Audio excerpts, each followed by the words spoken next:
Persians ran theirs. And really, if you want to look at it, similar to the way the Macedonians ran Macedonia before they got all big and powerful.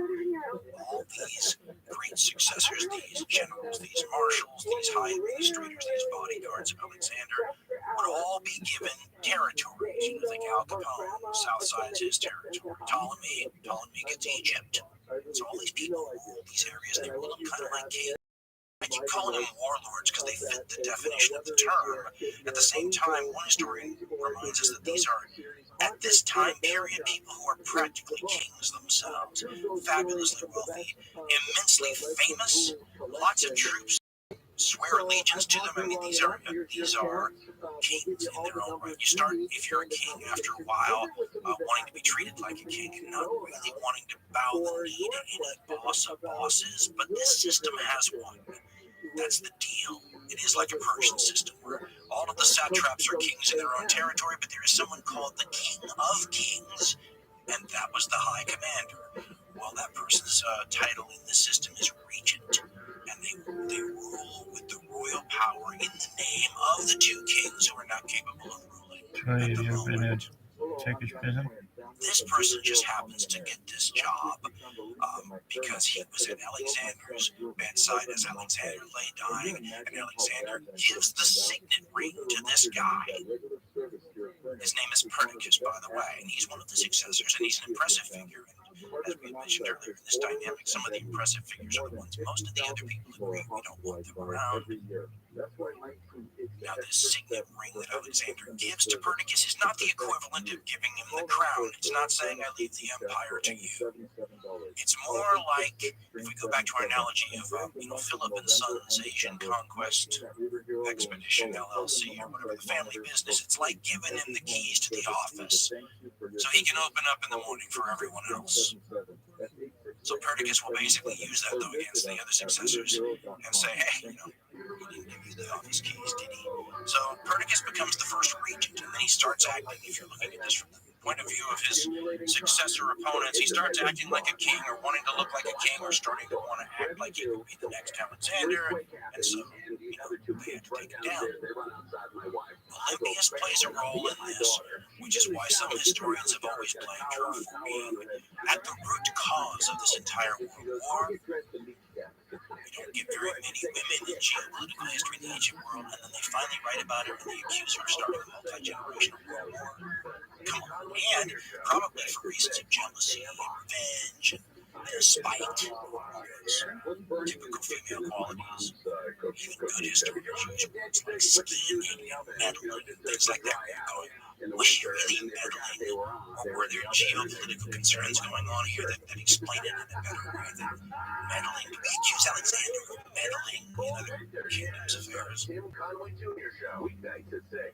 the regent, though, gives this Perdiccas guy the inside track to being the next Alexander, and Olympia starts positioning herself back in Macedonia to be on his side because she needs anybody who's going to be someone who can protect her and protect her interest from Antipater. Right now that Alexander's dead, this nice feud she has with Antipater, you can light the torch to that gasoline-soaked wood that you've been soaking down for more than a decade now. Who's going to protect you from Antipater? Well, she's working on that.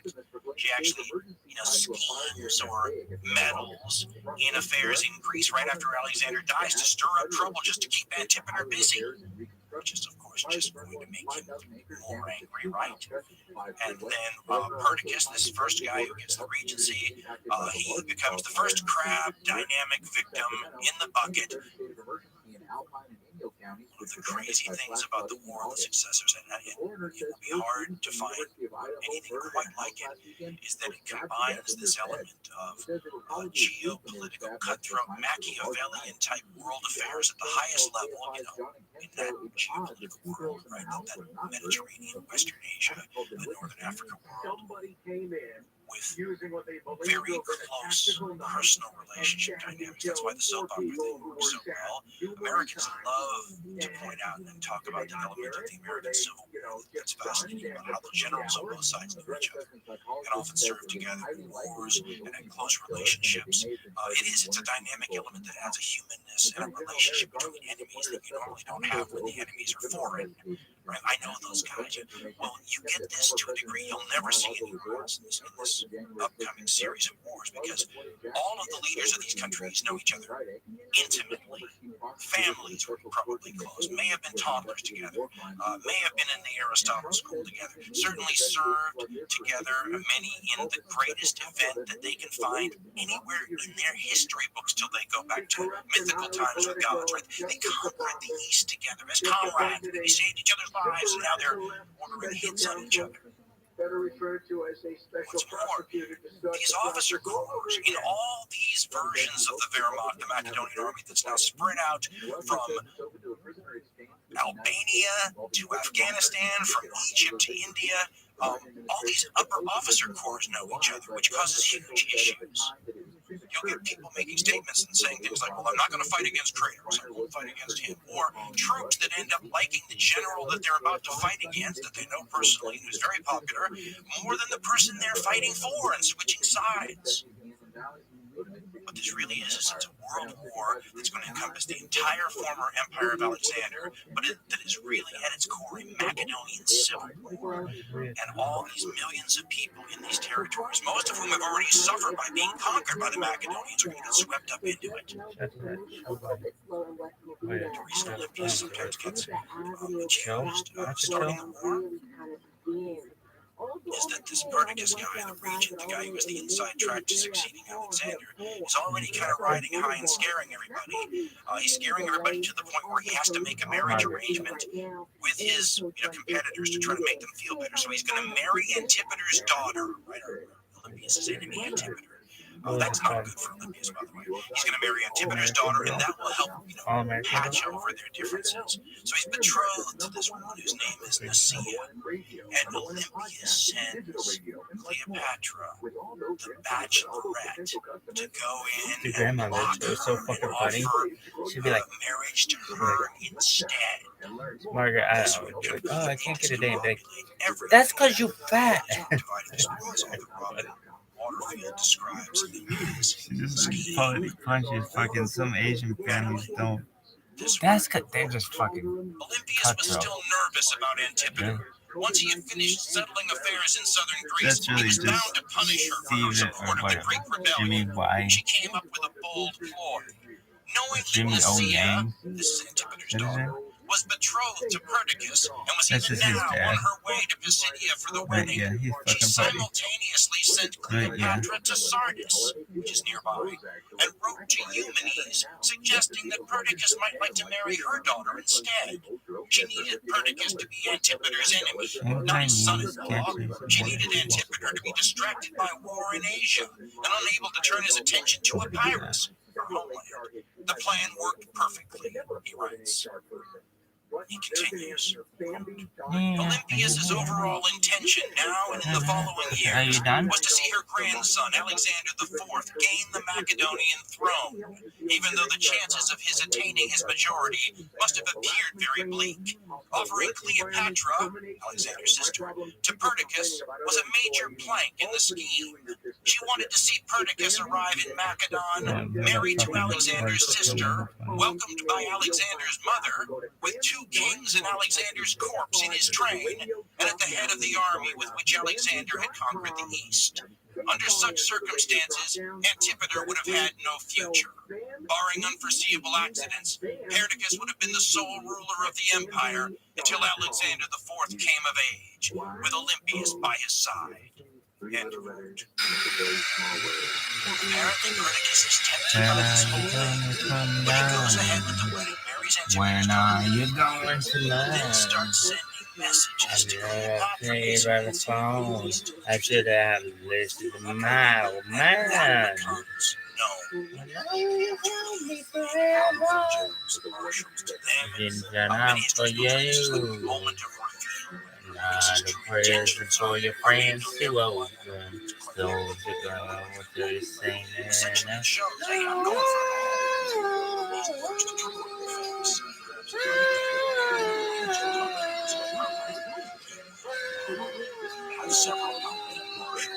So goodbye, yellow brick road, where the stars are so guided now.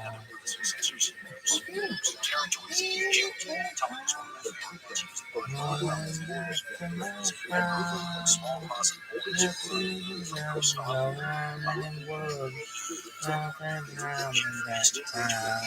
He's also the one who sounds in the great preserved corpse on its way. Being displayed showing off the God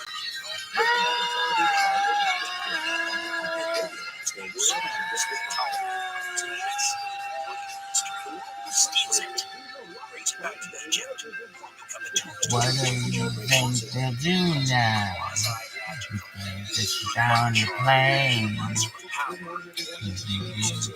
Well, the vodka and tonic. We're going to read it again.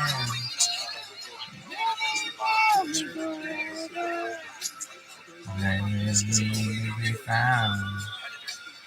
None of the ain't got a pen. Jumping like essentially offering him the key, right? I gave you the package is that with all these other powerful generals, he has goodbye, yellow brick road.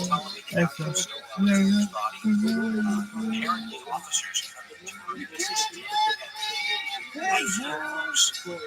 going back to my cloud.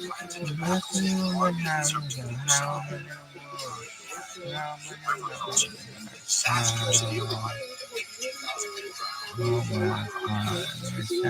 My future life. Yeah. Sometimes you'll read these stories and say he's killed by his own troops. Officers might feel that's technically true, but it has a different connotation. In this case, some of the histories report that Ptolemy is sitting across the river with his army for one of his dudes being out. That sure sounds like a mafia name, doesn't it? So that friend who I had named Pasquale, was his name Pasquale? I had a fucking Italian friend. Lived with him. I lived in a fucking hospital From the beginning of history, valley. Like yesterday, right? There's nothing different about the ruthlessness. It's a little shocking some of this human beings can be sometimes, but nothing new there. What makes this successor's period so fascinating and interesting, twisty and weird and different and maybe potentially upsetting is that all this ruthlessness is happening between people who know each other so well. As we said earlier, there's a web of connection between these people. You think it's ViralRabbi? I think it's viral. You think it's Halo. You think it's ViralRabbi or ESPN? No. Is it called ViralRabbi? Eastern campaign to conquer the world with Alexander. I mean, these are people who are closely connected on a personal level. So it's not like you're being ruthless against a bunch of people you don't know. That personal angle is very strange. And I wonder, this is the way I always think, I wonder if Ptolemy felt any sort of emotional weirdness about if he was. I should say, disclaimer, Ptolemy might not have done it, but the theory is Ptolemy ViralRabbi? Successors, so I'm saying, yeah, go do it. But I mean, when he felt any emotional pangs of sentiment at all, and if he did, you go, okay, that's interesting. If he didn't, that would be interesting too. I can hear one of my history teachers say, yeah, you're putting your own cultural relevance into this. They were raised in a different environment. They wouldn't have thought about it the way you thought about it. Well, if that's true, they were able to be that kind of ruthless to people they knew and sometimes cared about deeply. Well, that's interesting too. Nonetheless, Copernicus's death is part of the first round of culling of these successor bigwigs, and he's hardly the only one.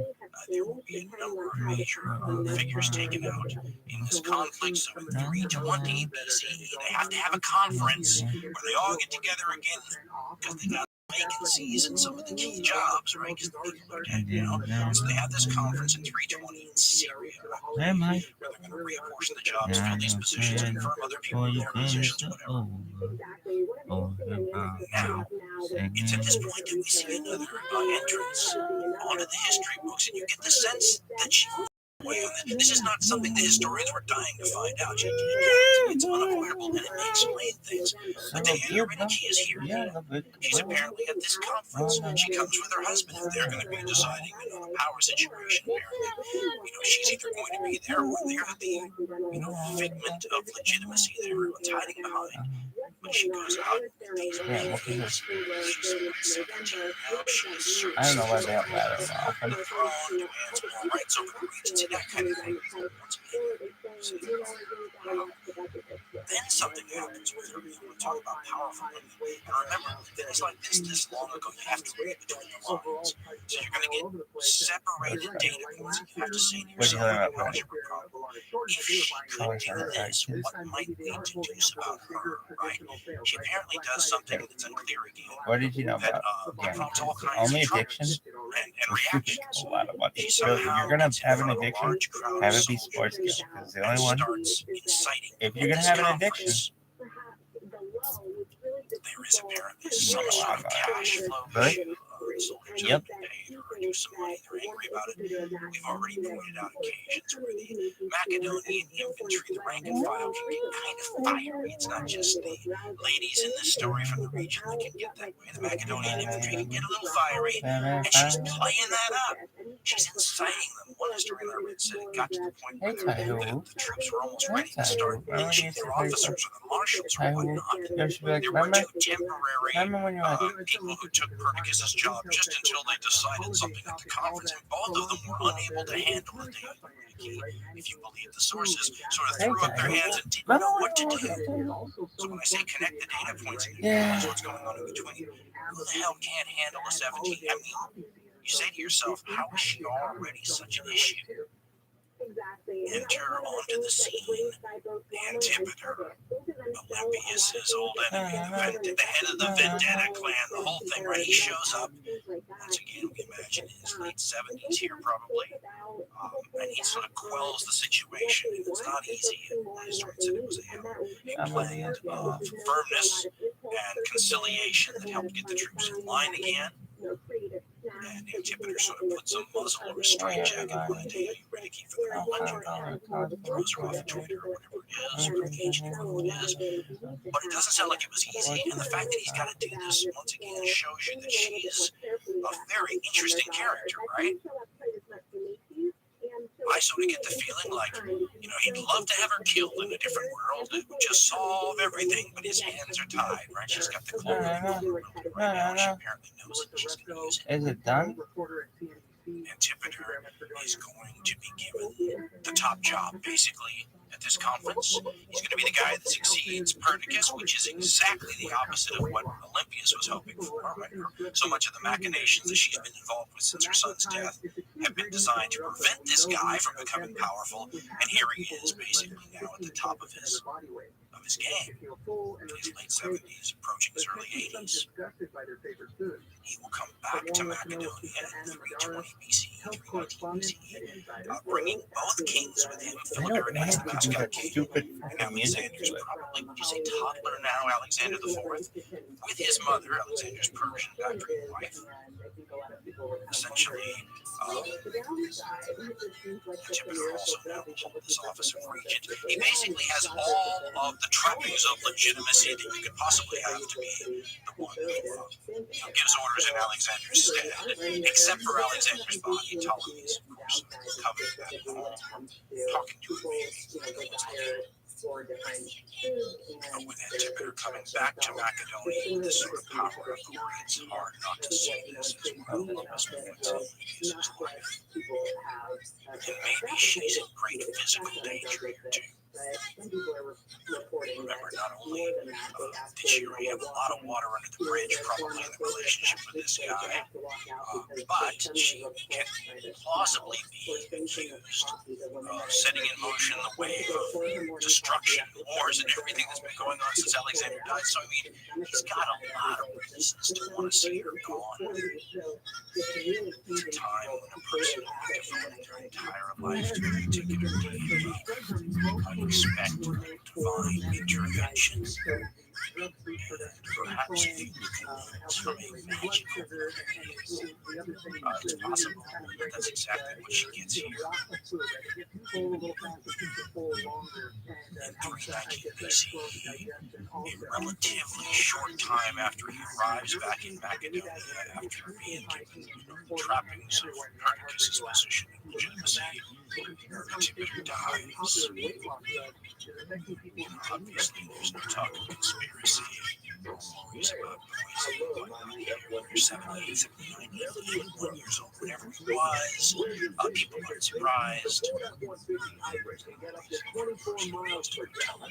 Don't think your God did this. He was an old man. He was bound to kick off eventually. She might come back with a very plausible reply and say yes, but how do you explain the next part then? The next part is that as Antipater lay dying, his son Cassander was supposed to be by his side. When last we saw Cassander, Alexander the Great was beating his head against the wall, and he was forever traumatized and couldn't walk by a statue of the great figure without going weak in the knees even decades later, we're told. Cassander, who might have been the guy that delivered the poison to the cupbearer that killed Alexander. Of course, it didn't kill Alexander. Cassander's by his dad's bedside. Rich Eisen and Linda Cohn? His dad Oh, gives that his kicks power ass and and authority takes to. Dan Patrick and Stuart Scott? Scott? Because when his dad Holy doesn't shit, do you're this, watching ESPN Cassander Classic. gets pissed, runs off, Nice. and he starts Nice, his second chick. round of the successor. There's about Really? 45 You could minutes just after the watch last round. ESPN. Sports centers? Just old sports centers? Continuous conflicts. We got Cecil fucking around in the faces. His dad, After hitting on disaster. big, huge And that was sort of the one. oh, he's still round in the Nobody faces did the here. job, so Antipater Cecil might Fielder have been should be expected. The idea that Antipater would hand the first. grievances not to his son Cassander, but to a person who would end up being close enough to Olympias to be on her side. Well, what are the odds of that? Sometimes it pays to have friends in high Oh, I thought you places. said it's like five. I've read some really good histories, though, that have really good rational explanations for why Antipater might not have given the job to Cassander. The first one, and the most plausible, being he may not have seen it as his job to give. It was the syndicate, right? The other bosses who gave me this job, and they're the ones who will decide who will replace me. I read one guy who had a great line about wisdom. Because when you look at the only successor who's really going to come out ahead in all these crabs in a bucket dynamic kind of thing, it's going to be Ptolemy, the guy with Alexander's body. And sometimes there's almost a karmic sort of explanation given why. He's the one that chose not to participate in Alexander's so-called funeral games, right? Stayed out of the crabs in the bucket dynamic. Therefore, he survived, right? What's the line from War Games? The only way to win is not to play. Ptolemy didn't play, and maybe Antipater, by not giving his power and authority to his son, was basically asserting that, listen, son, stay out of this mess and you'll prosper. But if I give this ring to you, you're going to see this as an attempt to create a dynasty. You're going to get all those powerful generals combining to take you down the way they took down Perdiccas. Let's just avoid this. We'll give the job to good old loyal Polyperchon. This before Leprechaun guy's moment on stage. He seems like a trustworthy, not very august general. Yeah, lady, you taking a shit? In a room full of really great generals. Lady, One go story back. Put her back. Nice way he was a jack amongst lions. The lions being Wow, you look so much better wasn't a bad general. at 1.5 G's. He's going to end You up look like fighting these shit at other 7.5 generals, and they're G's, really lady. good. So You all look his shortcomings like are shit. exposed. You look like absolute This is dog where, shit. if you're having an argument with Olympias trying to explain Hope you're this is okay. not your God favoring you. You would come back with, yeah, well, if your God was trying to help you out, why would he saddle you with the Polyperchon guy as your general? Because that's where Olympias' real downside's going to happen in his fight. Who's he going to be fighting? Cassander. What's he going to be fighting over? Which of the two kings gets to be the only king? You know that deal when Alexander died? We're going to have two kings. They're both going to be legitimate. We're going to raise them up, blah, blah, blah. Yeah, well, that ends here. There's going to be one king, and it's going to be figured out who it is over the next couple of years. It's either going to be the mascot king, Philip Aridaeus, or it's going to be the, let's call him the toddler king, Alexander IV. Maybe he's 5 years old. He's maybe not toddler anymore. The representatives of the mascot king are obviously Dea Eurydice. They will hook their wagon. Both sides need military support. They will hook their wagon to Cassandra's cause, so he's kind of their champion.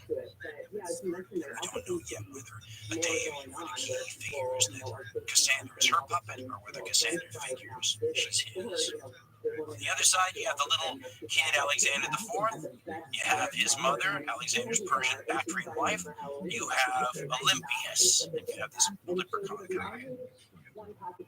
He's going to be the guy that goes and wrestles with Cassandra all over this theater militarily and some of Cassandra's allies, and basically lose.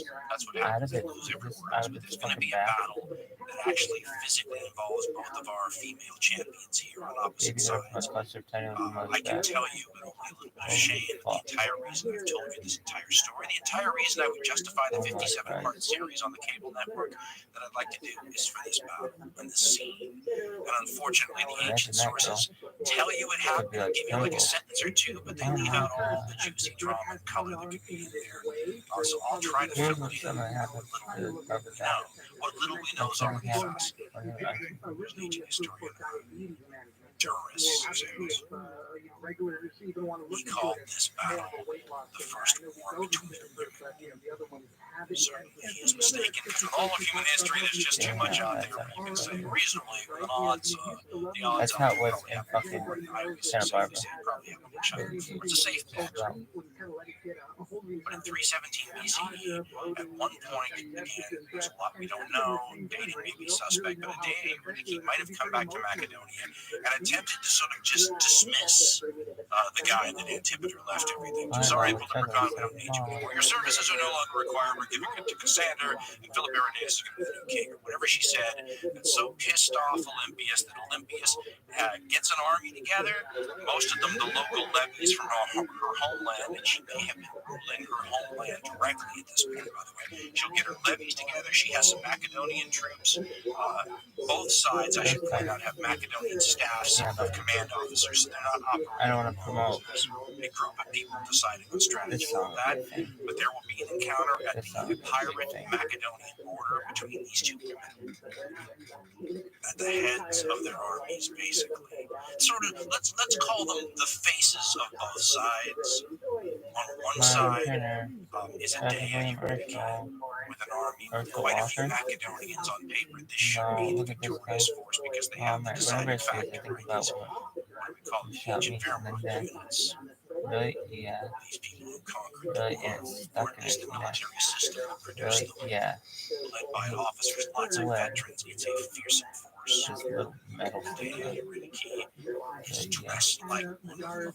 It was like, dude, that one's so good. Somebody's got to fucking use it. Weapons, helmet, the whole. She's dressed like a soldier, like a man. Do it to him, though.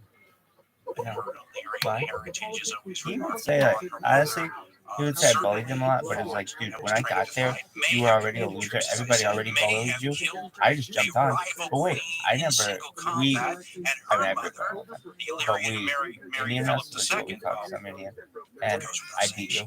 Which, but you had to complete all the advantages of me. Like, I know, I just, like, I should have yeah, and I pulled him down. He lost.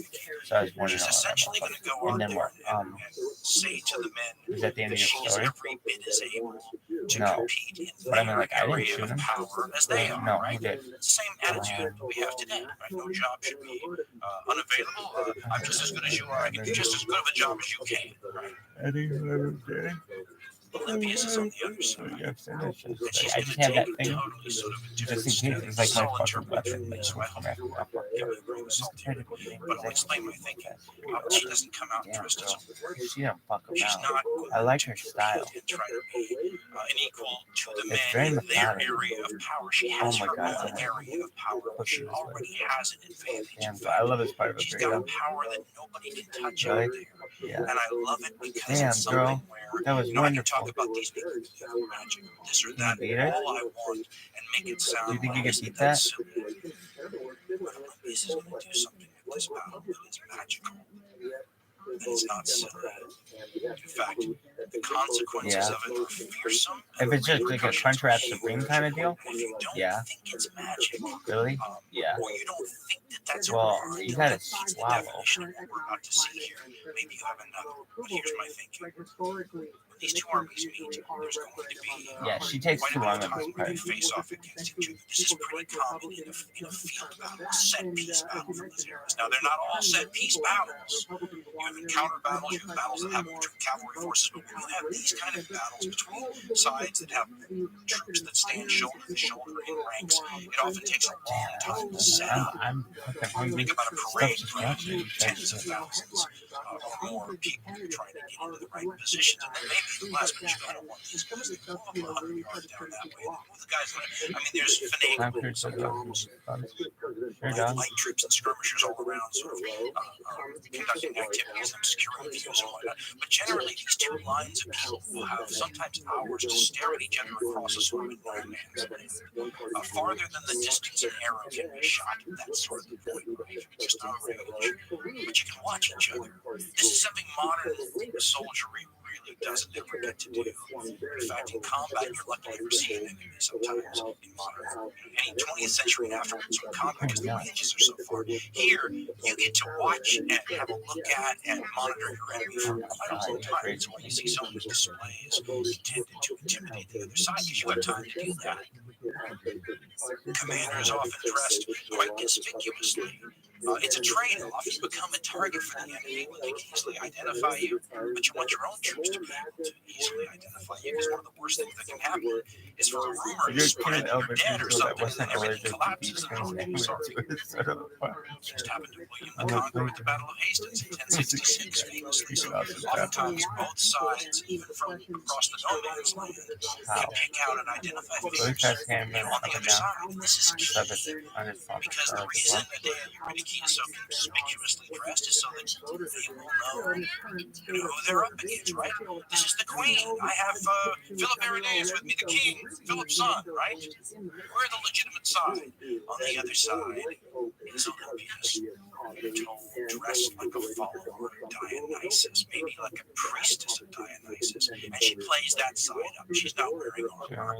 We're not told exactly what a follower of Dionysus and dressed up like that means. It appears as a follower of Dionysus in my movie. I know what it means. Diadem around the hair, flowing gown. There will be snakes, of course, because I mean, personally, I think if you get one snake, you probably get a package deal. So I want a bunch of snakes. I want my wand, ivy wrapped around it, dripping honey, whatever.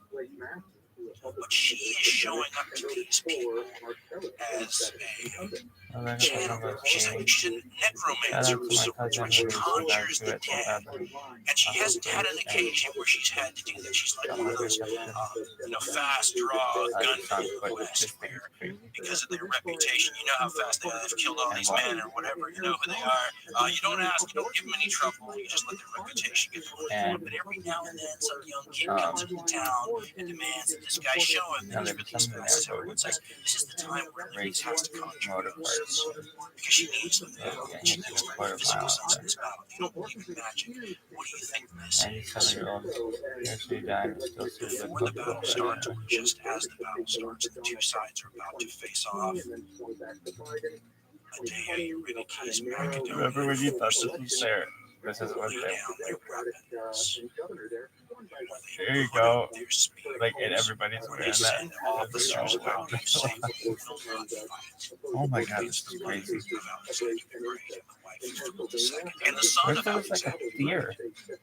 don't know how they ancient copies of the ancient translation says changed. Oh my god. So exactly how it happened is known. Yeah. What is known? Are you done? Like, ambulance. Fucking To channel the ghosts in a way water. that magically forced the other side to not fight her. Folks, we're talking about a set-piece battle here. How Certain tens of thousands of troops on each side. A massive affair of humanity out there. And when they notice enemies on the other side, dressed as a follower of Dionysus, even though they have a queen in their ranks with a son of Philip II, they refuse to fight. It's hot as fuck. Is that not magic? One analogy is a famous story about Napoleon. And you know, Napoleon's the one that we said that he was apparently worth. His presence on the battlefield was worth. His presence on the battlefield was worth. That's the Army Corps of Engineers. We're not talking about his strategic brilliance or his technical ability. All that was already baked into the pie that was taken into account. Right? They were making plans. Wonderful. When they said his presence is worth 40,000 men, they meant because of the magic, the emotional and inspirational ability it had on his troops, the lift it gave, in the sense that their destiny was now latched to his destiny. His destiny was clear, right? Alexander, he's a god, right? In Napoleon's case, his closest to God in that era. There's a famous story about him after he was exiled for the first time. He would famously come back to France unexpectedly with a small bodyguard and land. And as he advances toward Paris, he picks up more and more troops along the way. And at one point, the king, desperate to stop him, sends out forces, to sort of end it, kill him, whatever it takes, with an officer who I believe, from memory here, was one of Napoleon's generals. And they stop him, and there's this face-off where they've got the guns pointed at him, at least in the version of it anyway. Stand there, stop, you're under arrest, whatever it is. Napoleon walks out in front of his own bodyguard troops and says, if you want to kill your emperor, here I am. Some wonderful, dramatic, and his forces saw him in the hugs of emotion, tears, drop their guns, lift him up, the March to Paris is on, vive l'empereur! The magic, that's magic. That is the ability to all of a sudden just morph a mass human emotional response into a way that completely changes the dynamics of a situation in a way that is inexplicable in any other sense. How do you explain these Macedonian forces who by all rights should have destroyed Olympias's pirate levies, laying down their arms, giving her the battle? A number of logical explanations for that, but I'm just thinking Olympias is going to go and say what my Irish Catholic great aunt would say to her. It's not it's a question of faith.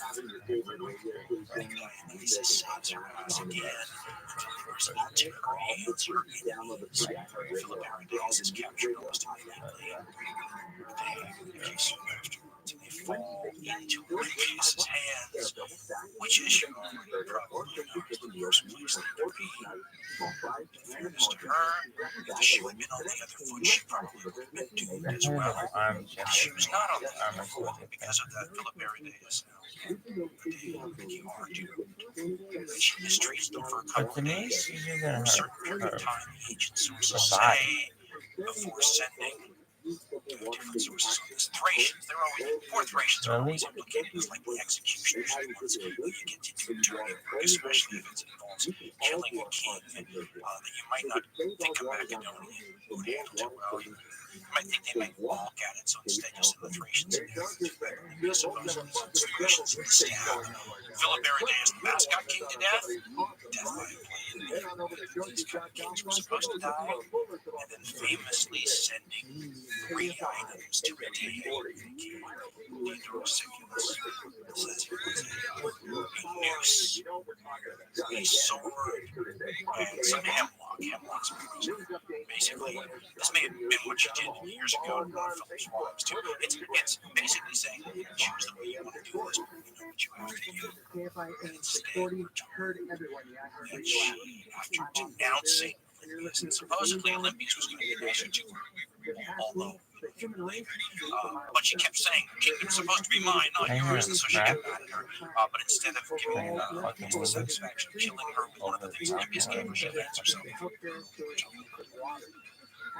Olympias never forced and sweep into Macedonia right to clean his back, and she instantly kills like 100 Cassandra supporters. Boom. That's some bad publicity.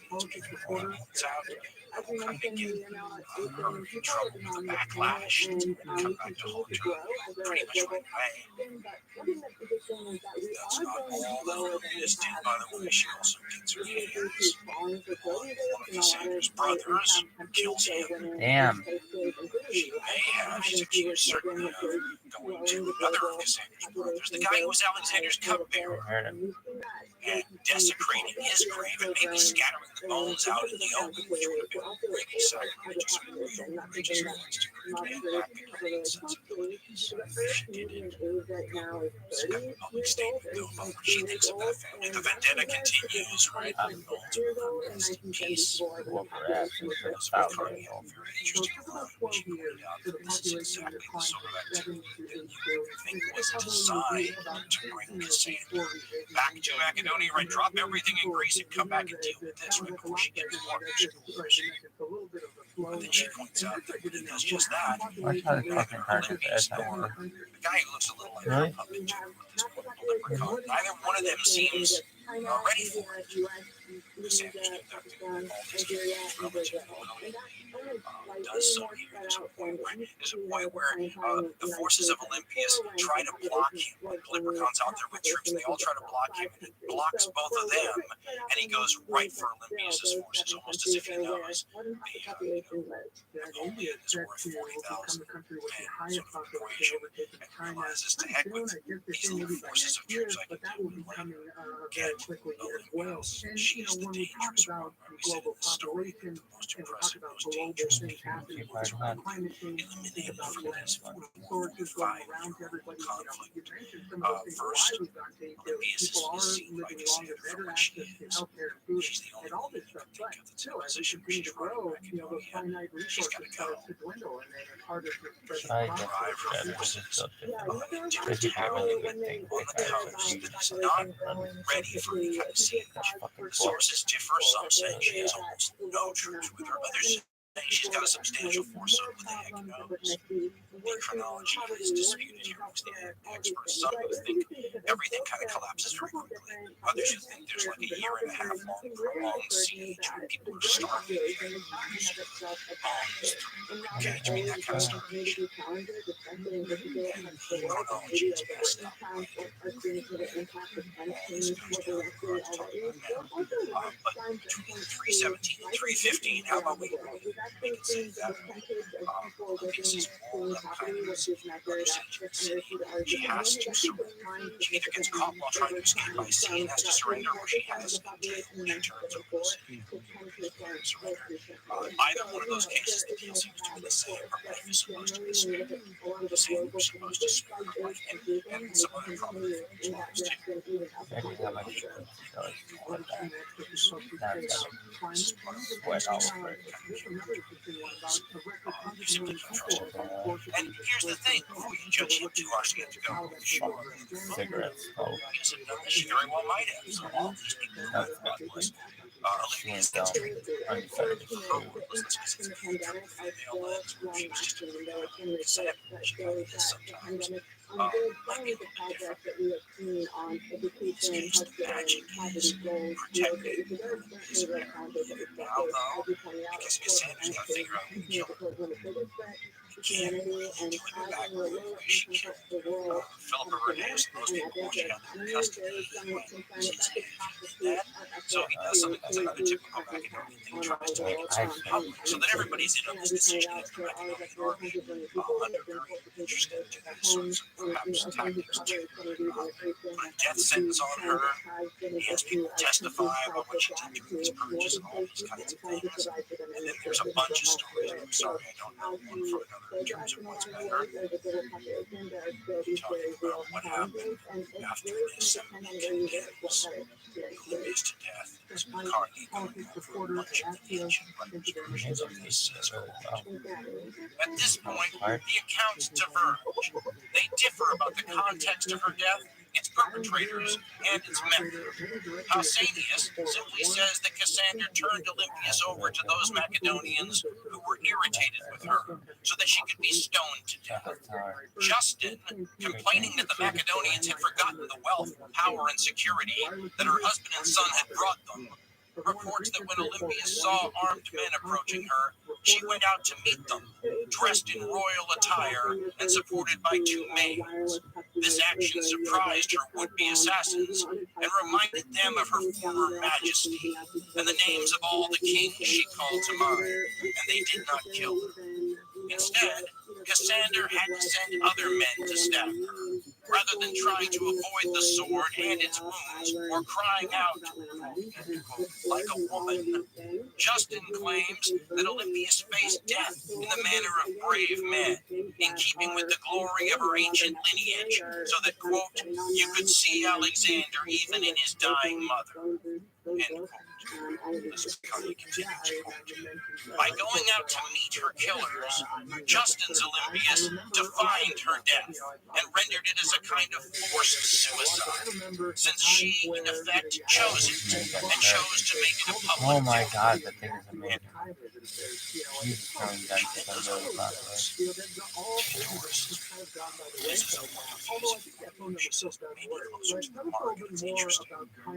She points out that Cassander might have been trying to get Olympias condemned by this large group of sort of hand-picked people, the hand-picked situation, so that he had the global legitimacy about it, but prevent her from ever mounting defense. And Carney says it was possible that it was coming to a situation where she was going to have a chance now to give her two cents into this whole thing and her side of the story, and that Cassander panicked because if she couldn't basically think about it, Gandalf was, if she could utter the spell, everybody might be transfixed, right? And so he has her done away with quietly by relatives of those that she killed in the courage as a way to prevent any chance that she could work her magic again with the Macedonian troops or population.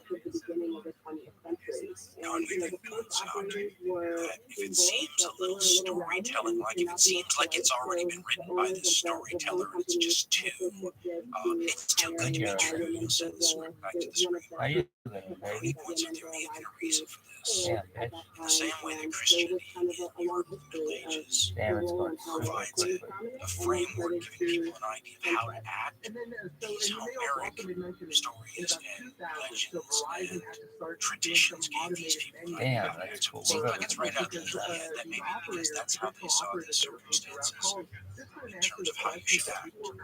Oh my god, that Carney is points out that it's not just Olympias' death, but also Medea Eurydice that follows the same sort of Homeric sort of feel, the storytelling of them, where they seem like heroes in the Iliad, that she writes, quote, in effect, Homer and tragedy gave them a script, one that was genuinely meaningful to them, but also something they could manipulate to their own ends. Olympias, her daughter Cleopatra, the Bachelorette, and Medea Eurydice may have done much the same. Olympias believed herself to be a linear descendant of both Achilles and Priam. The heroic tradition gave her a model for how she ought to die, and she may well have followed it. Surely she would have thought that her grandeur and authority and honor demanded it.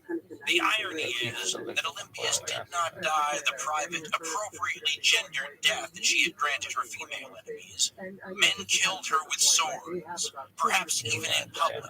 She died the death of a male hero.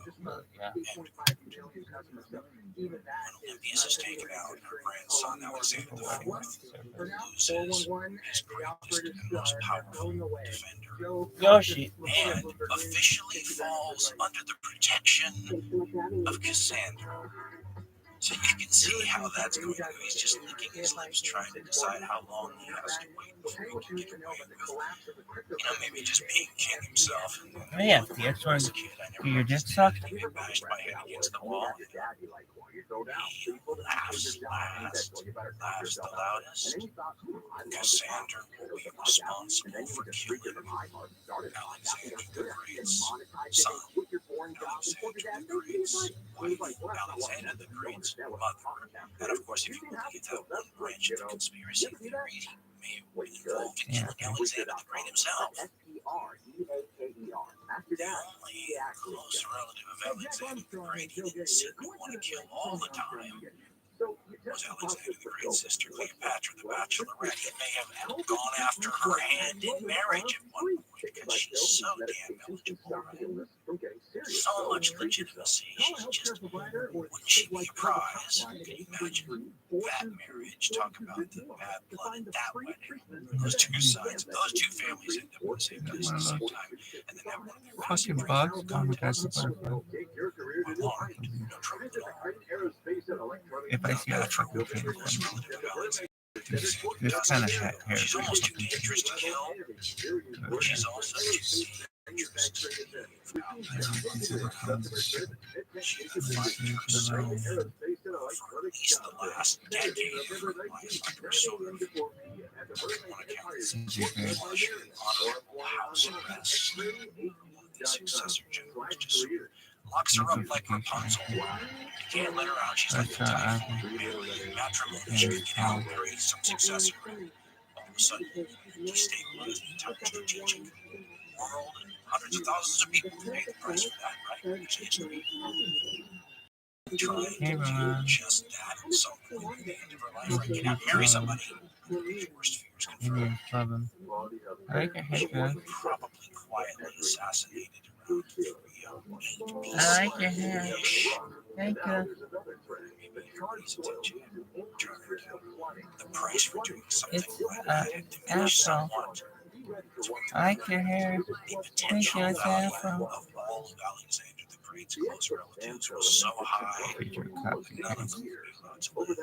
There is no happily ever after in history or anybody really closely connected to him.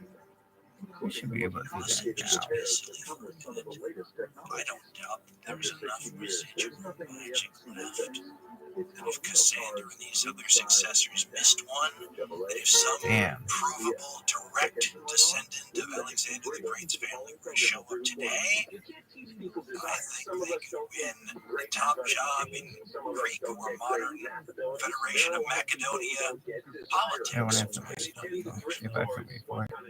Honestly, I could probably just almost power today that if somebody showed it's up not with the right like pedigree, you need to and prove work on it. the time. I'm actually not Still that be fast, run but on the show in I that had region. like 100 years. Just goes to show that even after 2,300 years, Hyper-realistic magic's stuff. not all gone yet. Look at this bitch. That fucking art piece that would be like bodies, that would be really big. That piece that looks big on the Because the inside. show you just That's what that wasn't fucking. I did this drug once, and it looked like this. I don't know. Really, it looked like We'll this. see about I don't know what the fuck it was. Some kind of designer drug. But I was like this for 19 fucking hours, really, on my bathroom floor, and that's what life looked like. Fucking this, really, yeah, a little bit different, but it was just all of life for 19 years. I was 19 days or 19 hours or so. I was just on the floor of my bathroom trying to email my boss saying I cannot come to work. Does this For mean there's not 19 going to be another hours. supernova in I the was East like, episode? I No, mean, more than that. It was nothing like a Part of the fucking. reason we have a hardcore history didn't feed. My dog was so just that we looking can at keep me, the other one sort of and I was pure like, for a while. We can still take historical nobody could vacations. take care of my dog. Do I could not different take care of my things. dog. The poor Your dog had shows, to go whatever it back might be, something that doesn't fit on in the the feed. This was a chance floor, to take and in I historical just couldn't do it. I could location, not stand up. times, places, place Fortunately, he had food just and to water. get enough I foundation. just forgot what I could not To stand discuss up. things. It was a crazy ass fucking drug. Not that I couldn't stand it. Or saying, No, I couldn't. I was on the fucking floor, like planking, like, oh, cast what with actors the and fuck is? actresses How'd you Philip do it? and Olympias and not cast Alexander. It is something I wrestled Snort with it? while I debated how much time I was wasting trying Yeah, I to think find I snorted it, and it just like Philip went and instantly. Alexander now too. Oh my god, Philip was tough. And I don't Philip's one even of those guys I fucking could throw remember somebody though. out there. Really? It's kind of interesting. I got Alexander's a another guy one. you throw your actor out there, you can punch in the nose. People feel passionate Yeah, about look that. at that rabbit butt And over part of there. the reason it's so tough to avoid the punch in the nose is that Alexander, as we said, you can view him so many different ways that the choice of who you want to play it is sort of implicitly saying which way you choose is Friends, she said. I showed her pictures of what it is. and by the way, I was also looking for someone that would have just a good dynamic also with Charles Bronson and Angelina Jolie, a beautiful face who creates a wonderful stew there that just fits the Alexander circumstance. So don't punch me in the nose. I have this terrible problem. I don't know very many actors and actresses. I have a worse problem. I don't know any Yeah, good actors and I changed actresses her from that part of the world. reality on politics and science and stuff. So she has to. Like, whatever person introduced you to all that stuff, you always think of. I didn't introduce all of the other people did too. But yeah, I've done a lot of it. Lifespan there, that's the age that an actor has to play. So imagine him in that age. Damn, 35-year-old it's your Charles boy. Bronson or something. The time machines were Nicolas Cage. I know that's bizarre. I kept coming back to him when I kept looking at the other people that I was looking at, maybe for the role, because nobody's right. But I have this weird view of Alexander, and I need somebody who can sort of go from the one guy before he becomes the guy everyone's bowing to in Asia, before he converts to the megalomania. And I just thought, God, you need a certain range. And he has to look right. Nicolas Cage could be from that region. He and Charles Bronson together in the scenes. Now I have with that become tension that between them, I think would be wonderful. And then Angelina Jolie, I don't have to make up any script. It already seems like it's going to get a weird, doesn't it? Is that after popping that pimple? Send your angry emails to Carlin and punch in the nose, not the face. Going on that run, then they really started looking into what was happening there at FTX. And then they realized Also point out that Remember when your friends would call you Vishnu? the pronunciation of the word Macedonia versus Macedonia. I'm just going to forestall that because we talked about that as the end of this. So, this is a long-running thing, folks. I remember 30 years ago, history made of actually one didn't even give you the option and used a K instead of a C. It was a We heard some stupid ass world like, oh yeah, you can't have two bikes or something. This is a loophole. You can't have two wheels next to each other.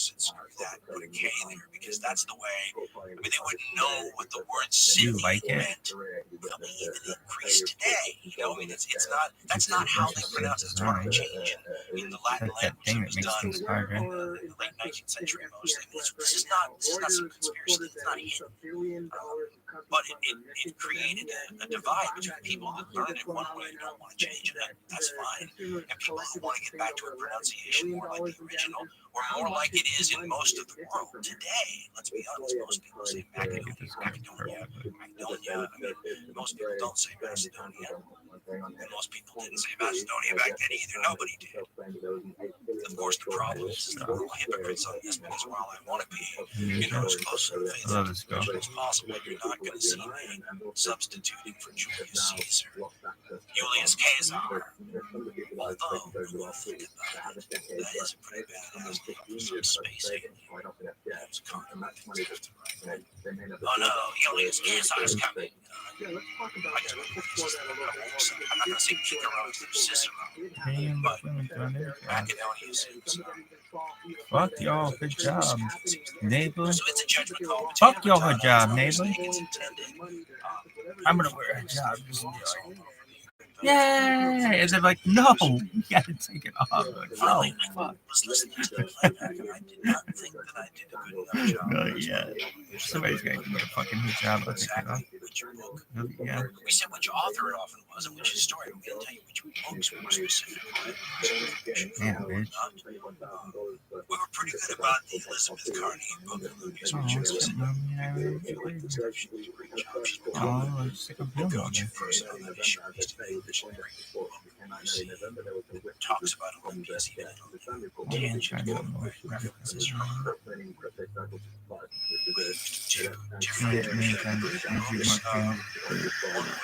This Johnny Five thing would be a thing called the PJ. Yeah. This is the updated. It's been updated. Did you just queef? Several times. This one came out, I think. But the original work was in 1970. And then, of course, for those of you who One know bubble, this single dojo, bubble. he's the tome. That's a good clip. Is that broke some color muffler along that? Or a 210 USA Tiger? Comprehensive justice, politics and strategy, all that kind of stuff. It's just one bunch of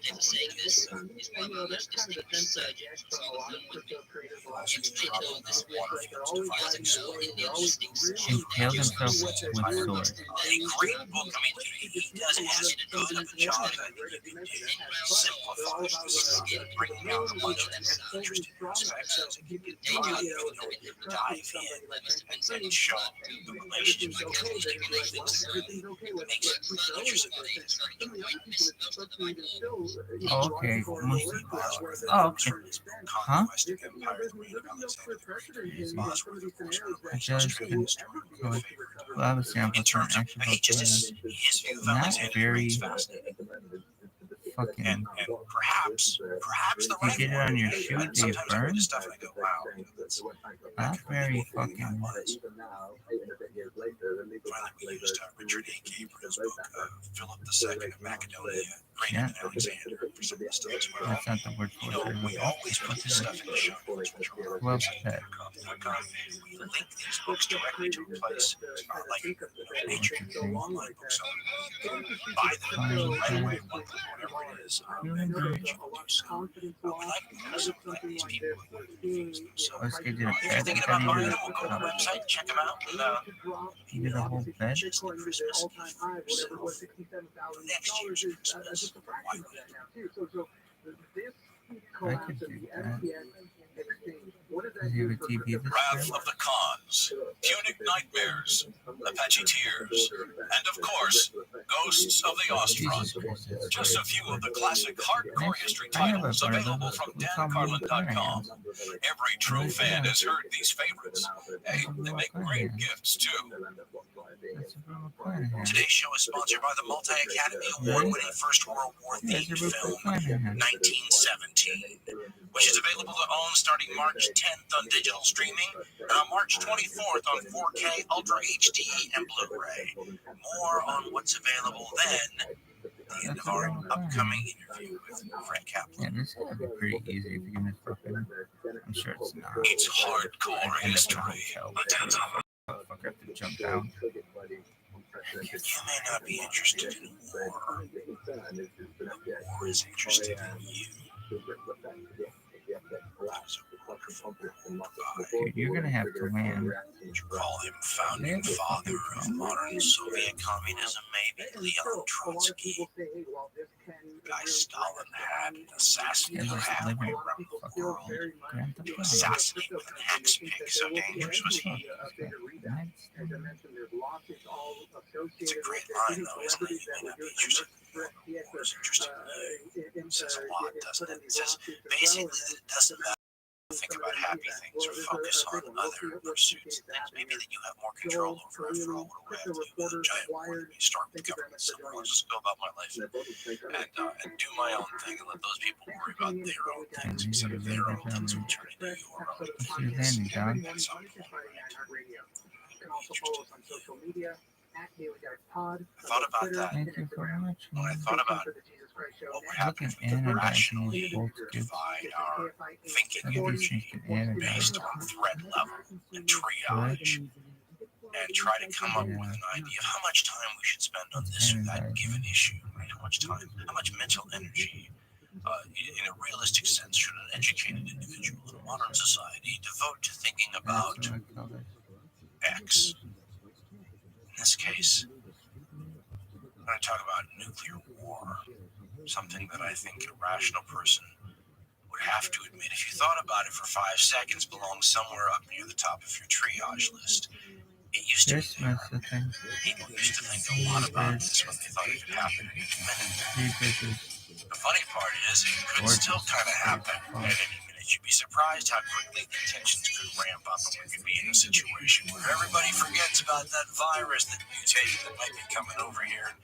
Might give you flu-like symptoms, might kill millions of people like the 1919 flu. All of that starts to fade into the background when you start talking about people using a serious megatonnage Why on would you do it? your fellow man. What a good It is also funny to me in a triage sense that when we think about the use of nuclear weapons today, we think about an infinitely less dangerous scenario than the one I grew up with. We think about some rogue state somewhere getting a few nuclear weapons and using them somewhere. And it's dangerous because we think about this as a much less controlled system. So the likelihood of something happening is much worse, even if the worst case scenario is nowhere near as bad as what would happen if superpowers lobbed missiles at each other with MIRV warheads on that. It's one of those things where you think, okay, North Korea is a bigger nuclear thing to worry about than Russia is, because North Korea might use their weapons and Russia's pretty safe right now. But right now is the operative phrase. Things change on a dime. History doesn't teach lessons, right? But it teaches that things change on a dime. It doesn't teach you when the next thing that will change on a dime is. But there's plenty of examples that show the pattern, right? You might be worried about this coronavirus today. 2 weeks of saber rattling and a degeneration in world tensions, and all of a sudden you're thinking about what we probably should have been thinking about the whole time. Given where it probably belongs on the triage level, the possibility, in fact, the fact that it's easier than you might think to have happen, a nuclear war, not a nuclear bomb being used, not a minor exchange from some third world rogue state that doesn't know how to handle these things, but a true threat from one country to another involving states that do know how to handle these things and have thought about what you would do if you needed to handle them for decades now. One of the best writers that you'll ever read talking about this question of thinking about how you would use or prevent the use of these weapons is a guy named Fred Kaplan. You should probably call him Dr. Fred Kaplan. He's an author who wrote a book called The Wizards of Armageddon, among others. We use that book as source material for our Story of the Worlds podcast. And it's fantastic stuff. People who had to try to get their mind around the mental challenge of human beings with that kind of weapons power. The whole thing is fascinating. And then getting them together in groups to just, it's interesting stuff. He's just come out with a new book called The Bomb: Presidents, Generals, and the Secret History of Nuclear War. So it takes like what we did, or what he did in the earlier books, or what we did in the Destroyer of Worlds, and brings it up to modern times, which in a really weird way makes it more chilling, because you can't just say, wow, things got really hot during the Cuban Missile Crisis, it must have been heavy, right? Because Kaplan's bringing you up to the way the situation kind of is currently, and that doesn't just make it heavy, it makes it scary and real and current. These weapons have not only not gone away, they've become much more accurate, much more deadly is a better way to put them. What does it say? We haven't necessarily gotten I see Windows table. about how to I use see them. the phone. I see Windows table. I love the phrase, and this is how we start the unit. Look at the title of our phones. The last movie from right to left. What the blurbs are, the comments on the back or the flaps. And Chuck Klosterman gave me one of my book. He called it an apocalyptic discotheque, which I thought was a really wonderful turn of phrase. But I love somebody called Kaplan the preeminent Dr. Strangelove whisperer. And so I started by asking him that. That's a heck of a nickname, isn't it? Or a heck of a blurb. Anyway, without further ado, my conversation with Fred Kaplan, author of The Bomb, Presidents, Generals, and a Secret History of Nuclear War. You can read Kaplan's regular column, by the way, War Stories in Slate. He's written for everyone. So without further ado, Fred Kaplan. The first thing is, I have to tell you, I absolutely think it is one of the best blurbs I've ever read on the back of the book, the one that calls you the world's preeminent Dr. Strangelove whisperer. How do you feel about that? It's an interesting thing to be considered an expert on. Well, I guess what he meant by that, this was from Kim Knopf Collins, the presidential Look how hot historian, it is. said I do get the kind of Dr. Strangelove types, nuclear strategists, to talk to me about stuff. Flash Now, one reason for bridge. this This is is that that fake thing, isn't it? many years ago, I studied in graduate school at MIT. But they don't. They need to make that higher. I could see people jumping over, freaking out. Really? Yeah, they need to make the class higher. That's so scary. And it's not even like normal glass where it's like, no. Should we make it like normal glass? No. Let's leave a gap here and here and here and here and then let's. I seem to be one of the tribe that they could open up. Okay, so if we talk about a personality type, certain kinds of personality types make good actors and actresses. Certain types of personality people make titans of business. If you had to sort of give us a short description of, and obviously there's probably not one size fits all, but is there a type that's attracted to this sort of Wizards of Armageddon job description? There's a fishing for shot Well, video you know, in the there. early days, we're talking about the 1950s, Or Shabani and I mean, there really was a Cold War. You know, as well as anybody, that this wasn't some fabrication of paranoia. There was a real Cold War. People really thought there was a good chance that there was going to be a war between the United States and the Soviet Union. So the kind of person who was, say, at the Rand Corporation back in those days, with the Hudson Institute, examined. First, thought they were talking about, they were dealing with a real thing. They saw in their powers and their Hey, artists use sticky tape to create his artwork. So do I. I use tape to make my artwork. two things that we need to make sure that this war doesn't happen. Yeah. And then to limit damage. And so they had a kind of a crusader. But they were also, by and large, economists, social scientists, mathematicians. In other words, they saw that the discipline in which they had been trained had some unique power to deal with this problem. Herman Kahn, in his book on thermonuclear war, said that what he was trying to do was to create a vocabulary in which these problems can be discussed rationally. It was sort of a religion of rationality. Rationality defines mathematical calculation and get us out of this problem. That's how basketball will be in the future. Elevations of decisions, analysis, things like that. There were people who thought this could solve all the problems of the world. I have to say, the kind of person who does this for a living now, after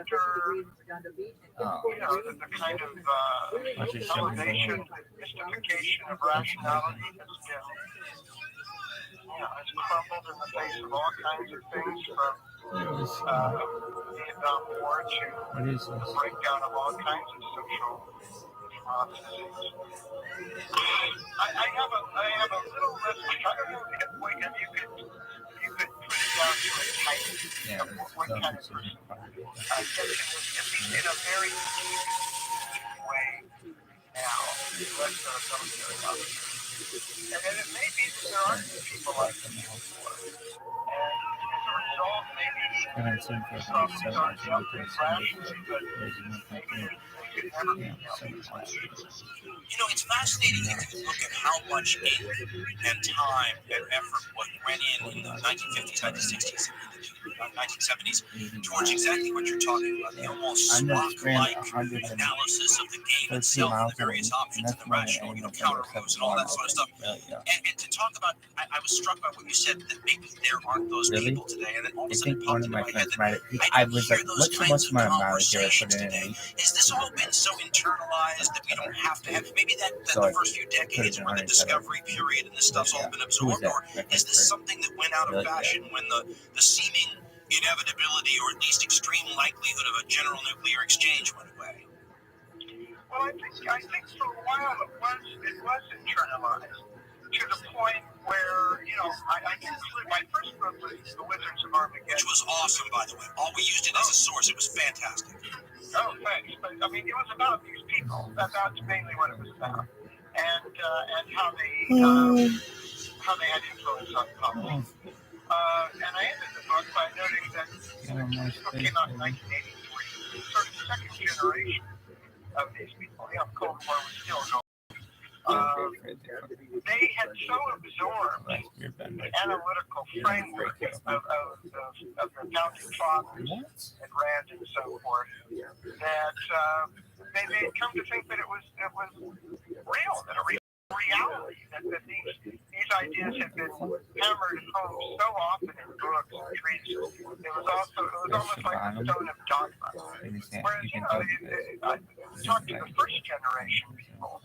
Yeah, they'll admit, like, hey, you know, we never knew whether this was real. In fact, we thought it was unlikely that you could limit a nuclear war or control how it would spin up. But if there was any chance that you could do it, at least we should try instead of blowing up the world all in one stroke. Now, though, at least until a couple of years ago, for about the previous 30 years, nobody was thinking about nuclear war, nuclear weapons at all. The Cold War was over. You know, we were all on a holiday retreat. Quite the contrary to it being internalized, I think all of these ideas have been, at least among the broad, educated public interested in international relations, let's say, forgotten. And one reason I wrote this new book, Bomb, is precisely because of that. When Donald Trump came out of his coffee clubhouse in Evanston, New Jersey on August 8th, 2017, and said that if North Korea keeps making threatening noises and testing missiles, he will rain fire and fury on North Korea like the earth has never seen. And, you know, that was kind of provocative twist to the rhetoric alone. But second, it wasn't saying that if they attack us, will rain fire and fury. But just if they develop the capability to attack it, and that got people very worried and nervous about the possible prospect of nuclear war for the first time in decades.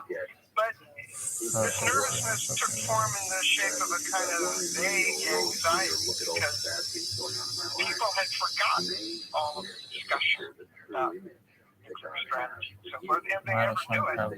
And so I thought, well, it's time maybe to take another look at the history. I have a persistent devil's advocate side in me, and there's a part of me that thinks that the awakening to how dangerous it is perhaps to have a single individual in charge of the world's most powerful arsenal ever.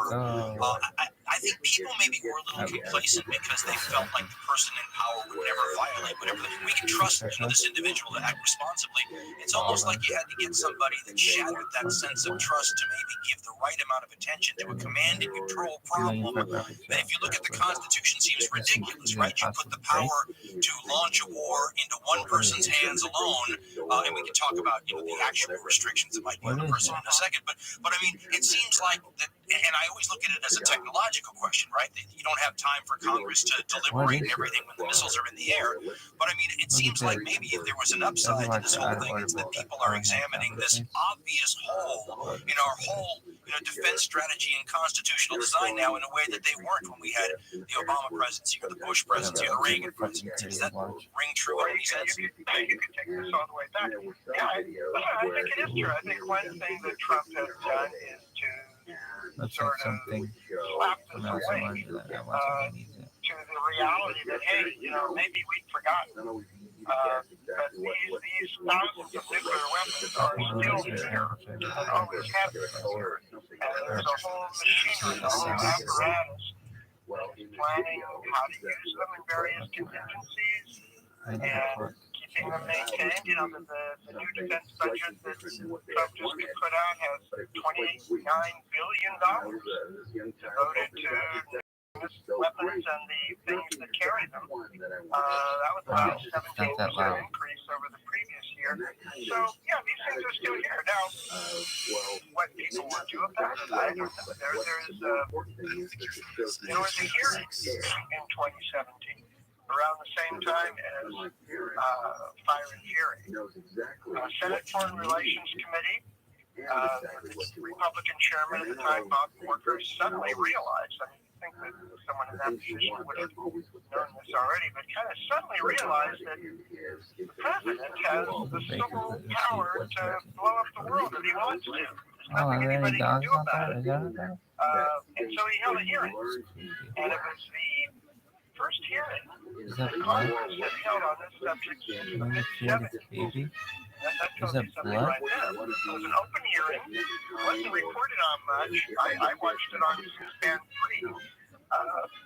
And it was the notion, the premise of the hearing was the human factors deciding element. Now, did Congress do anything about this?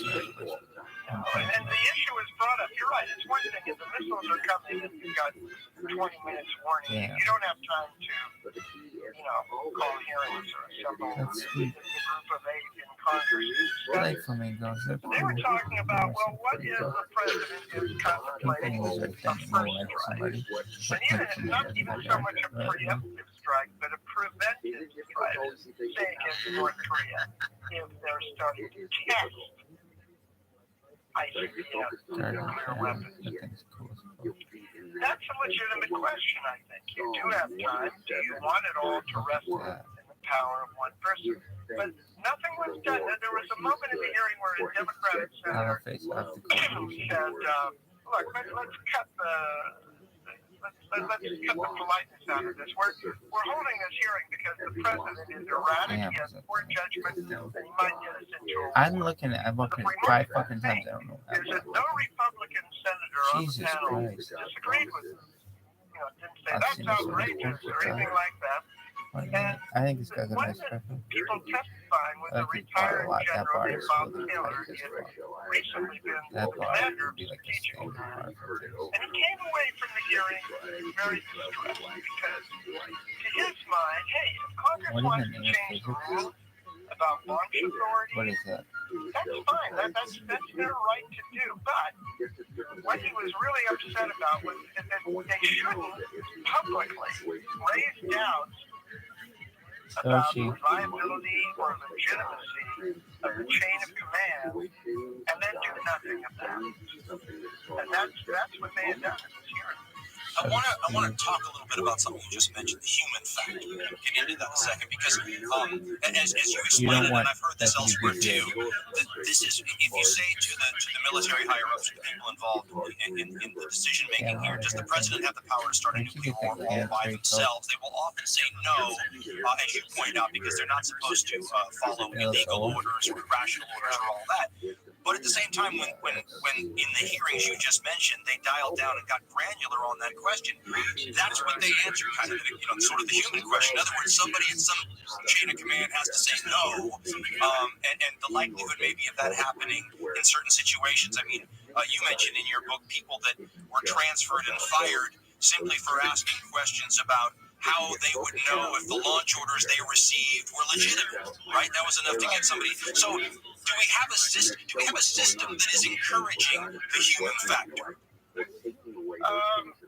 in fact, quite the contrary. You're right. I mean, the military officers and enlisted personnel as well are trained. You look like wow, Paul Smith. I love that guy. They have an obligation for like to 12-year-old girl, orders, like which sister.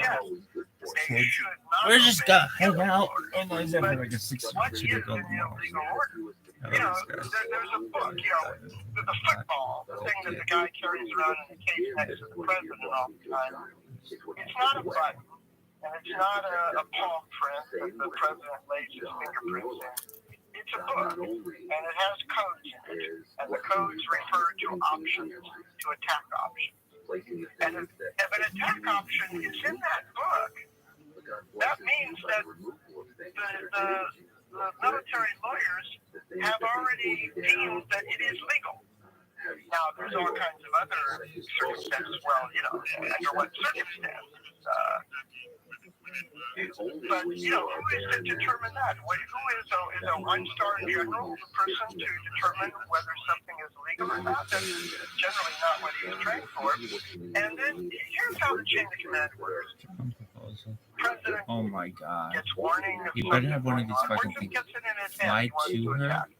There is and assembled a conference call of cabinet people, four-star generals, if they can be found and gathered. And there's a consultation. Is this But George Wood? ultimately, No.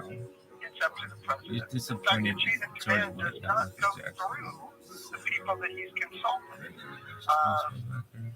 He sends the guy carrying around the football. President somehow authenticates the tweet, and the order goes to a one-star general, the National Military Command Center, which is located in the basement of the Pentagon. That person sends the order to the submarines, the bombers. That's it. The chairman of the Joint Chiefs of Staff, the Strategic Command Commander, the Secretary of Defense, they are not in that Playing actual underwater. What the fuck is that? There was an incident in the 70s. There was an Air Force officer named, he was a major, Harold Hearing. He was a Minuteman. In late 73, he was trained to be a Minuteman launch officer.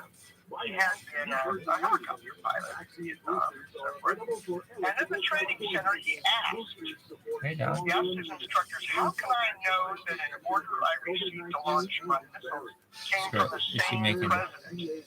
And what checks and balances exist to verify that an unlawful order does not get into the missile man? Now, these are crucial, and you would think you would want an officer who asks these kinds of questions, right? He's asking, what can I do to assure that I'm not abetting a serious war crime, right? Well, he was basically taken out of the missile man instructor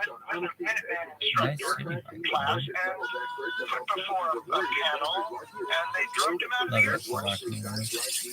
So, the people who are in places like the National Military Command Center, the people holding the football, the people supposed to be down in the missile holes and so forth, they are selected in part on their perceived inclination to salute the following.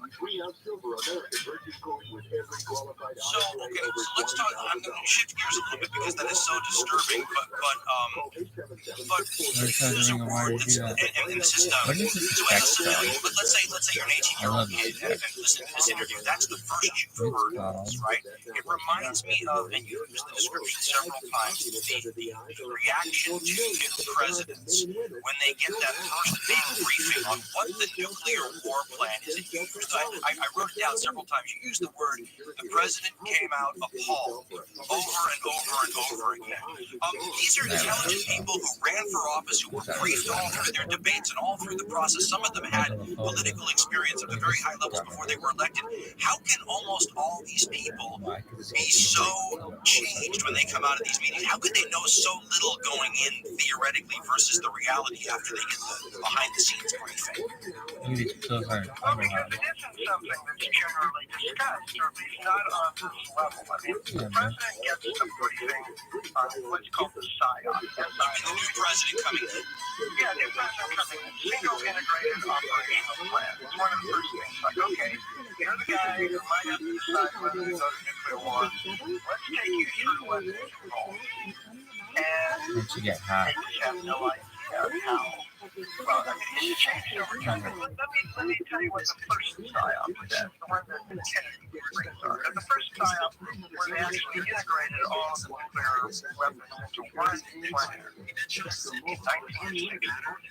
And this was the plan. The plan, and it was the only plan, was that if the Soviet Union invaded Western Europe or grounded West Berlin, and, wasn't something for which we had enough conventional forces to push back the invasion. The plan, the only plan, was to unleash the entire U.S. nuclear arsenal against every target in the Soviet Union, satellite nations of Eastern Europe, and communist China, even if China has been involved directly in the war.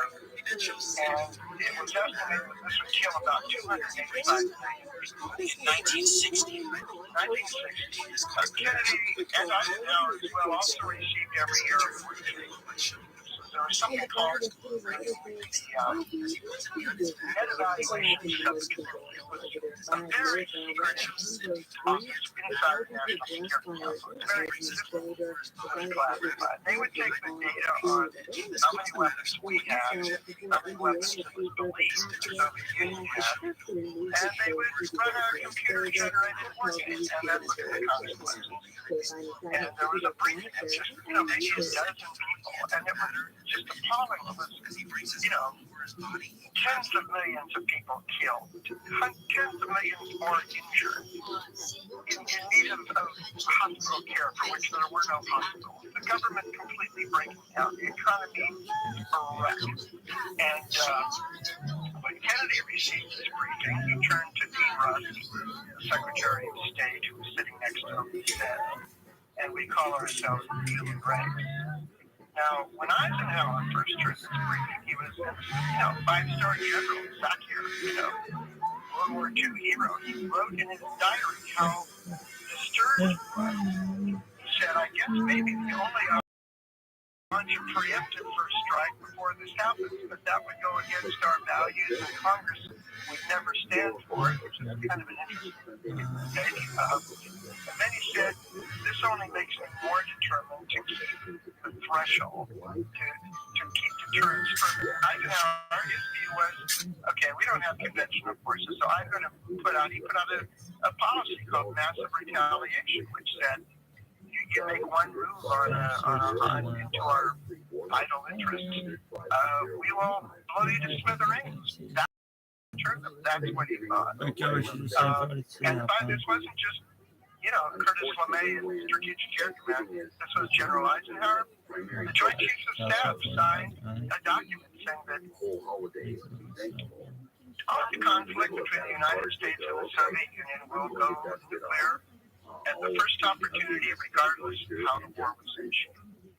I want to expand on that a little bit because I know more than the average bear on this, and you still had a ton of things in the book that I've either never heard or never saw integrated into the story well. And one of the things that you did a really good job, and I've been meditating on it sort of ever since, is the disconnect between military leadership and leadership. I mean, I had never heard the Kissinger line that you used, that he had said, because this seems to strike against all the public released information about the president, regardless of which president's desire to maintain deterrence, especially in the 60s and 70s, where he said that Nixon would not push the button, basically, that he would not kill 80 million people. I actually quoted, he said in a remarkable statement, your words, that he, meaning Nixon, won't push the button. He won't use nuclear weapons in a crisis, and that to only have the option of killing 80 million people is the height of immorality. I found that fascinating when you juxtaposition that sentiment, the civilian leadership sentiment, with the Curtis LeMay Strategic Air Command PSYOP sentiment. Well, it's interesting because this was I'm going to now reveal the one thing that I got wrong in The Wizards of Armageddon. I had, which again was written 37 years ago, I had in that book that when Kennedy came in and his Secretary of Defense, Robert McNamara, reformed the PSYOP, put in all kinds of limited options so that the first step would not be total catastrophic destruction of everything. He put little, we would restrain, we wouldn't attack these kinds of targets. In the first instance, we'd only attack the strategic forces, not the cities. It was very elaborate, very detailed, very sophisticated. What I learned in researching my new book is, because when I did that first book, I learned about McNamara's reforms only by interviewing people who were involved in it. There was no documents on the subject declassified yet at that point. What I learned in the new book is that the strategic air command just ignored. Not totally. What they would do, they would get the joint staff to put little caveats like, to the extent feasible, or if it is consistent with military objectives, we will do this limited options, as they were called. And then, of course, they were determined, they knew that if war actually come, they would determine that it wasn't feasible, and it wasn't consistent with military objectives. So by the time Nixon becomes president, and he and Kissinger get their PSYOP briefing, and Kissinger has been writing about this since the mid-50s, and he thinks that he's been following because he's been a consultant in the Kennedy administration.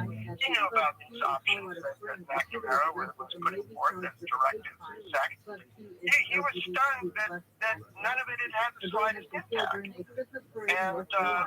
And Nixon once gave a public speech where he talked about the need to develop some options that would not leave us the choice of surrender or suicide in the event of a war like this. That's what he was talking about. And the line that you quoted where Kissinger says, I think Nixon just won't push the button if the only outcome is 85 million people killed, that was in a behind towards the Security Council of his advisors. It was, I got that from a top secret note-taker's account of the meeting, which had recently been declassified. Because that would destroy deterrence if something like that ever got out. Yeah, it might. If you're saying, if all I do is to convince the other side that, you really are. The other side thinks that you won't do it. Well, maybe you'll get aggressive. I was interested in sort of the polarities, and if you'll pardon the analogy, the triad of interests here that develops after the bomb is first discovered. I mean, you could talk about the Bertrand Russell, sometimes Robert Oppenheimer, we need to rid the world of past behaviors because they'll destroy us. The middle ground, which is maybe the von Neumanns and the Herman Kahns, and these people who try to figure out how to use our rationality to live with a tough situation. But then on the far side is the military, and you could say not just in our country, but also the establishment in the Soviet Union. I found it interesting when you were talking about Kissinger had talked about how, and this is what you just talked about, how unresponsive to presidential direction the military was. Out that they found wonderful little lawyer-like wiggle words in the specifics in the small print, but also they had, because I was trying to figure out in the democratic system how they worked this, and they were very clear about how they would have allies in Congress and in the Senate and in the House and in the Senate who controlled important committees on defense and expenditures and whatnot, and they could sort of undermine a president that they didn't like or anyone that was soft on security or what have you through their allies in the legislative branch. Is that kind of how the military was able to, in a free society where the president's supposed to hold the cards and all this, is that how they kind of counterbalanced his power? Well, to some degree, the military has also evolved over this time. I mean, the 50s and the 60s, strategic air command was basically dominated by people who had been strategic bombardiers. Second World War guys. Yeah, and it came up in the culture of Curtis LeMay. Who was the first effective commander of SAC.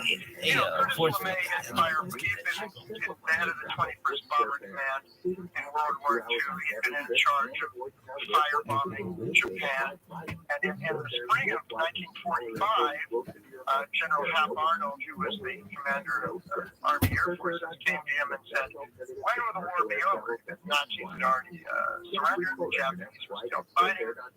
LeMay took the problem to his staff. They did the math. They, how much territory has been destroyed so far, how much more territory there is to go, how many bombs that'll take, how long it'll take the bombers to get there. And he came back and said the war will be over September, because that will be the time by which we will have bombed every square mile in Japan. So that was his idea of war, to bomb everything. And when the atom bomb and then the hydrogen bomb came along, this became more appealing still. So the notion very notion, having this incredible weapon, that you would want to employ strategies involving restraint or using them in some limited way, struck guys like LeMay and his successor at Rabbi General 005. Tommy Power, who had been Interesting, LeMay's Rabbi nephew, 005. LeMay once And when you call yourself Rabbi 005? Oh God. This notion of restraint struck them as perverse. Well, Why would you want to restrain yourself? I mean, in this incredible moment, there was old professor at MIT, Bill Kaufman, who had come up with some of these ideas of restraint and counterforce and so forth, was giving Tommy Power a briefing on this. And Tommy Power just on the table and said, "Why are you talking about restraint? Look, if at the end of the war there are 2 Americans and 1 Russian, then that means we won." Kaufman said, "Well, you better make sure it's a man and a woman." And Power stormed out. Now, Power was an exception. Not everybody was like that, but they did have this bomb everything mentality. As time went on, the military involved, the LeMay types died out, and more people came into the command who had had experience as tactical fighter pilots or as tactical bombers. In other words, looking at military use.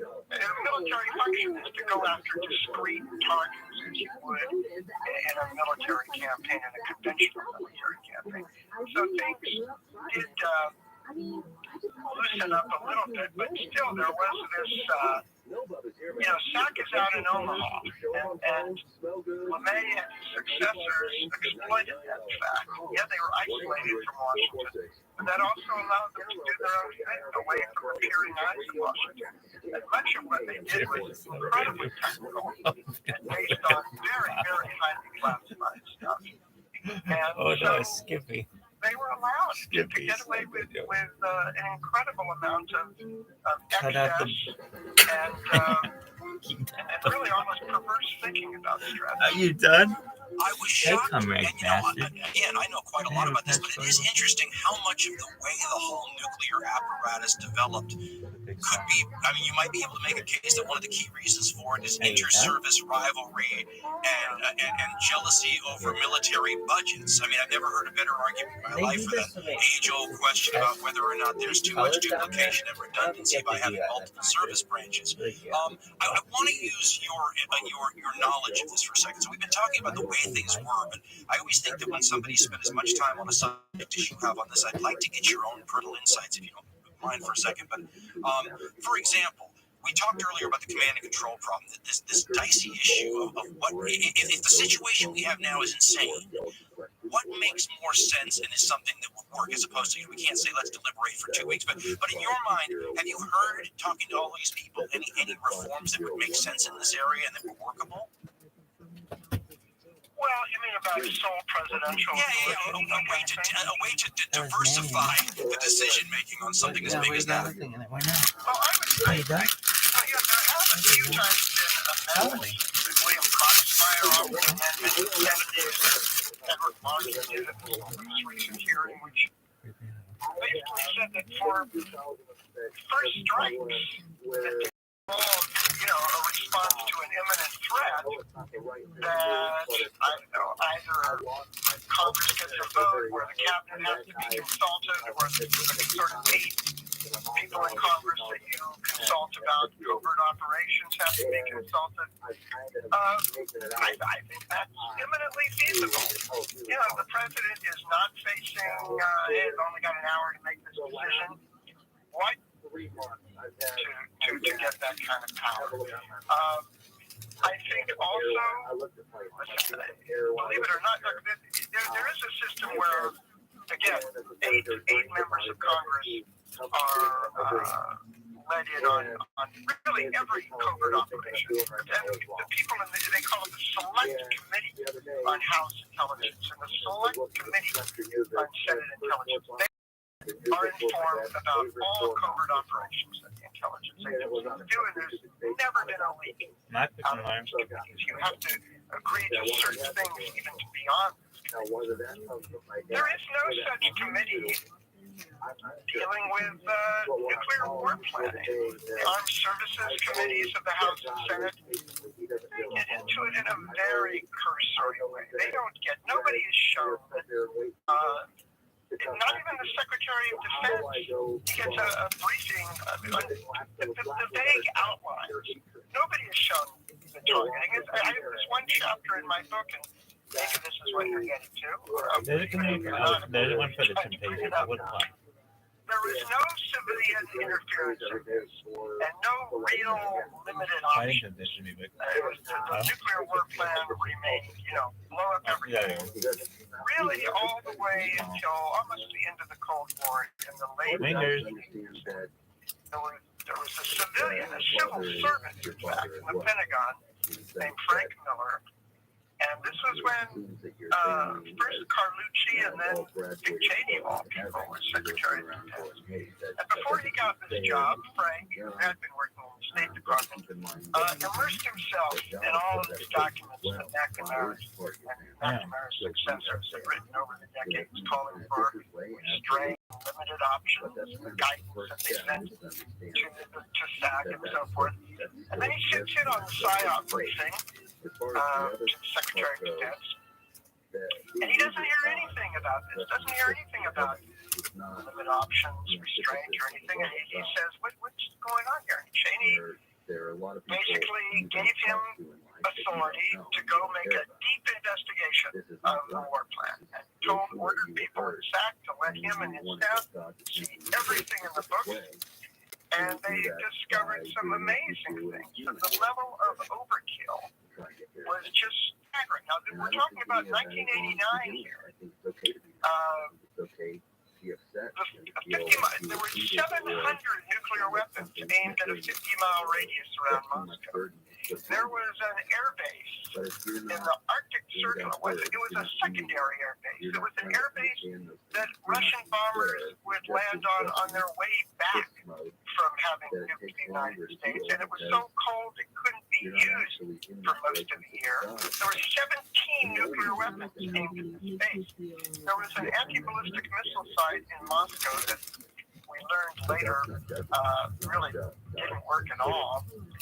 There were 69 weapons aimed at this missile site. There were also the way target sets were targeted. For example, one target was destroy the Russian tank army. Okay, well, what they did, it wasn't even just destroying just the tanks.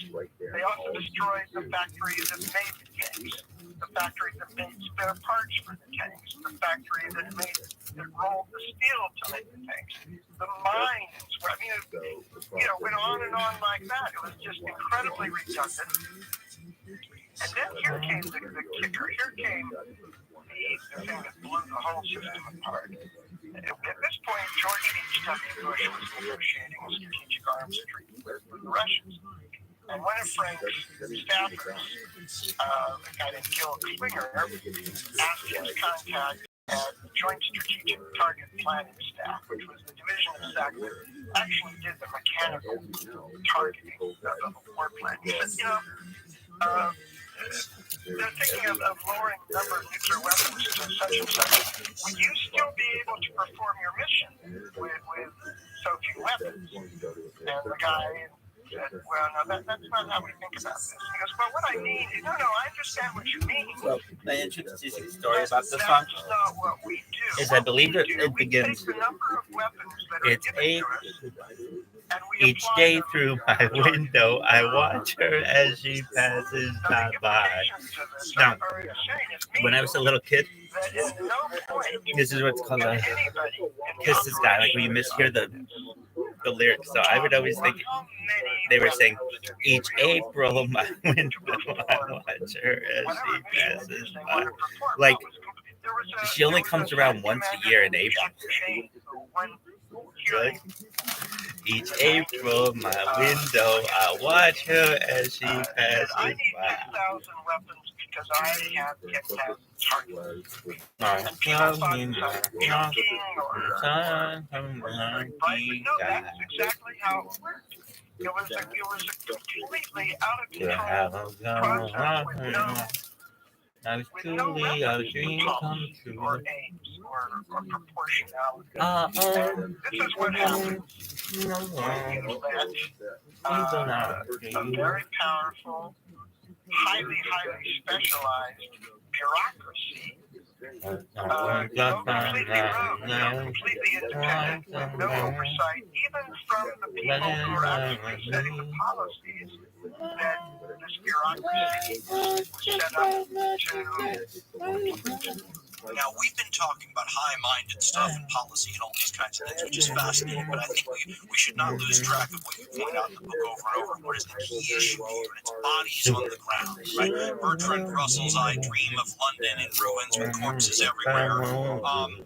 I was wondering about humankind's ability to stay on a knife's edge of concern and alert generation after generation. I think maybe after thinking about this, that it might almost be an evolutionary help that we don't continually worry about nuclear weapons to the same degree that we did in like 1955. And yet, if we don't, do we risk presidential campaigns where we're talking about minutia and small little opinion things or optics things that don't matter at the expense of talking about some of the very important things we talked about here? How can you keep something this important and this almost impossible in your mind to imagine thing? How can you keep this at the height of the triage alert level indefinitely?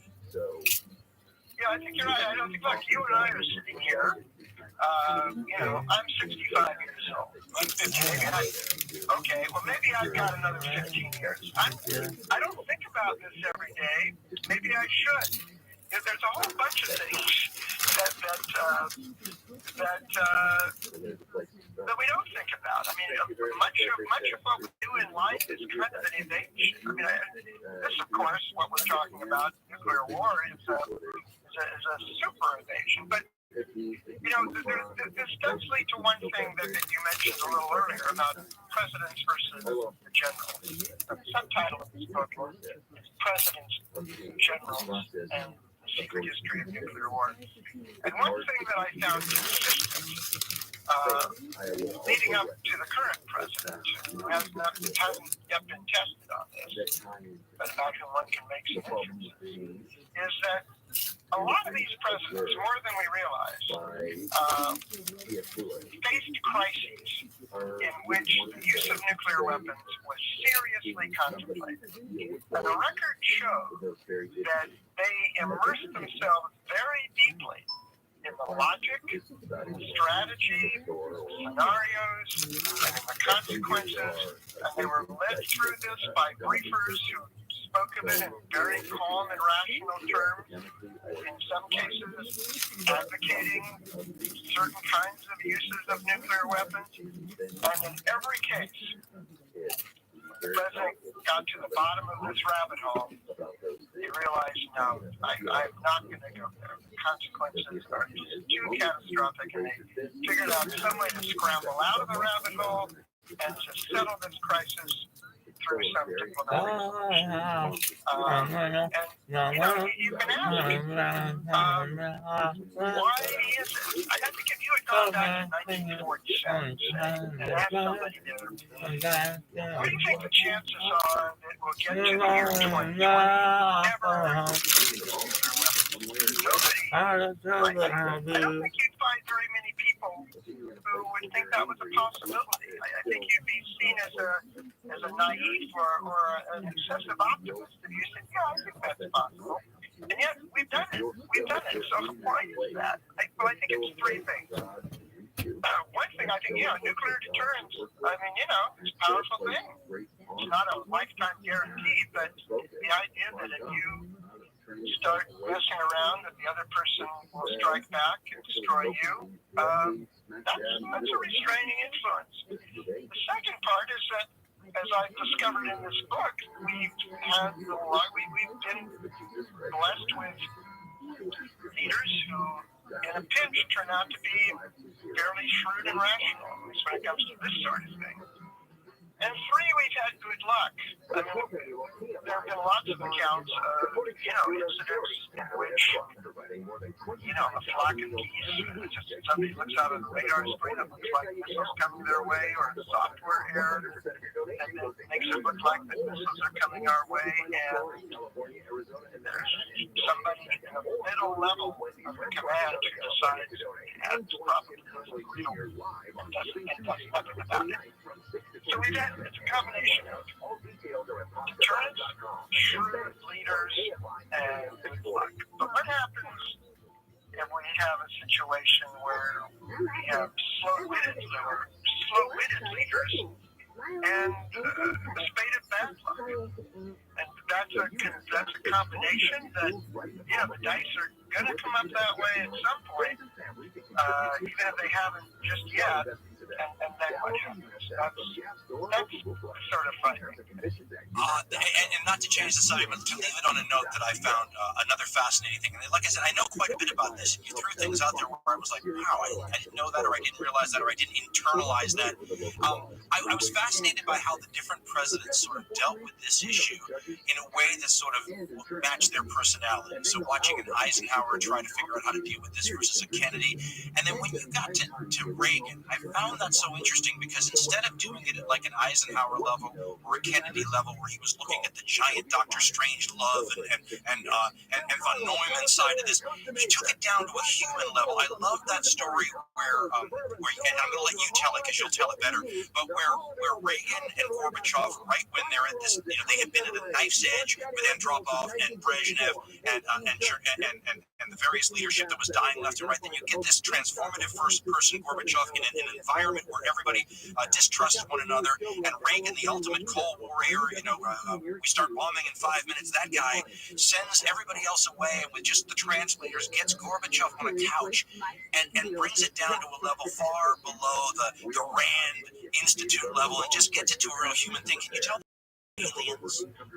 Yeah, well, Reagan, I was a reporter. I was covering Reagan, and he turns out to be a more complicated figure than I thought. For one thing, he was kind of a secret nuclear abolitionist.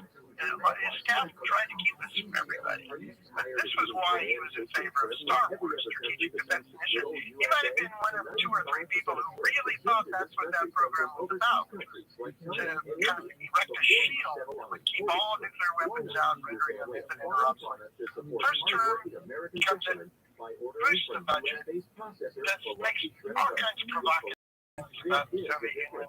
The NSA and CIA are doing incredibly provocative things. And then Reagan realizes that the Soviets believe that we're setting up to launch a first strike. And so we have to start dialing this back. And he reaches out to the Soviet leaders. He says a couple of them died.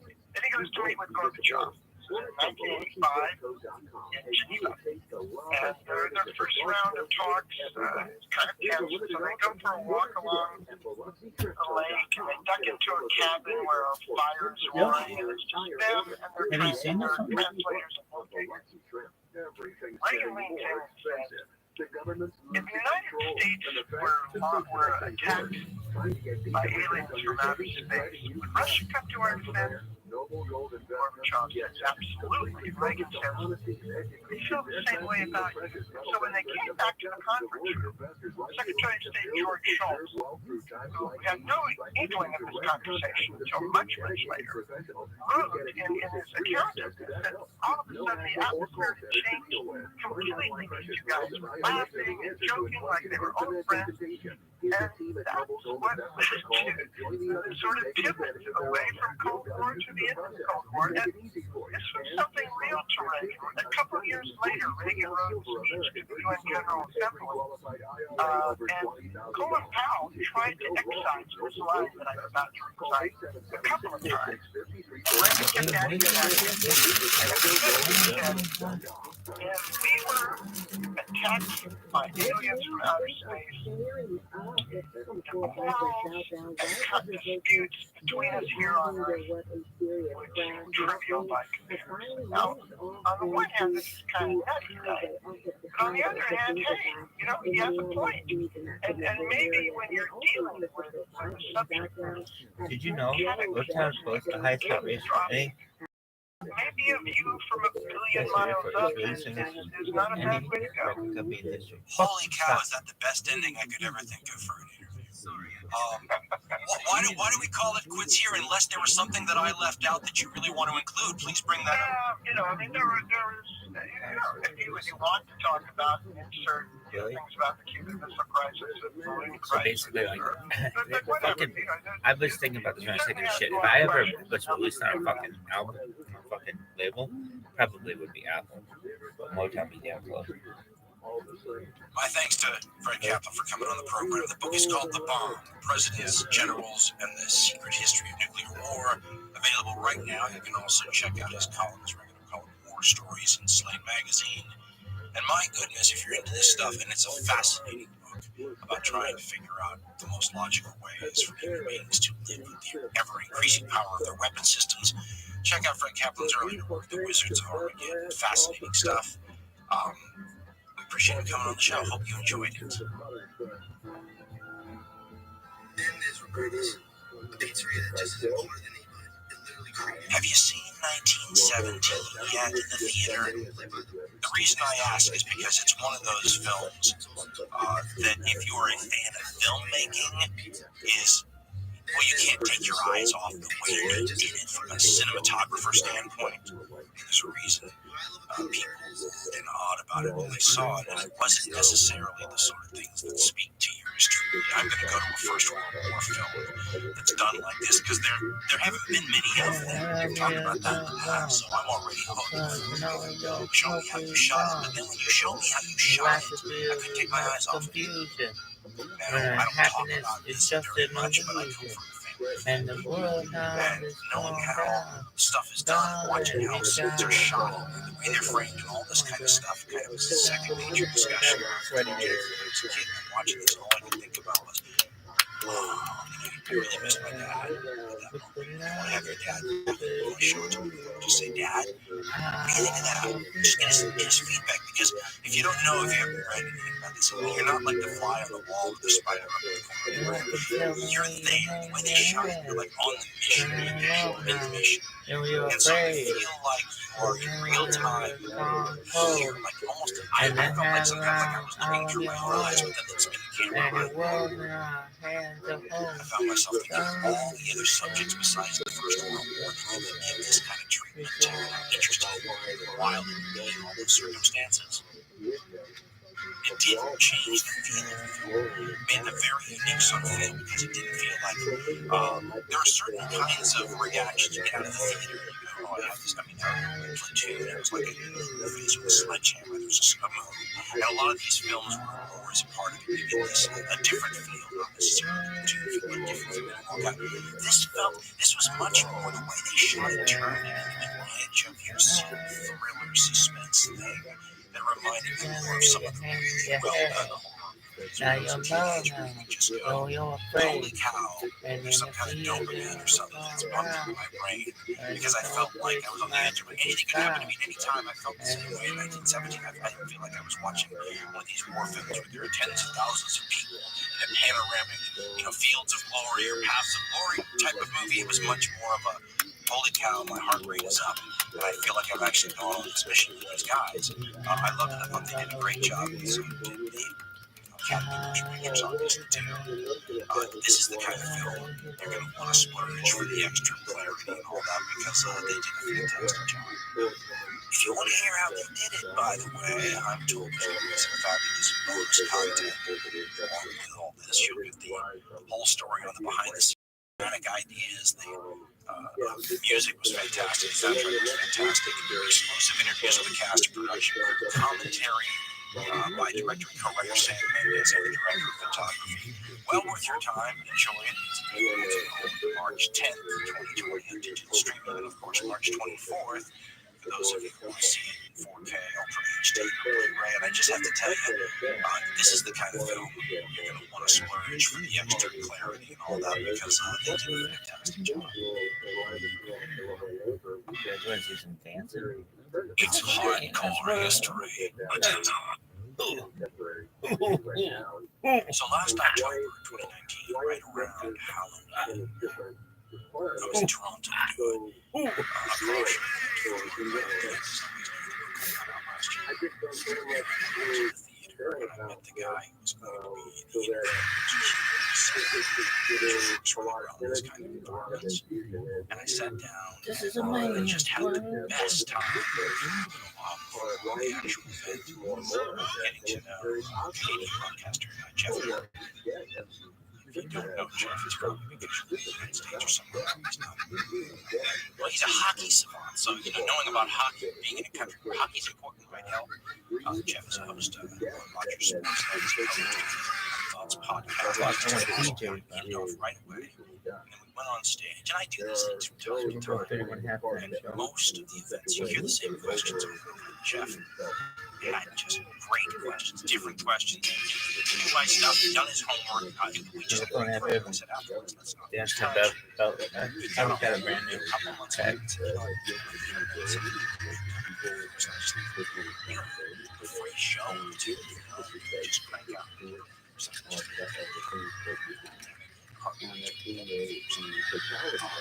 And I said to him, listen, it ain't always that good. Depends on the question.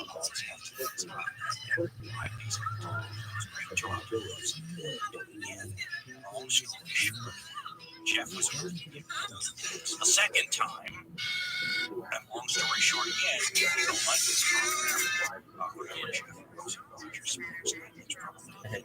I love this one. On their website. What'd you say, baby? Huh? Yeah, they do, baby. Goes to you. So let me just tell you that this was a coronavirus-inspired program. Because I look good. Digital glitches, dropouts. I apologize. There's no way to fix them, so I'll notice them in there. Also have some conversations with you got that right, Sonia. Jeff Merritt returns, and hopefully only the second out of many times in the future, to discuss whatever the heck he wants to for the next hour and something. So Jeff, take it away. You're the host.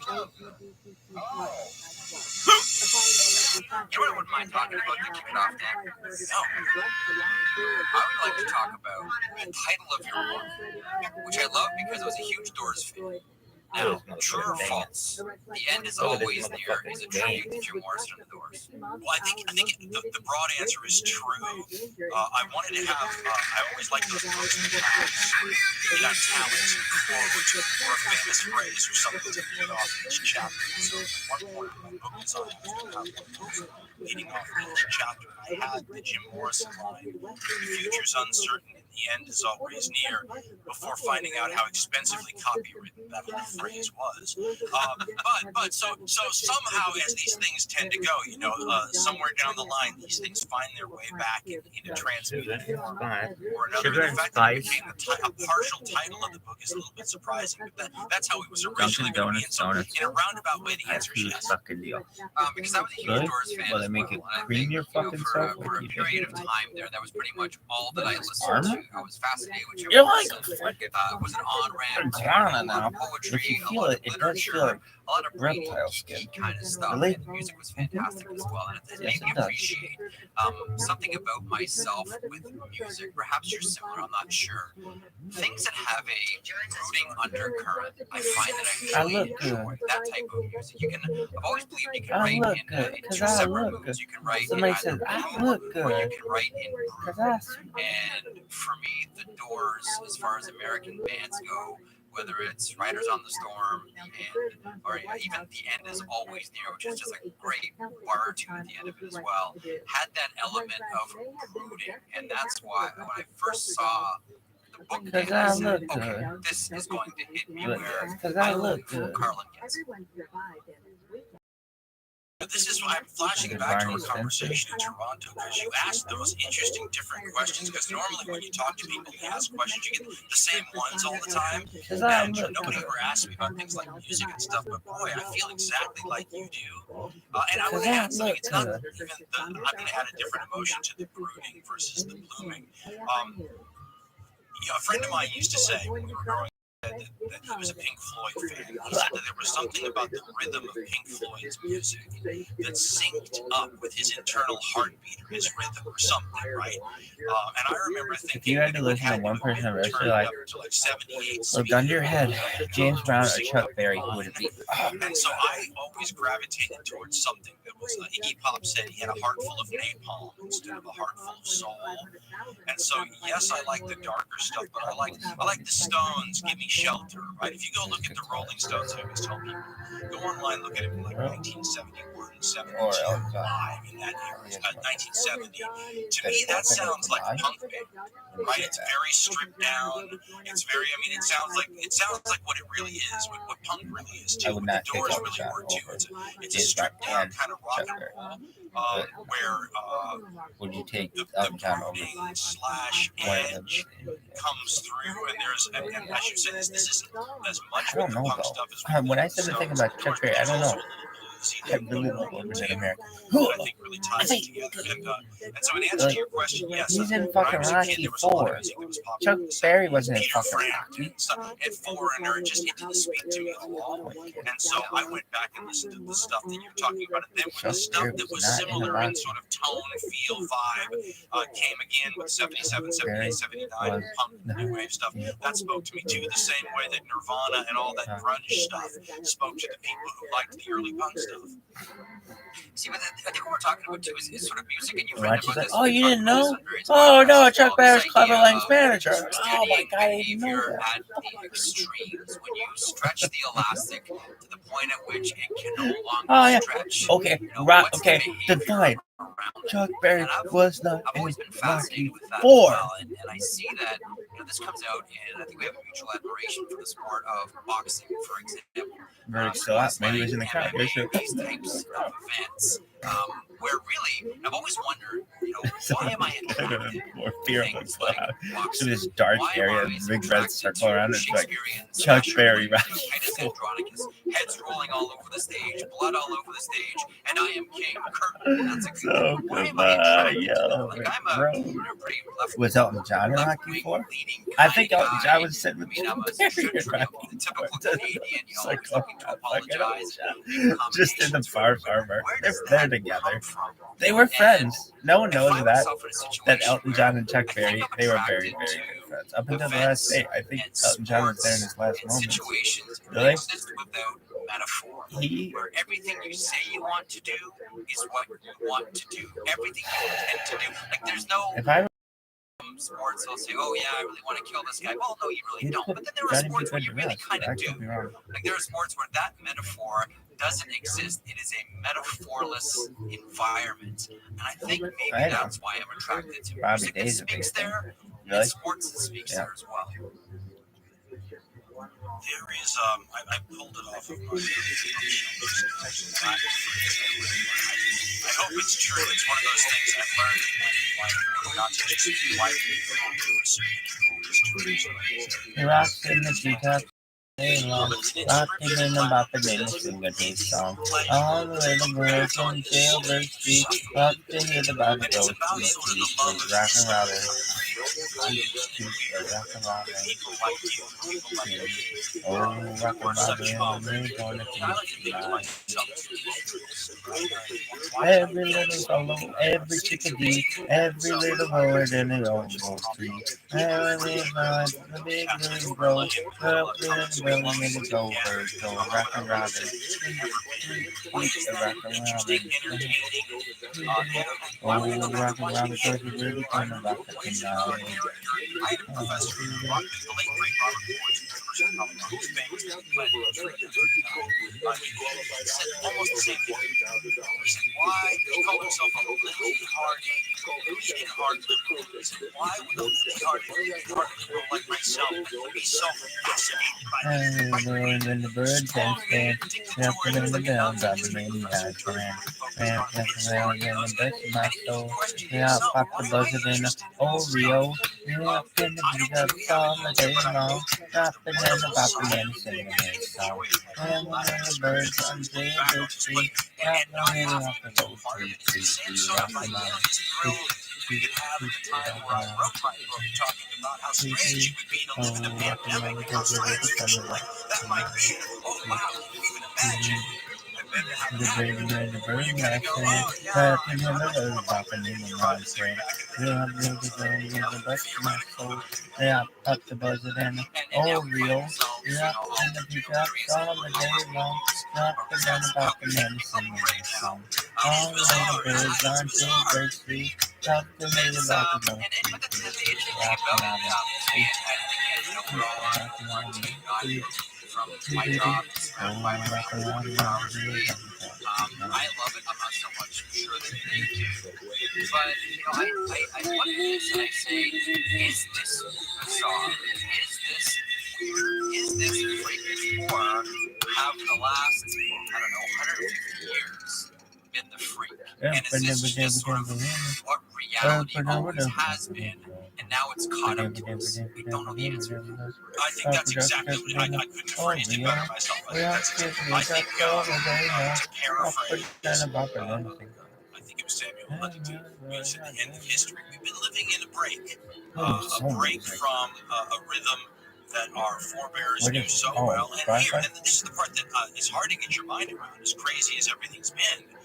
They never had the luxury of only having one bad disease out there, right? When they had all the bad diseases you could think of, they had all the other bad diseases at the same time. You didn't just have cholera, you had smallpox. You didn't just have plague, you had typhus. It was all there together. You had measles and mumps and all the childhood diseases that killed you at the same time.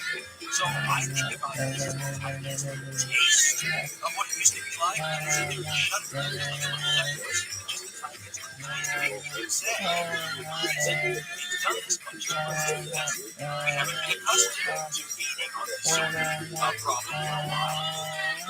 From balance and resilience, I love the fun. What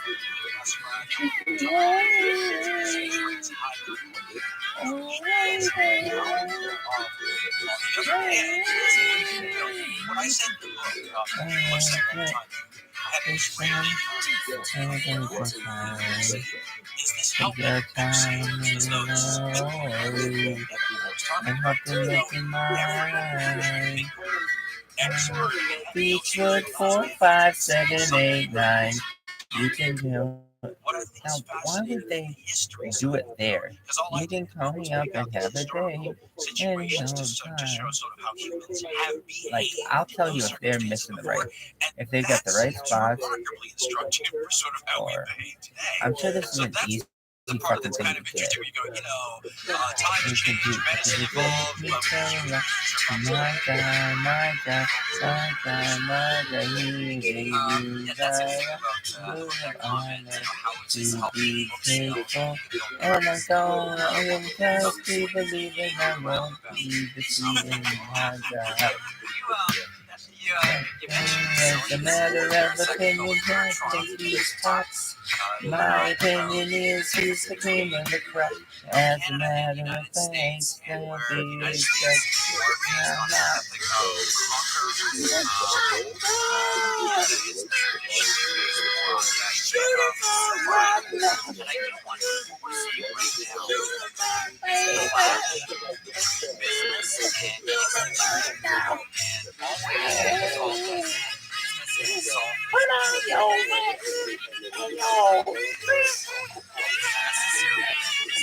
right down to success.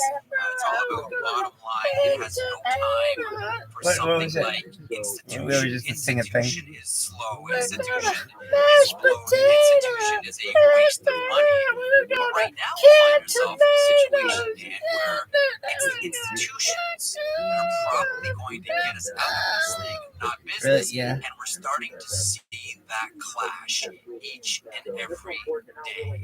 I wonder how. I really do wonder Quarter, man. where this one ends up. And if at the end of all of this, there's Remember when more it of was a like, there's more of a premium placed on not chasing speed, not then chasing compose you. slow down a little bit. Maybe we're There. deliberate, Celebration there for you. about our choices. Right now, we're looking at, I think, this battle between efficiency and endurance. And right now, what we need more so than efficiency is that type of institutional endurance that business has always had nothing but contempt for. I think that's a fantastic analysis. I think somebody else recently too, was talking about maybe the way something like Are the you current done? situation What's that song? What happened? makes us simply Yeah, I love that reframe stuff. the lens through Why? which we view something. So, whereas a business institution running a hospital runs a lot of waste. At a time like now, that looks more like insurance. And when you look at the costs of what we're going through now, it looks like relatively cheap insurance. But that's simply something that comes into play as part of the, I would call it the give and take. My stepfather's metaphor for it was a tug of war.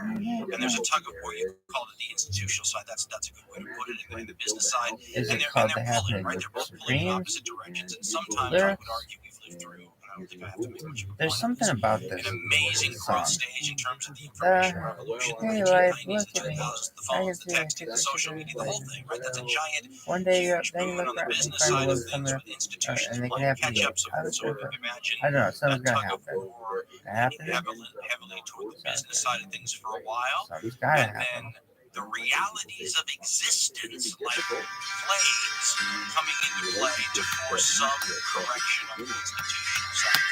I like how it starts. It's very 60s Supreme. Hey, God.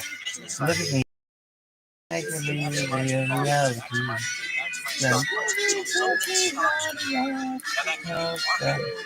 Suddenly I just woke up. Yeah, I don't know. Many times that you left the hate to be.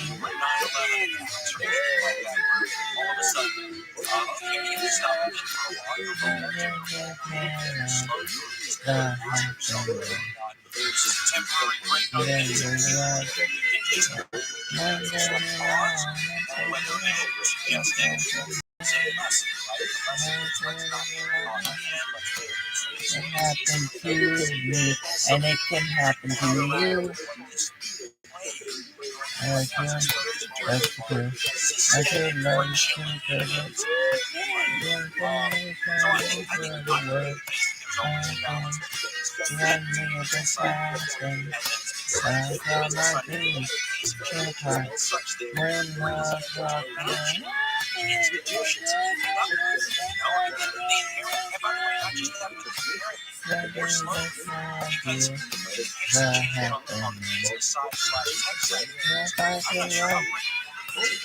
For what it is, it's not a dream.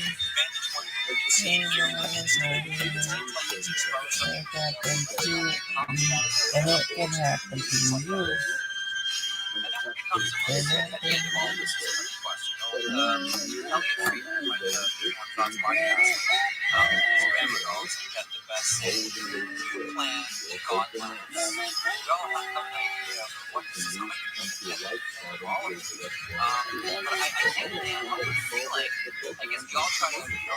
Figure out what we're going to be when all of this is done.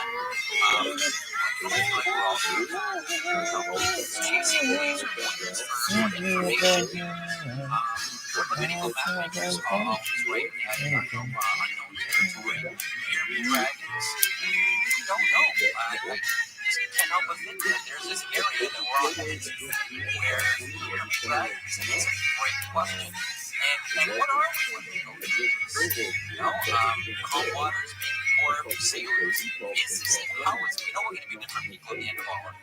We know our technology is going to be different. We know how we consume, what we consume, how we live is all going to be different. How are we going to be different people? You know, my gut on it is to say that we'll all understand how interrelated we all are from person to person and also person to nature.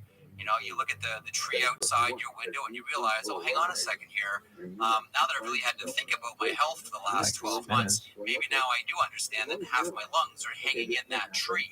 I'm guessing that we have more of an appreciation of how everything is joined, how everything is linked. But again, I don't know because you'd be dragging. Oh, no shit. We did a show a long time ago now, old style, hardcore history, short, light, by modern standards. We talked about the Great Depression. There was a quote that we used by New York Times economic writer Robert Sanders. The gist of it was that we make fun these days, or economic experts make fun these days of the stupid, silly mistakes that the money experts back in before the Great Depression made. Laugh at their stupidity, naivete of markets and all that kind of stuff. But his point was, before you get too caught about it, realize they were doing the best that they could with what they knew at the time. And they got blindsided by something they didn't see or know about. And that could always happen again. Of course, after Samuelson said it about the .com crash and all that kind of stuff. The point being that it's always something that you can't see coming that's going to get you. Because if you can see it coming, then you can plan for it. It's a lot less likely to hurt you. But those things are reliably out there. That's the black swan idea, right? That you don't know that something's out there, but you can imagine that something out there that you can't plan for is going to hit you. So, like you said, God laughs, right? Is this live? Holy fuck, I could watch people that live in California snow blow live while I sit in my fucking underwear and beat off. Oh, you sons of bitches. So when you say changing us, that right there, oh my Christ. How it changes us in the same way that oh my the God. Rush towards Kids, this is why we live in California. This is what we'd be doing. Somewhere. Somewhere. Oh, and then you got like other people. Oh, it sucks. It sucks. You can have a fucking, you can have a service, but it's like they gotta do everyone in the fucking. It takes forever for them to do everybody.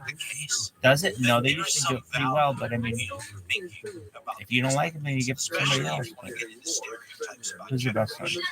My friends. What is it? And my teacher's friend. What is my friend? My friend. I think it's called Igers. Okay, are you done? Would I have wished this on us in order to get no, they're not. You literally have to watch them do all this work. Speech of my alma mater in like a couple of weeks. The whole point of it is they're like out of breath. They're so fucking cold. I'm not saying I wanted it. Right? I'm not glad you're convinced what it was canceled. Are they having to break it up? But if it's going to be canceled, that's anyway, a lot of fucking snow. Really? Shit, kids. That's 3 feet of snow. There's a chapter in the book, which we should all know by now. It sounds like an MMA style phrase, doesn't it? But I don't mean that. It literally is just the same thing one would wonder about seeing the animal kingdom, the plant kingdom, or any sort of like life's reaction to adversity. And I mean, if we're this adaptable species, right? If that's the number one thing we bring to the table. We don't have sharp teeth. We don't have long claws, right? We're the smart ones who can adapt like coyotes. Does adaptation require adversity? Like look at all this shit. If it does, then you guys haven't even put a. He's sitting there with fucking cigar. You guys even haven't even put a goddamn nick in that bitch. Really? Oh, to extend that, there's that. Kids. There is that not a drop in the bucket. At the end of all of this, we're going to kids see. Oh my God! The fucking camera just fell. watched it live. cut the laces out. I watched it live. Oh my god, can you see that? The camera fell. About, why are we so attracted to these brutal dictators? Why are you so attracted to Why are you so attracted to behavior at the fringes of extremes? When you're a pretty middle of the road kind of person, maybe left leaning, maybe a little bit of a humanist, more understanding, someone looks for similarities instead of differences. Just because you're a pacifist doesn't mean you don't appreciate the value of a pacifist. Is something that I've always maintained. And I think in this situation here, and other generations have from New York.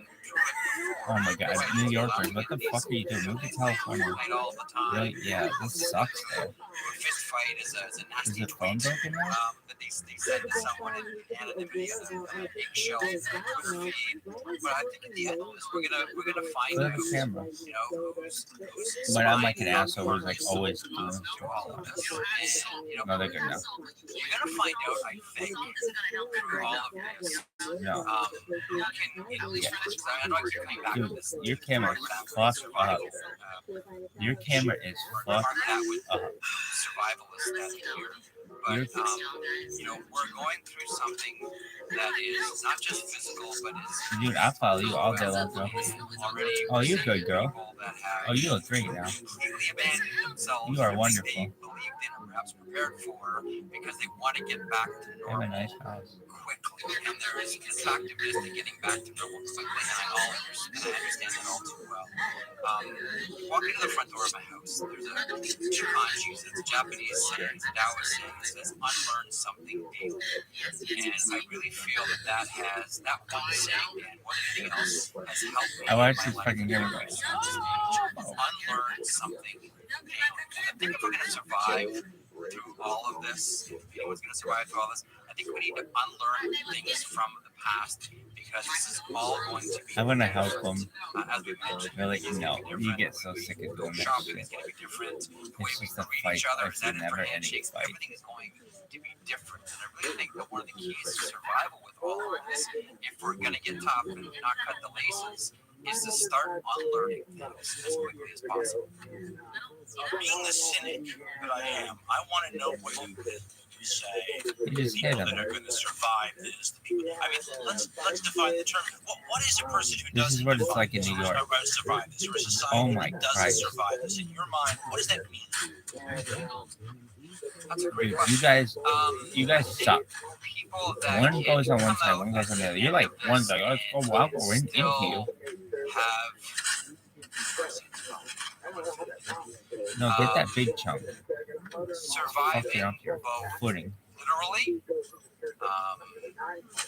And I also think This asshole's surviving never is fucking still snow being able shoveled before. to Hey, that's got work metal on the within fucking end, a dude. Like, society, duh, still it's just your work first within day ever seen a group snow. of people. And that doesn't just have to be immediate. That can also be online. Dude, what are these But fuckers still, doing? what Antifreeze. did Yeah, Nietzsche what is that always say? gonna When make you your fight fucking the snow monster, it's green? important not to become the monster at the same time.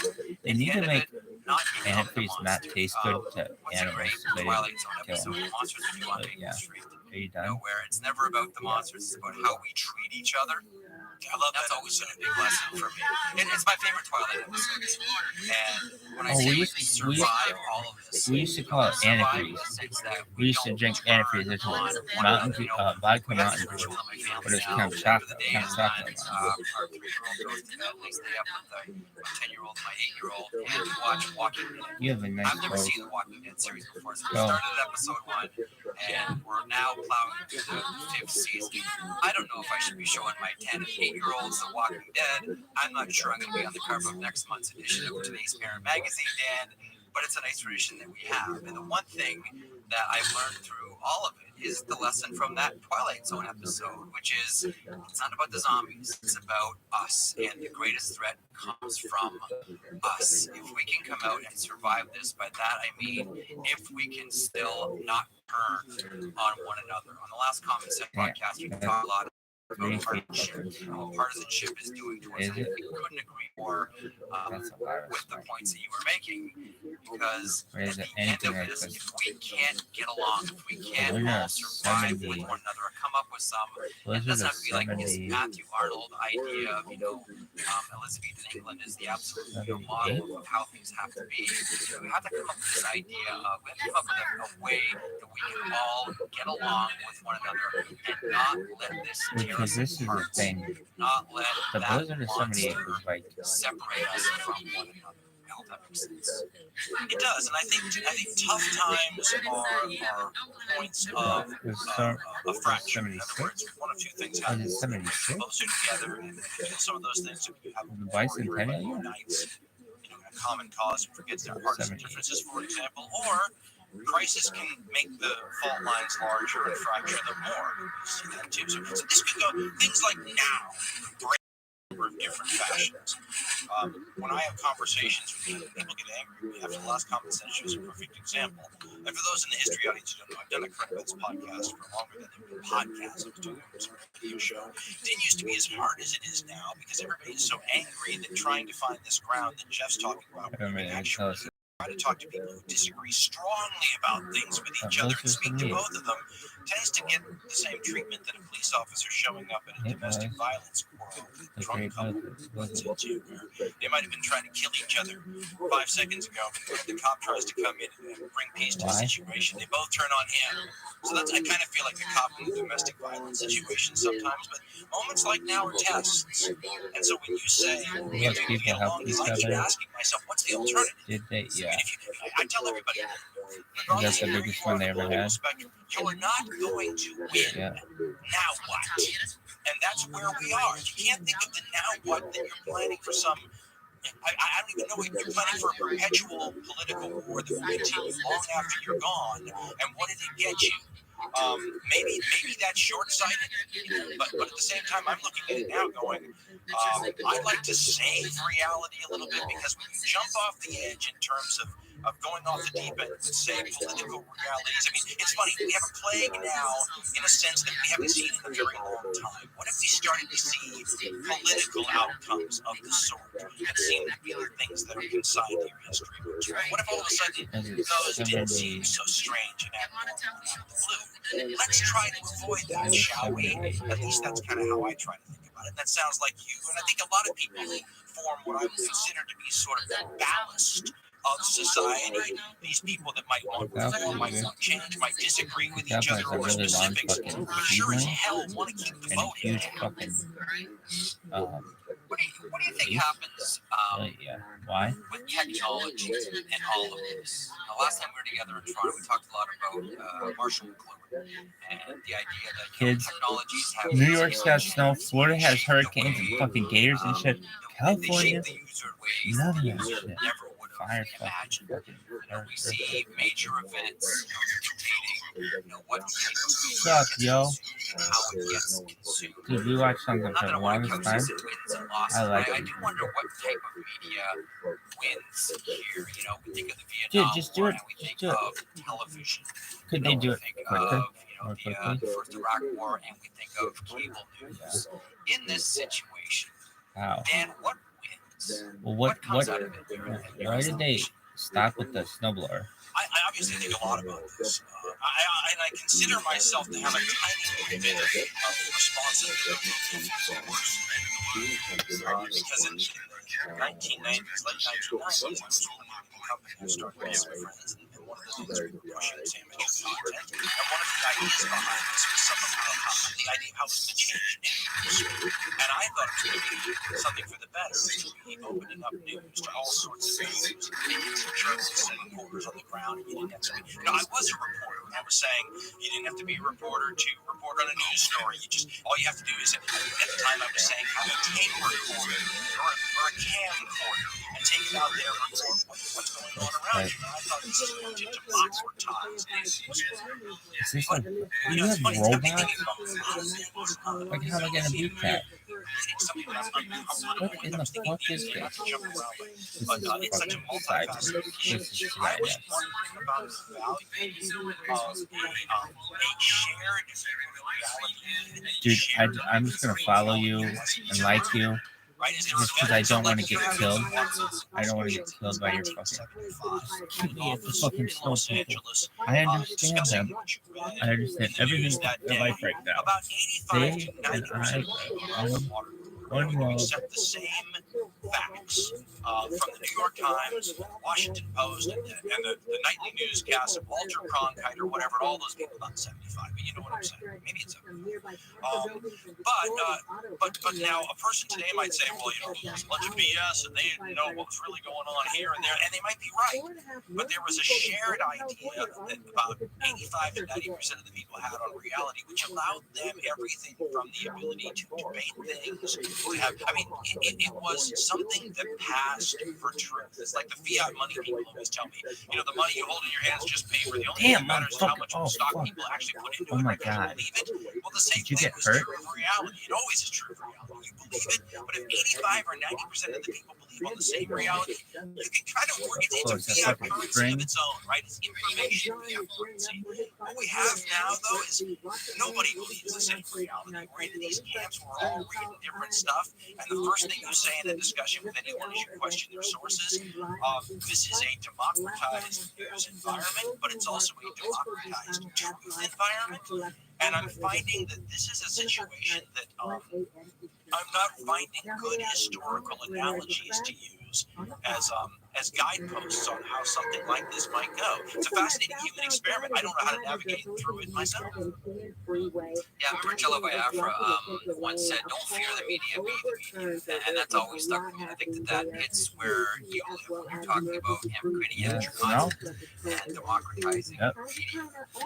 You know, it's interesting when you talk about, you know, look, okay, so what, you know, where are you? Are you left wing? Are you right wing? And what are your media biases? You know, what's the old journalist saying? If your mother says she loves you, get confirmation. It kind of feels like we're at that point now with all of it. I'm curious because, you know, that point about having 80% of people are on the same page about history, about current events, and there's an accepted media. There's an accepted version of the news that we all agree upon. Then we can have the conversation. You know, I think that has really done a disservice to television now, because it has demonstrated the limits of that format, and by how an hour is divided in TV time. Because as you well know, in every segment you have between 6 to 8 minutes to speak, and unless you go along the same lines as those that have come before with all the basic assumptions, if you try to paint outside the lines a little bit, you spend the entire segment trying to explain the premise of your point without actually ever getting there. And that's why I think, honestly, and I know that I'm saying this on a podcast, and I have a podcast myself as well, but honestly, I see as far as the big winners through all of this, I think this is going to be, because I still believe we live in the golden age of audio. I think the big winners of all this is going to be podcasts.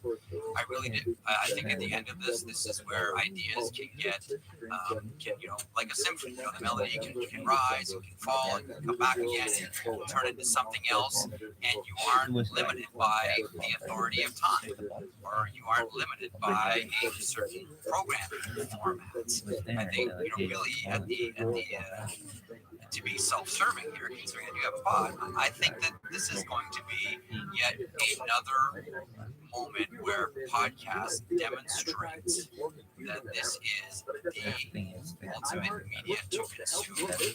Like, and of course, not all podcasts are equal. Not all podcasts are the same. And yes, I do understand that, you know, right now we look for, you know, we have these biases. We only want to, what's the line? Nobody wants to hear other people's opinion. They just want to hear their opinion in different sounding voices. That's kind of where we're at right now. But I do think that this is the place where, you know, the revolution will not be televised, right? The revolution is on podcasts. I really do believe that this is going to be another brick in that wall. I hope that deep conversation and in-depth looking at things the way, a lot of podcasters like to do it. When you do a 3-hour podcast, you have time to go in-depth on issues. I think that it's a little like vegetables, even to some kids, where if you give them cake long enough, even some of the most anti-broccoli-oriented kids start going, if you care, Are you gonna do your bet right now? I mean, maybe it's like there's a pendulum swinging back and forth, or there's always a segment of humanity that craves. This is the other possibility that we're all created differently. There's always a segment of humanity that craves looking at things through a different lens, a higher zoom perspective, or a more granular one. It's a personality question, and so something like that, feel like the real spring? quick hit appeals to them. I always say one of the great things about podcasting is it is a giant high listening audience size, and if you appeal to just a tiny little sliver of it, that can still be a heck of a lot of fans, and that allows you to pick some topic that might be extremely narrow, that 90%, Mexican science fiction comic books from the 1950s or something, right? But the that was all the work you did? slice of the pie that finds you may be a huge number of people, and they're all going to be fanatic, cult-driven like folks, because they've been waiting for someone like you their whole lives. I think podcasting has advantages over that. I also think, and this is just, I find this all the time. All about this too, Jeff. And by the way, your insider stuff in the industry is absolutely dead on. We can go there if you want. I'm sure there's a lot of people in the audience who are actually in the industry. So yeah, they were going to get all kinds of OJIs. But I would like to point out that there's a huge difference between creativity with a large group of people and creativity with a small group of people or a single individual. You and I were talking before we started here about how interesting it is to watch all the late night talk show hosts do their coronavirus at-home versions of their shows without the lights and the camera angles and the glitz and the band and the audience and the whole thing, and they look remarkably like the rest of us, which makes some of the better podcasters who do similar stuff to them look that much better by comparison, right? When you take away all the lights and everybody's equal, those guys might be funnier. So I think maybe your point is well taken. I think the last time I heard there were 750,000 podcasts. So there's really something for everybody. And what I do love about it is a natural place for genius talent to be found. Eddie Murphy, Richard Pryor, any people who are like great talent, Robin Williams, none of those people today would have had anywhere near as tough of a struggle as they did in their day, because they would just have to have a podcast and everything else would take care of itself from there. The talent would move mountains. What up, Tova Weinberg? How you living? You know, a lot of it is too, I think, Dan. Well, first of all, there's going to be a whole new star system that's created all of this. Once everything is equal, then okay, it's the best ideas, it's the best shows, it's the most creative people, it's the most engaging, thoughtful people. Those are going to be the ones that end up coming out shining at the end. One of the failings of media right now is this idea that everything needs to be multi-platform. Well, we love to on-ramp this television show. How can we repurpose it as well? How can we repurpose it as well for radio or for podcast? You can tell the difference. I know you specifically know the difference when you are listening to a radio show that's been podcasted versus doing a podcast. And even though it's subtle, the difference is huge. Radio, and you talked about this on the last Common Sense, you're bang on this idea of heat, and yell and scream and choose confrontation over conversation. That's going to get those people that generally on their radio only be listening. What's the average TSL for a time spent listening for a radio listener? If you're lucky, 6 to 8 minutes while they're in their car before they get out of the car to do something else. You just want to capture that one slice. It doesn't work for a podcast. That doesn't work at all. One of the things that I think a lot of people have always appreciated about Common Sense or Hardcore History, and I try to do on every podcast that I'm part of, is respect and acknowledge that you're broadcasting, generally when you're doing a podcast, right into someone's ears. And the last thing that people want to hear in their ears is screaming and yelling. And that's why I think, as far as what's going to be that media that helps define this generation after this pandemic is all done, I think it's going to be the medium that chooses conversation. It's easy to listen to to the earlier point, has the best ideas, has the most interesting observations, and is easy to listen to. It doesn't scream at the listener. Radio is generally broadcast into a car, so you're still broadcasting to the back seat. Television is broadcast into a living room, right? There's still that old theater idea of talk to the person in the last row. Podcasts go right into your brain. They should be listenable and quiet and not jarring. That's what I've always believed. Jeff, I'm going to try to not assume this is some sort of passive aggressive attack on me personally, because I am well known for going in a nice low tone of voice and all of a sudden screaming in the ear of the listener. That is almost like one of my known traditional styles. So I'm going to take this as a personal slam against me and my approach to podcasting, because I'm known for doing that. And listen, this is a good time to address the issue, because I did a virtual reality on exhibiting Skywalker sound. George Lucas's company did the sound. They're my fucking cousins. Alright, well, I got to meet the staff, and when I met the staff, one of their real fantastic, great sound engineers comes up to me and says, I'm a big fan. I really want to tell you how much I love the show. Blah, blah, blah, blah, blah, blah, blah.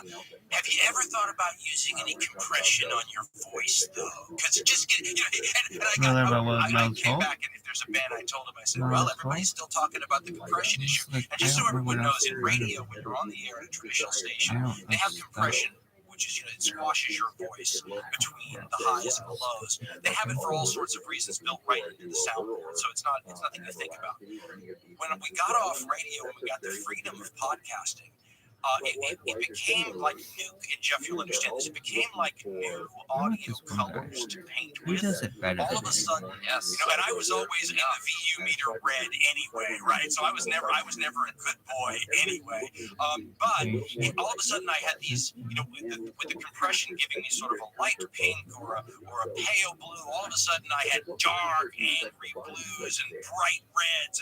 And now, the downside of that is you can clip a little bit with the software, you can bother people's hearing or whatnot, but the ability to go soft and low and high and loud and mix it all together, those are the tools of a traditional story around the world. And so we do some compression, but every time people want to push more, I keep thinking I become the selfish, peevy artist who doesn't want you messing with my most extreme colors in any direction. You know what I mean? It wasn't a slight, first of all, because one of the great things about what you do and how you couch all of your podcasts is you do all that. This wall of sound in radio that we normally get, which is, scream at people for 5 or 6 minutes to capture their attention and ignore something, which I think is perhaps one of the most important things in either radio or podcast, and that's silence. What's one of the great things that can get people to lean forward right now? Silence. Silence is a note, right? That's a great, that's a great way to frame it. It is a note. I didn't make it up. I think that's a musician thing. I'm not taking credit for that. That's wonderful. I gotta write that down. Silence is a note. But I mean, it's like when I listen to your podcast, the one thing that I appreciate is that you use all those different paints and all those different brushes, but it's not overwhelming. It's well placed. Like, listen, there's nothing wrong with a great scream. That's fantastic. I don't know that I can take 5 minutes of it when I'm trying to listen to someone's point or trying to learn something. But again, this goes back to our earlier conversation we had talking about beliefs of rooting. These two things, what did the Taoists say? They arise mutually. That which is explicitly two is implicitly one. They go together, so you need both. I think where a lot of radio tends to go wrong, and certainly talk radio, which is the background that I'm from and you're from as well, there's this idea that we only have them for 4 minutes. Make it loud, make it aggressive, really grab their attention because they're not going to be in the car long enough to hear you. And oh yeah, we've got to get to traffic, and we've got to get to weather, and we've got to get to the stop signs. No argument there. As I said, I don't really even hold anybody accountable for that. That's the format. And within the format, as you said, you've got, this is what was, and I always, when people ask me about podcasting, I always talk about how attractive all the creative white space was because we come from radio and television. As you said at the beginning of our conversation, you have these little blocks where you can be creative, 6 minutes or 4 minutes or 8 minutes, and then somebody gives you a podcast and you open up and you look at it, and it's just a giant, big, complete white space. And my whole early career was listeners helping me to understand that white space was even less constrained than I thought it was. I mean, I always say that we issued an apology to hardcore history listeners on the show the first time we went over an hour long because it just seemed like some horrible transgression on their time. And they would write back and say, obviously this is the quarter years, but they would write back and say, we have pause buttons. And this became a way for them to teach me the unlimited size and scope of this white space that we were working with. There's no limits at all. And so once you do that, I told years ago, we were probably in this podcast here about a year and a half before I started this, I can never go back to radio again. I said, I can never go back to radio again because one, it was this white space, and two, how, you know this too, Jeff, every radio station I've ever worked in, you have a map. And on that map is a bunch of concentric circles emanating from your transmitter showing you how far the broadcast signal reaches on a map. Podcasting is global. I mean, it reaches North Korea may not hear us, but I mean, if I do a show about Iran, I'm going to get letters from Iranians, emails from Iranians. I mean, it's. I could go to New York, which is the #1 radio station market in America, and it would be like a downgrade in terms of who could hear me. So when we talk about podcasting being a better medium in terms of format, communication, creativity, and all those things we talked about, how about just the old-fashioned metrics? You can reach more people, which is what the advertisers, the radio station owners, and the broadcasters always cared about the most too. It's funny. I was making that point on a previous podcast a few years ago, and someone sent me in an Edward R. Murrow quote. And it was perfect. I always love these moments where I get grounded from listeners. And she said, what was the quote? Edward, because your voice goes across the world now, doesn't mean you're any wiser than when it only went to the end of the bar. Such a wonderful, like, oh wow, good for you. You've got a podcast. People are texting you and emailing it from Australia and all over the place in Sweden. Let's not forget, this doesn't make you any smarter. It just means your reach is that much longer. The only other big event, sort of historical dividing event, and that this generation has gone through was 9/11. And the couch area of media and what we're watching and what we're consuming. I can recall, September 10th, the headline stories were still shark attacks. And then 9/11 happened and somehow sharks stopped attacking people. But do you remember what the big television shows were pre-9/11? It was travel shows. Everywhere every time you turned on the television, it was travel. Go here, go there, this fantasy, this wonderful voyage, this exotic, it was all travel. And even on radio, a lot of travel shows, all sponsored in order to sell you various trips. It was travel shows. And then after 9/11, it seemed as if that entire industry, that travel show industry was over, and it all became about home improvement. People stayed home, people nested, people feathered their nest. That's what they wanted to do. That's how they felt. I'm too scared to go anywhere right now. I'm going to take care of this little plot of land and this pile of sticks that I've sort of cobbled together here and call a home, and try to make it as nice as possible, because the world out there is really scary. Again, I'm going to ask a question. I have no even remote clue what the answer might be. what do you think will be interested at the end of this pandemic, whether it's 6 months, 12 months, 18 months from now? And I think programmers are all asking themselves the exact same question. I'm pretty sure we'll all take more of an interest in our own health. But I wonder what we're going to be consuming. Because as far as people that watch television, listen to podcasts, what do you think people are going to want? I mean, they wanted travel shows pre 9/11, but after 9/11, the last thing they wanted was to travel.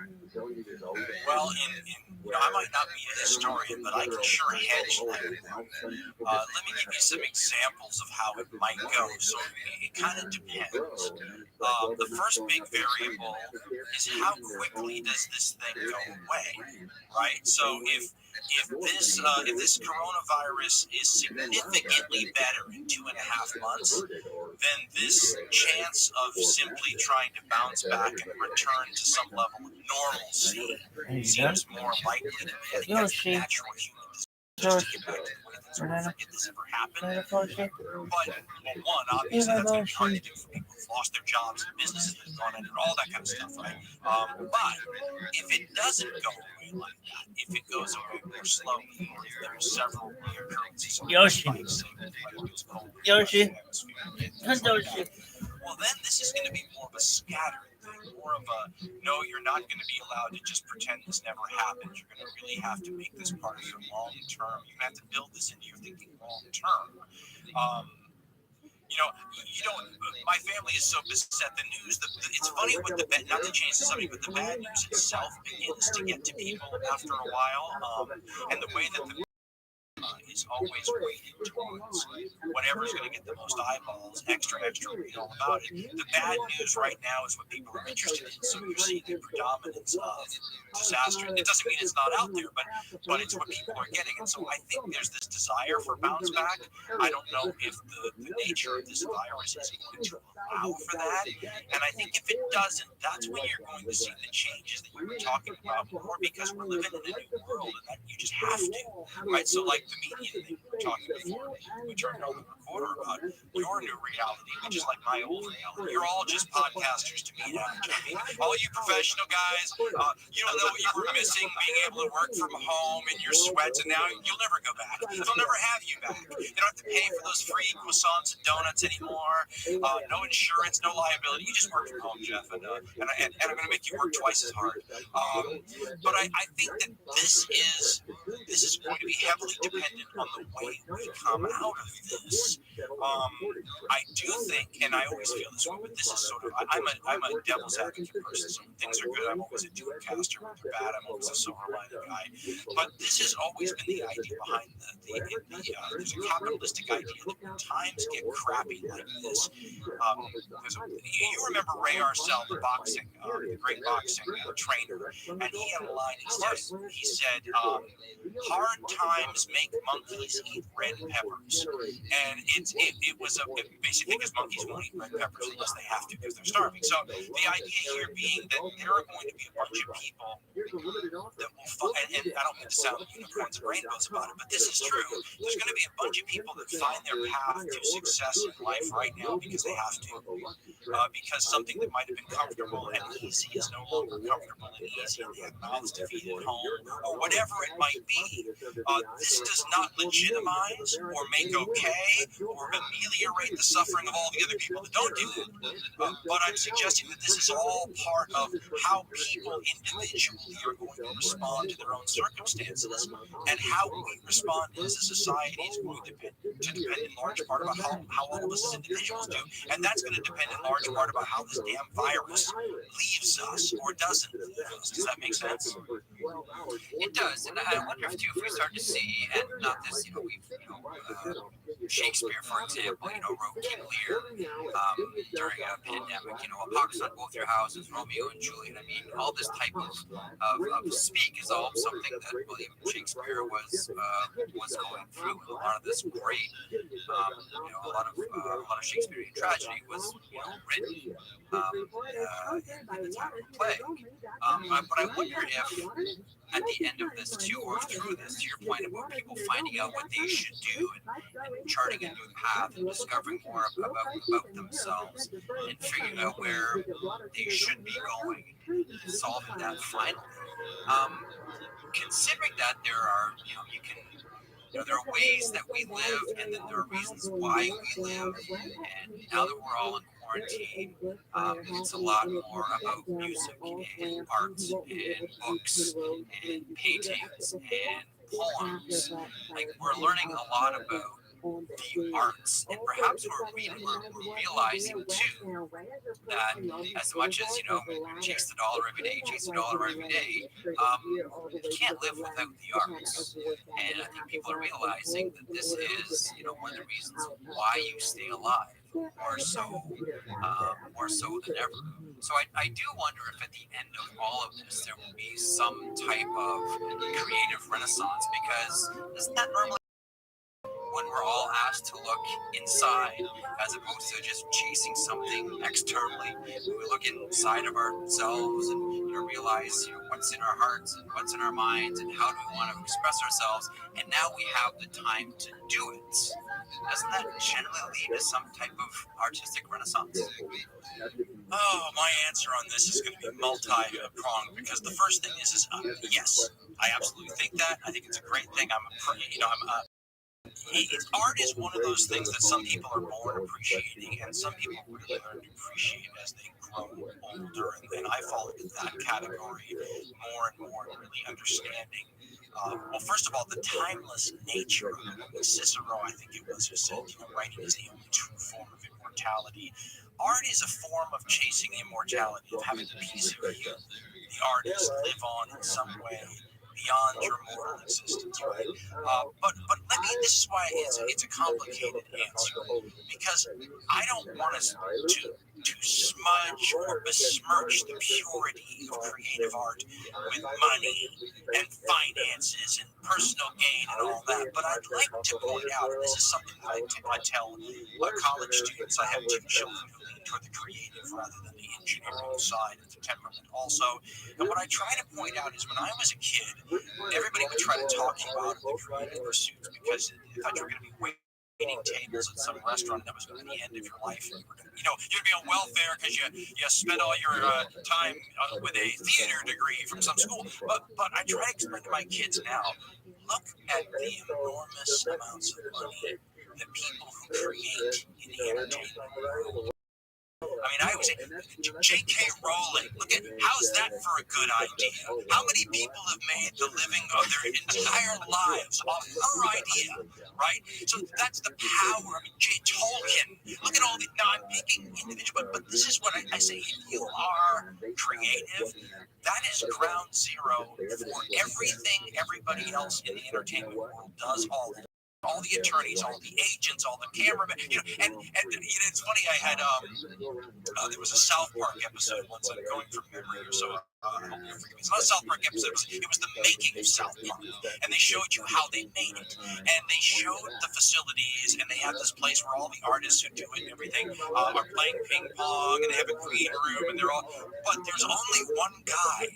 It's one of the. It's Stone or Parker that comes up with the actual ideas, because they're on a tight schedule, and because it's all out of his head. Nobody can work until he comes up with the idea, and so the camera follows him around the hallway, and you can just see this look on his face, like, I've got to have an idea, I've got to come up. Everybody's waiting for an idea, and as he passes by the green room, everybody in the green room stops and looks out in the hallway to go, has he got an idea yet? Because nobody can do anything but play ping pong until the guy who is creative gets the engine humming with the ideas. And so what I point out is, yes, we can all be unpublished poets in our house with the coronavirus going on and be inspired, and that's fabulous, and we need it, and it's beautiful, and it's artistic, and many of the greatest artists of all time fall into that category. At the same time, let's not pretend that it's not a great way to get ahead in life. These days, the people that make the really big money are the showrunners. Those are basically the writers, the people who come up with these ideas, the people that have I'm going to use the term IP, the intellectual property. Come up with intellectual property. Who comes up with intellectual property? Do lawyers come up with intellectual property?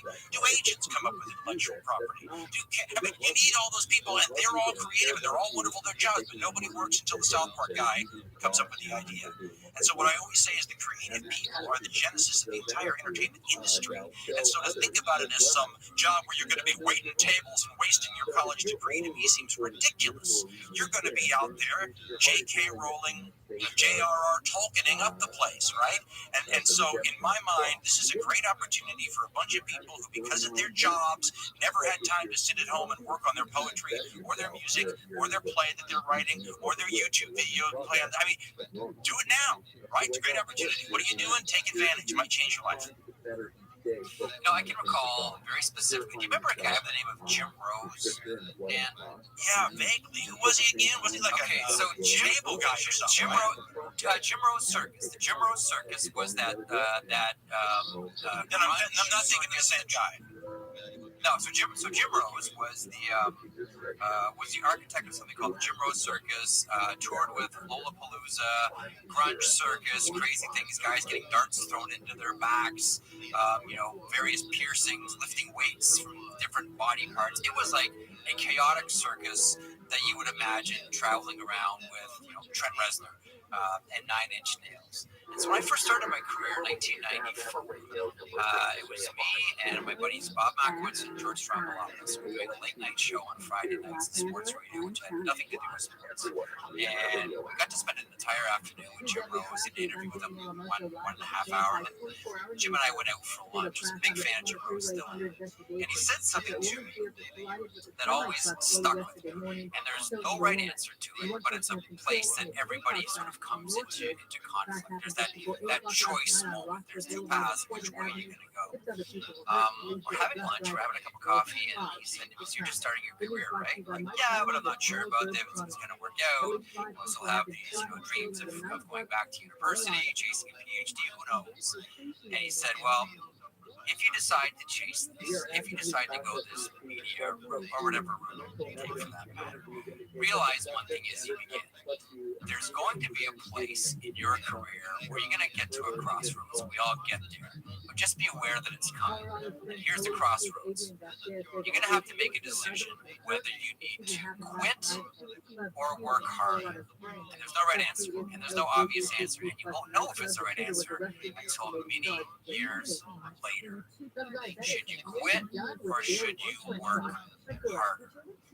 And I wonder now, in this situation where people are forced away from their natural existences and their natural, further to your point, this is your opportunity to do this.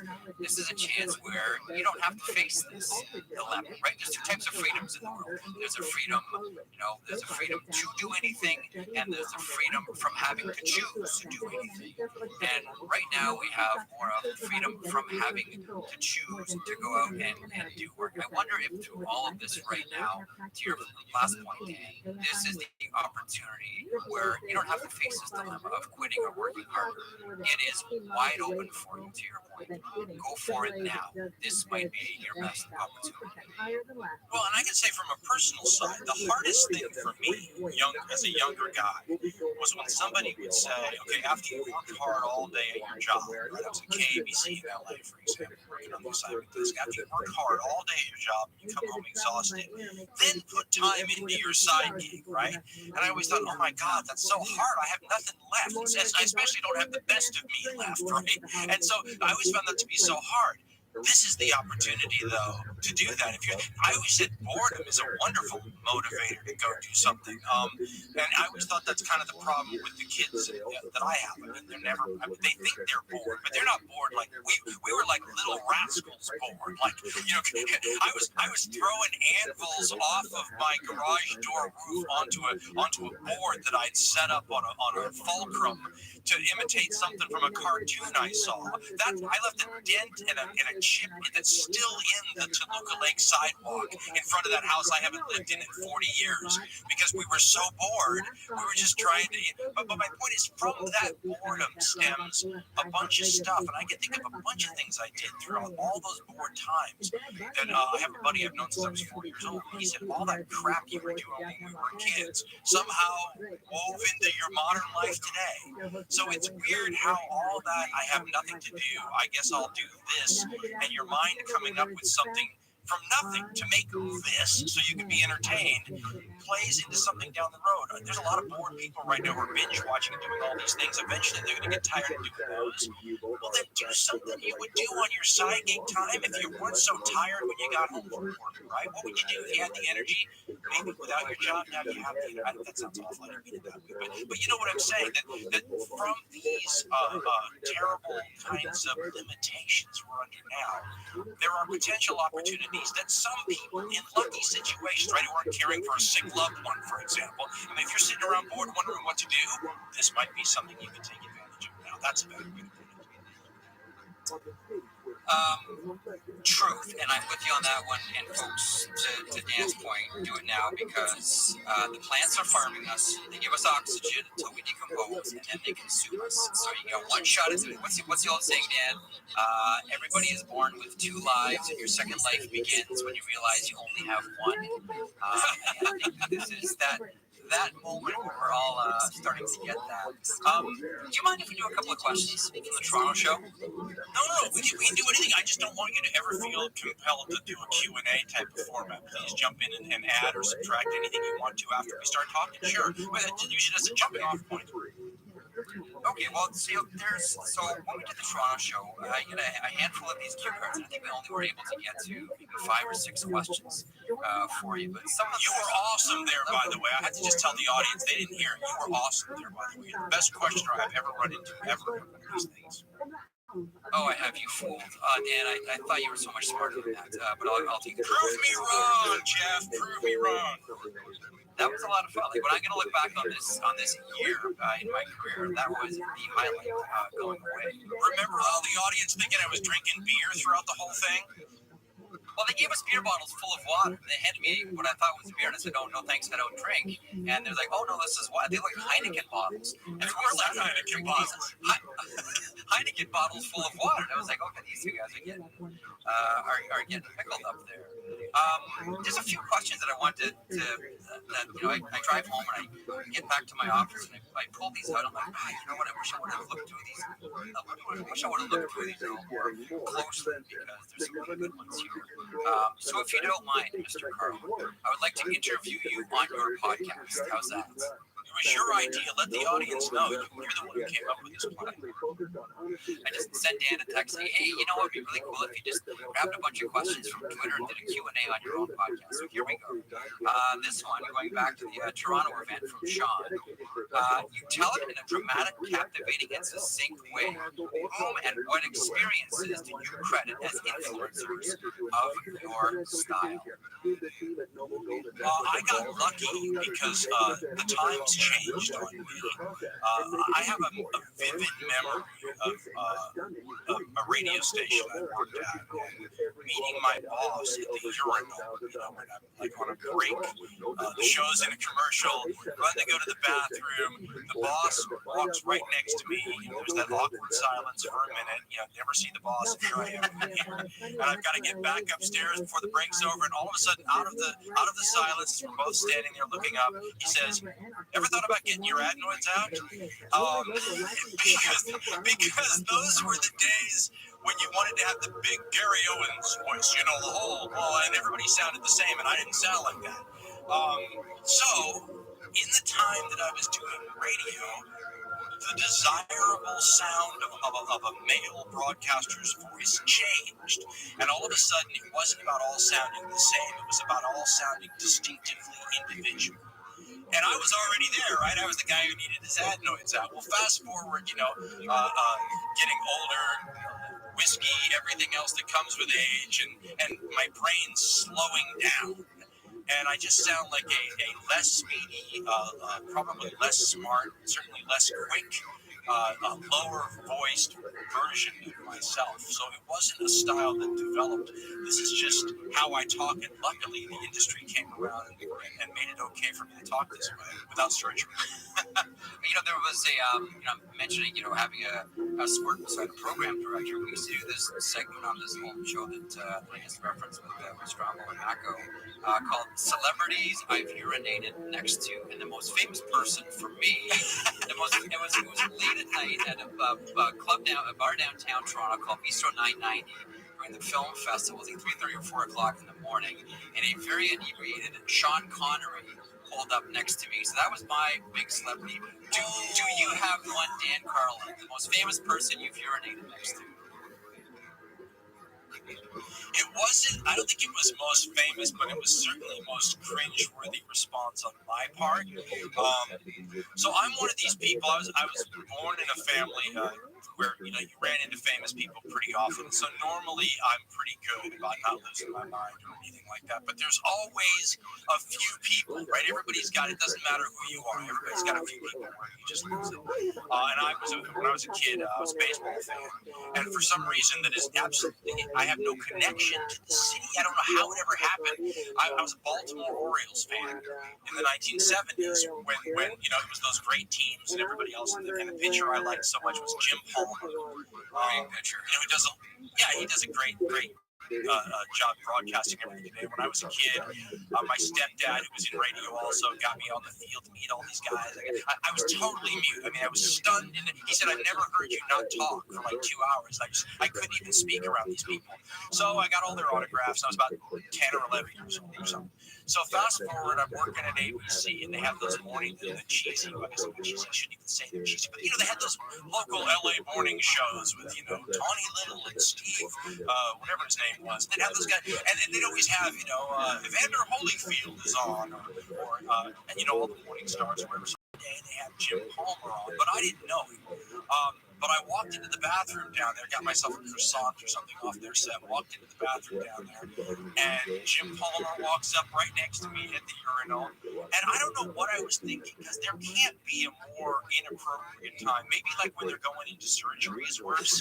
But there can't be a more inappropriate time to say something like, hey, by the way, blah blah blah, and I want to say to his credit, he was awesome about it, but he wasn't happy. And then I understand it totally. He was like, really? Something like that. Really, you would do this now? And I was kind of thinking to myself later, I don't know.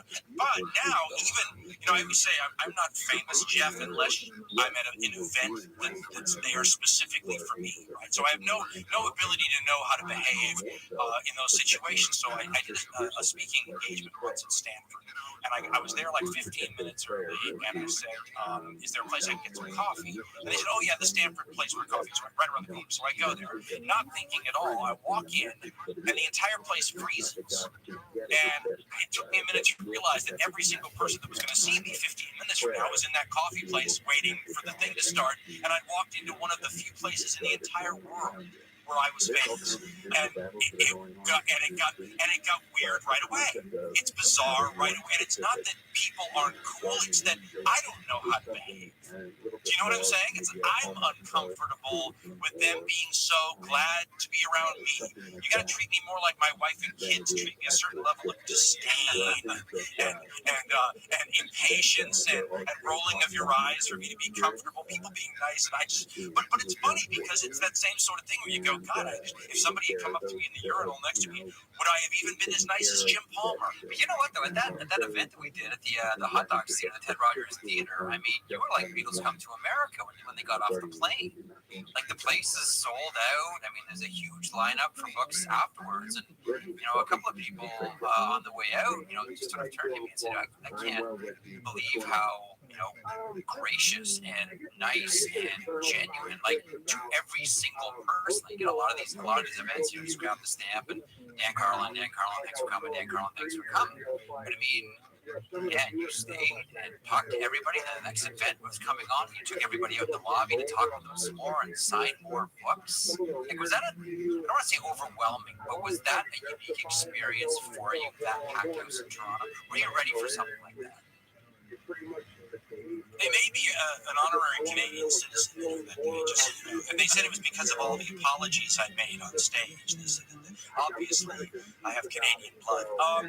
Here's the way I looked at it, to be honest, Jeff. I feel like those people. See, normally I'm a person that you don't have to pay to hear. My shows, I mean, we obviously after several years with the archives and pay, but I mean, I'm a free guy, so I don't owe you anything. I'm glad you're listening, but I mean, you didn't have to pay anything. Normally, I don't have to worry about that. So the Toronto event that we went to was a paid event. I don't do those really, and so these people paid money to come and see me. I just sort of felt you feel a little guilty about that because normally I'd be fine. I mean, the podcast is the equivalent of walking in there on stage and just letting anybody come in and sit down. And then if they don't like it or if they want to leave or whatever, I don't feel sort of beholden to them to the same degree I do if they plunk down $12 or whatever it was.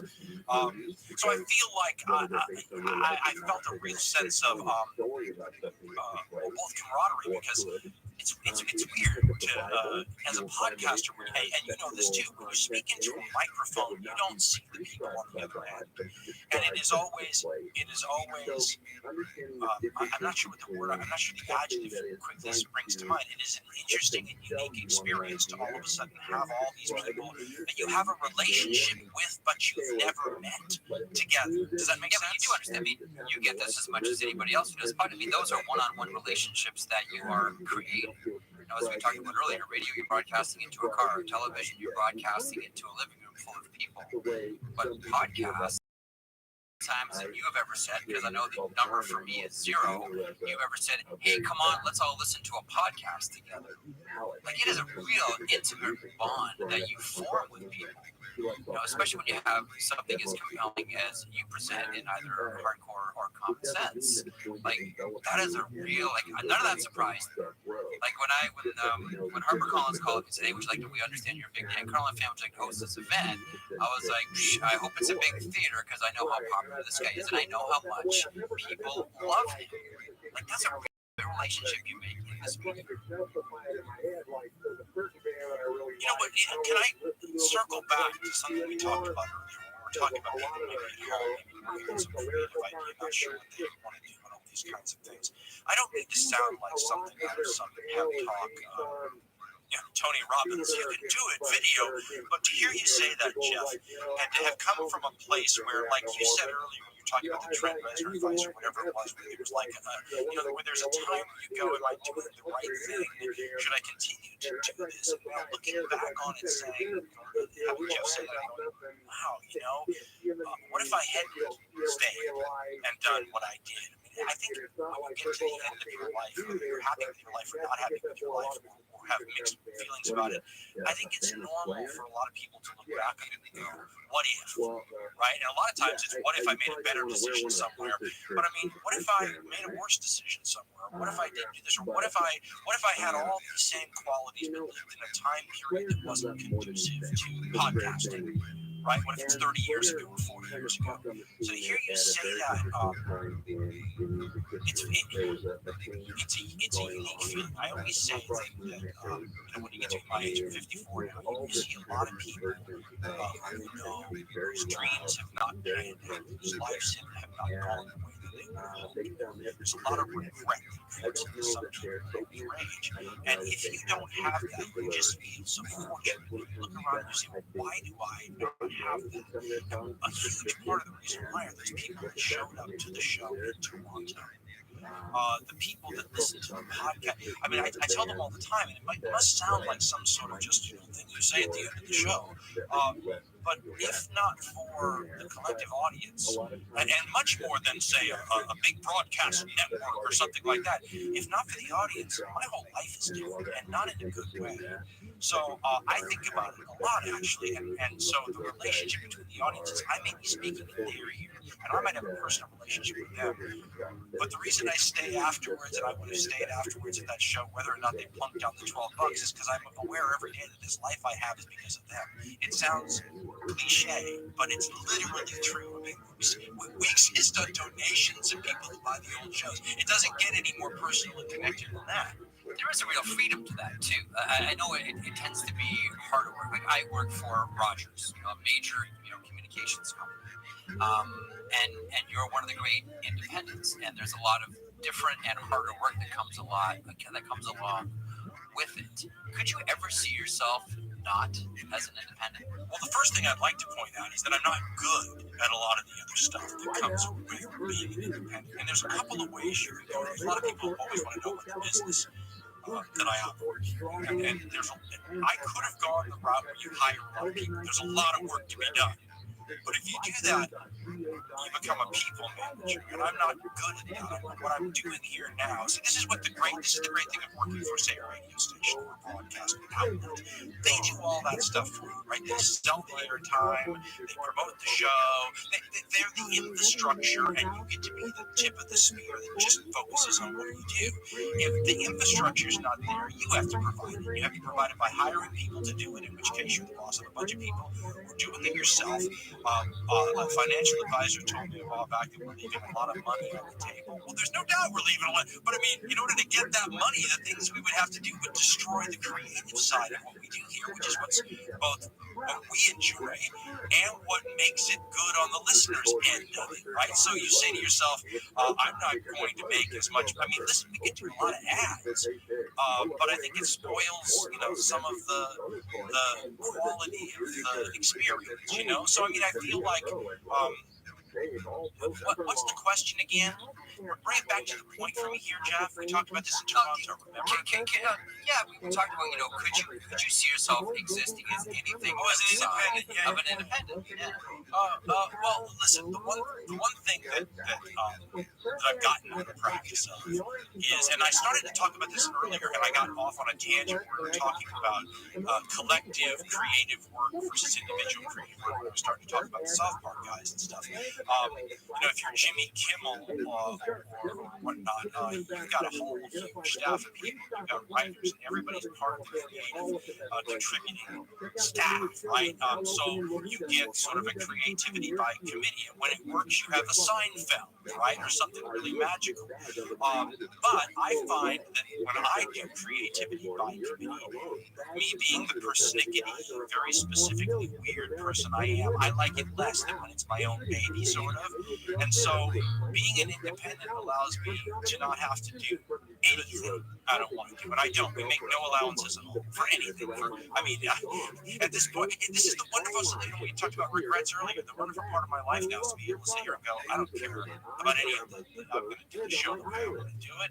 If I have there's nothing that comes into it other than, because here's the way we figure it. We figure that this stuff outlives us, right? The stuff we're making, the stuff you're putting online, this stuff will be around longer than we will.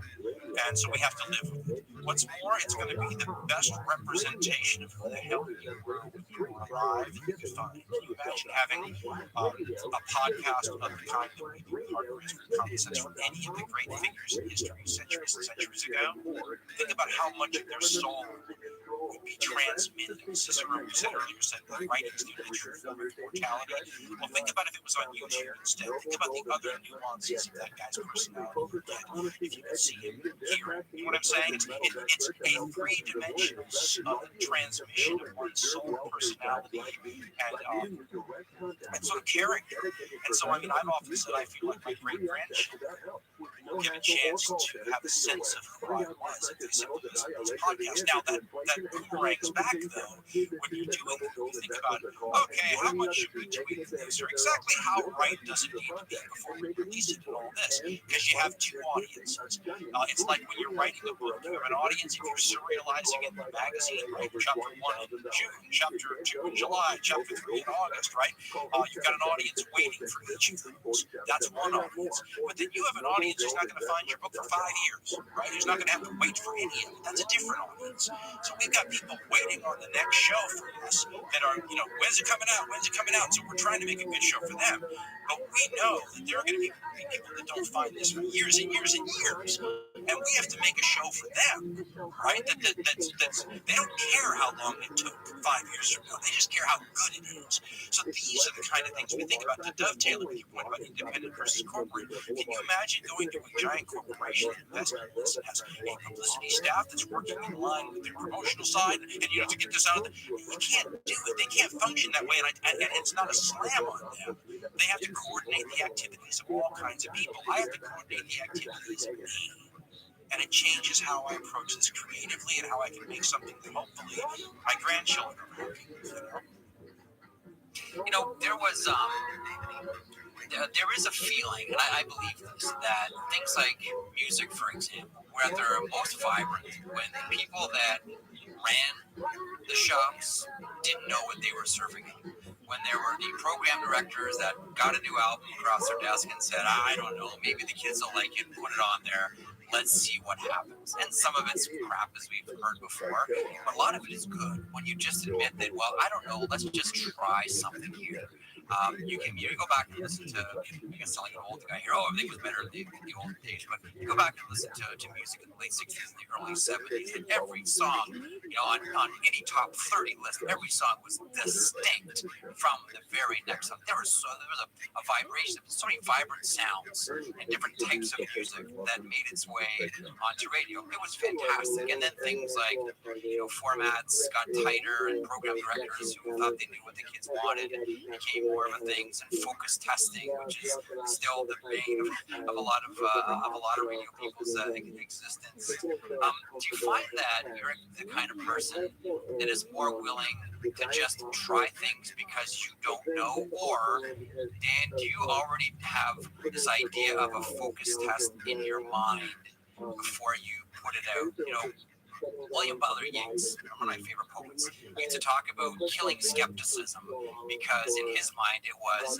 the acknowledgement of a limit, and he didn't want to have that with his art. Do you feel similar? Are you the type of person that embraces the let's just try this and see what happens type vibe?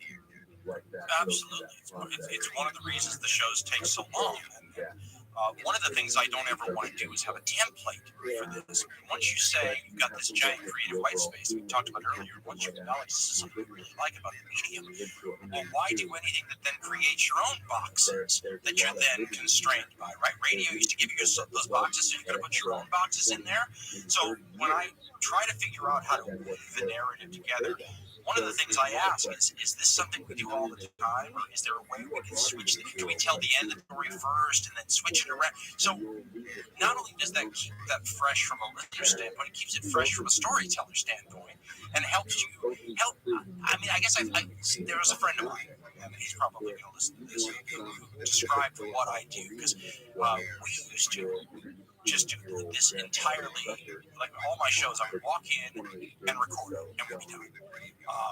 And we can't do that with 6-hour podcasts or 3-hour podcasts or whatever. So we started editing them. And I always said that one of the things I didn't like about live talk radio was that, as you know, you're juggling ads, you're juggling news, you're juggling the next guest, and you have 900 things to think about while the caller's talking with you. But then you have to live with whatever political statement then comes out of your mouth over 3 hours, over 15 hours a week, over all those a month. And I used to say, God, I just would love the freedom that an editor has in a newspaper when they write a column to go, oh, that's the wrong word there, strike that and put the words you really want there, so that when it goes out to the public, you can say, I've signed off on this. This is really what I meant to say.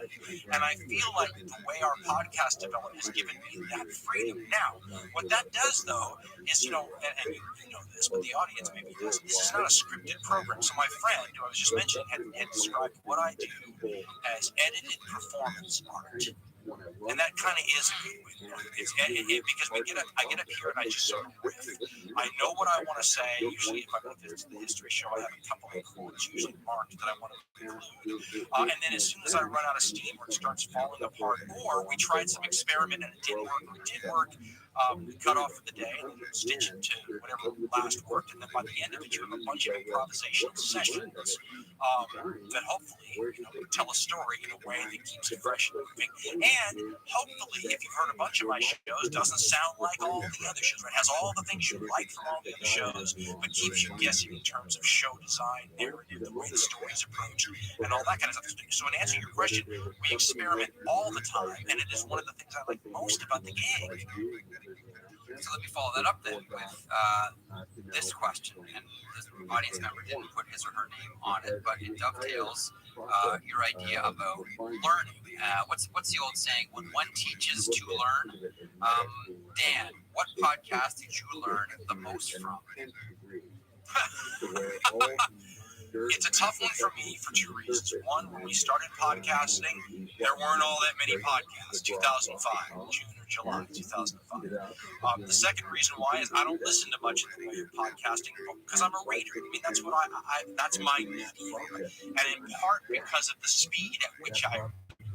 So conversation often goes too slowly for me, and I don't have I live in a place where I don't have this long commute. So my lifestyle isn't conducive to lots of radio or broadcasting. So the podcasting answers me more. I mean, the podcasts that we learned from in 2005 were, Adam Curry had the Daily Source Code. That's an example when you listen and go, well, what the hell is Adam Curry doing?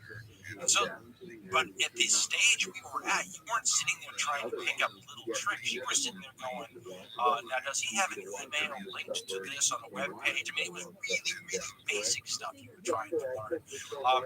I remember when people were trying to figure out how to ask for donations and that kind of stuff. We would look at what other podcasters were doing and say, okay, did they put a note on their front page? Or are they running ads in their shows? And so it was more trying to get a sense of where the industry was and where trends were moving rather than, oh, this host had an approach I like, or I like the way that show did intro music. I mean, I feel like in a lot of ways, everything from the imaging to the branding to the show announcer, the buffer, I mean, all that. I think, hopefully we're not aware, but I think we introduced some standards on those things that hadn't been around before. I mean, we brought a big voice in, a friend of mine I've worked with for many years, the great Bill Derry. And all of a sudden, podcasting sounded like your radio show. And I don't think we invented that, but that was one of the things that we just said, okay, well, we have access to a big voice, let's use them. We named all the episodes. So instead of a lot of shows, we just doing numbers when we started. Right? Show number 140. And the feeling is that if you name these shows, it's like a Star Trek episode.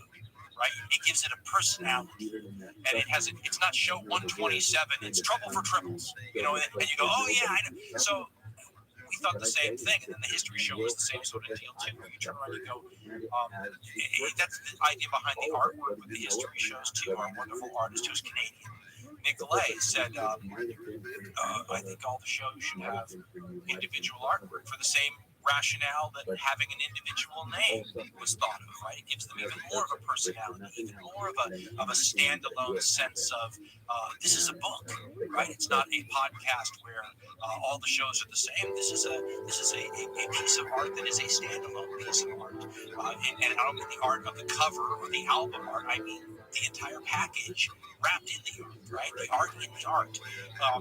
And so when you say, what did you learn from other podcasts? Well, most of what I learned was trying to figure out, and I think they did the same with me. We were all watching each other to try to figure out what's everybody doing, what's the newest thing, what works, what doesn't. I remember when some guy, I don't remember when it happened, one of these podcasts tried to make it, was the first guy that tried to make it a members-only thing, where you have to pay for the thing. And I forgot who it was, but they had a lot of listeners, or whatever that time period considered to be a lot of listeners, because it was probably 2006 or 2007. And they went like pay, and everything dried up instantly. And I remember they came back and said, okay, rule number one, don't ask them to pay. But nobody knew until somebody tried. So what I learned most was we were watching this development, and you didn't want to have to learn everything by trial and error yourself. So you kind of watched what everybody else was doing and tried to figure out what was adaptable for you and what wasn't. A lot of what other people were doing wasn't adaptable for our particular style of stuff. But I think everybody watching everybody, that's how the early industry sort of moved forward. I'm going to follow up with a question about reading, because you talked about that off the top of the answer. I can recall specifically, because, like you, I was a big reader when I was a kid, always have been. I can remember my mom saying to me once, Never make fun of anyone who mispronounces a word, because that means they learned it from a book and didn't just hear it. And we should be encouraging more people to read. How do you talk to your kids about reading? Well, first of all, that's the kind of statement I can completely get behind, because when I mispronounce words, that's why I mispronounce them. Thank God the audio pronunciations online are getting so much better. It's easier to work with. It's funny too, because Jeff, I always get these wonderful offers from people all around the world to help me with pronunciation if I ever am dealing with anything from their neck of the woods. But it's funny because you go, oh, I had that Japanese guy 5 years ago who told me he'd help me. When he could find the email, look the guy. It just is so. Thank God for the audio pronunciation things, because that's been a lot of history showing people over time. How do I teach my kids about reading? It's a tough one, because I happen to be a person who probably assumes some level of magical power comes from reading. I do think that statement in the world of the blind, the one-eyed man is king. I do think that as less people do things, the people who still do those things become more valuable. There was an interesting book out, Hand in the Cloud, and it was called something like that, where the author was talking about how important it is to know things, even in the era where everything is unstoppable, and in part because you don't know what you don't know. The reading is the same thing, where I think, and I talked to a guy who said, because he was a big reader, he said, can't you just get everything a college can give you from reading it yourself? And I said, yes and no. You don't know what you don't want to read. You don't know what you don't know. That's what sometimes the professors are there to guide you, right? If they said, here, make sure you do this, well, then maybe yes. But if you're just reading what's interesting to you, you're going to find that your knowledge is somehow limited by that. By your choices on what you find interesting have determined the parameters of what you know. You didn't learn what you didn't want to know, and it skewed your image. So when I look at my kids, I'm trying to figure out how much the term reading applies to what they do. So when you say reading, are we talking about the greats, or are we talking about they're on the iPad and they're, so I think we have to define, are we talking about what they're not getting with the great pieces of literature or the ancient classic scholars? Do you know what I'm saying? That there's all kinds of reading. There's trashy novels and there's Steinbeck, right? And do you get the same from both of them? So I think all the kids today read a lot. They just are reading little snippets here or there in a digital format. The question is that giving them the benefits that we always associated with, I'm using air quotes with my fingers, reading? Is there enough water to the village? If you do it that way, is what you're saying. Well, I mean, look, if I'm reading a digital piece on TMZ right now, I'm reading. But did it improve? Did it provide any of the qualities we associate with bettering us as human beings? That when I was a kid, they say, reader is this and reader is that. What if I'm reading the National Enquirer? See, my kids are 10, 8, and 3, so we try to encourage things that encourage the kids to ask questions. Like we'll always, sit down and read, and we'll talk to them about it and ask them about the questions, just to sort of trigger the idea of questioning things you read, finding things that are interesting. That's what I always did when I was a kid, feeling that eventually that type of curiosity in reading will lead to all those things that you're talking about. Eventually, if you can understand that, through even just reading a book about, right now my kids are reading now, I think they're reading the Walking Dead graphic novel series. They have a million questions about it, and they'll come to us with ethical questions about them. And although you can't talk to your kid about utilitarianism when they're 8 years old, those same questions still do exist. So for us, as long as they're still asking questions based on what they're reading, then I think they're heading in the right direction. I always try when I'm talking about education to focus on taking what the child's already interested in and trying to figure out a way to help them distill value based on what they already find interesting. So, for example, I have a daughter who's not going to like any of those who's not going to get into those kinds of questions with you, but she's going to be very interested in the way a story is told. So she's got a very good head for story development and how the pieces fit together. Some of the stuff we just talked about with how I like to try to switch it up with our show. So she's got a very good sense of that. So that's when we read, I break the stories down that way. I'll say, well, you see how the author tried to tell the story this way? And she'll say, yeah, but they could have done this also. And so she's not necessarily she might not be absorbing whatever the message that the writer was trying to get to her was. She's more absorbing the way that the writer decided to tell the story. I read a story about John Belushi once, and I think it was Lorne Michaels in Saturday Night Live, the Canadian Saturday Night Live producer, who was saying he was giving John Belushi one of these speeches about cleaning up his act for his health purposes and all that. And he goes, but he'd already heard that story before. He says, when you tell a comedian like that, something like that, they're more probably trying to work out an impression of you and how you raise your eyebrow and how your voice talks and all that sort of stuff, instead of hearing the content of the message.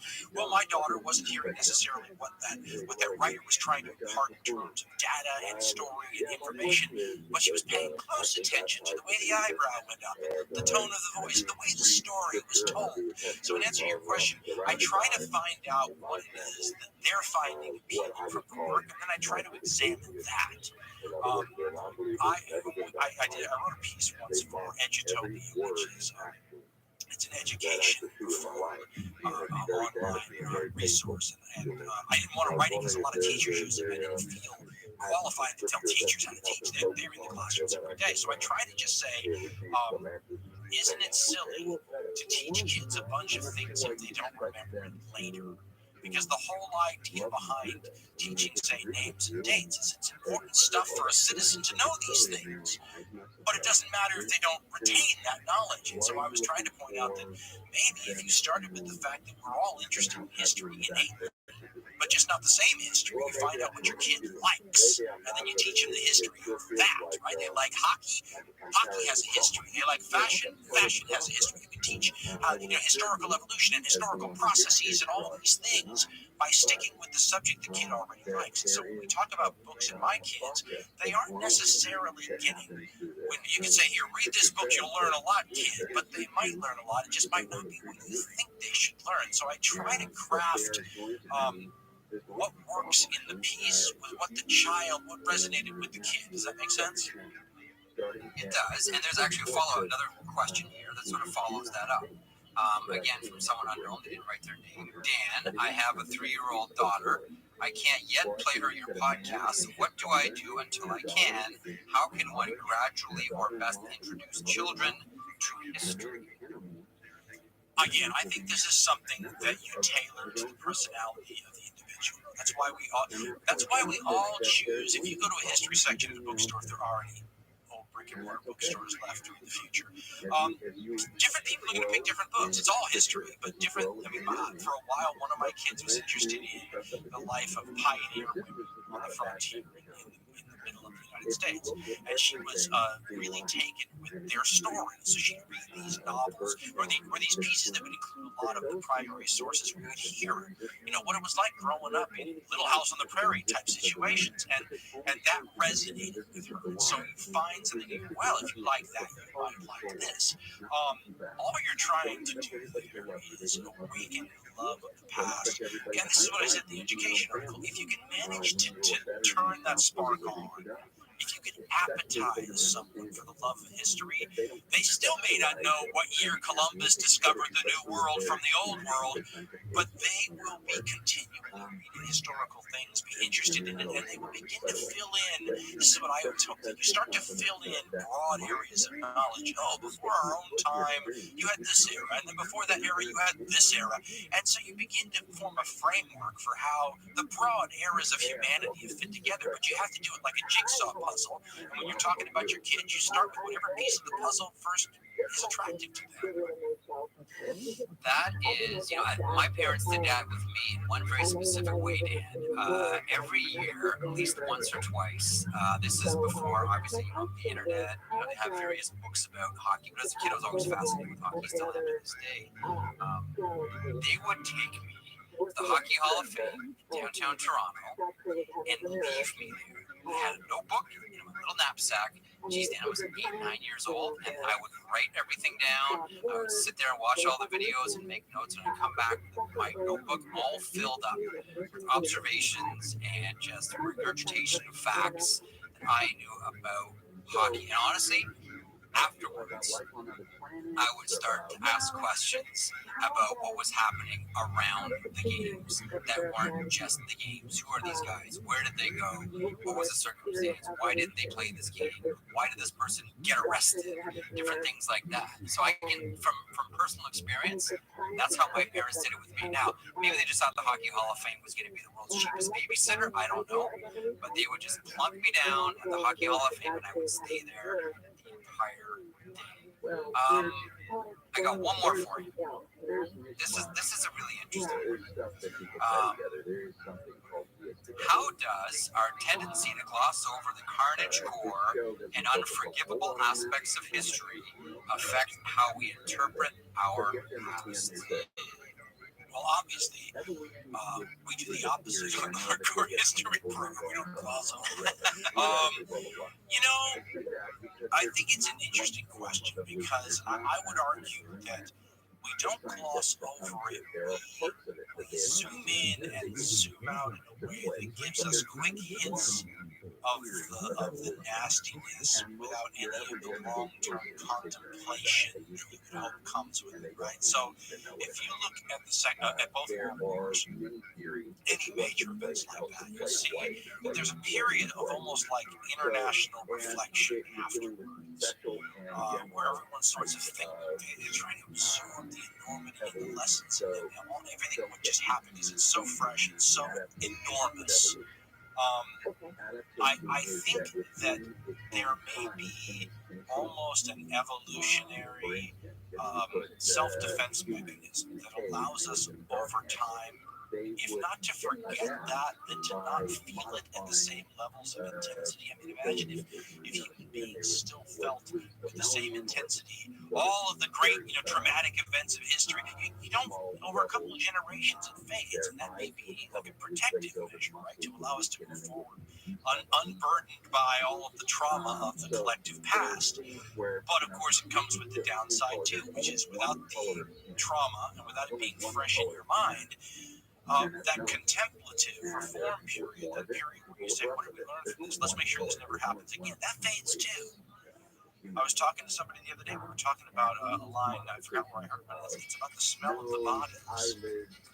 We're talking about the concentration camps in the Second World War, where some of the Allied generals made some of the Germans from the nearby town walk around the camp with all the dead bodies out. And there's film of this, by the way.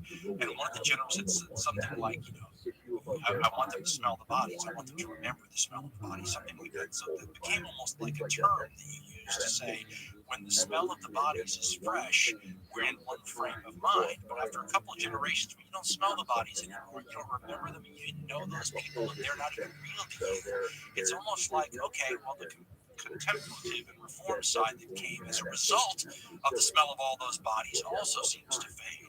So, one might say that they're, when the person who asked the question was asking, he's basically sort of asking, isn't he, how can we maintain the benefits that come when somebody smacks humanity in the face with something like a world war long afterwards? And I don't know the answer to that. That's the old line about people forgetting history, right?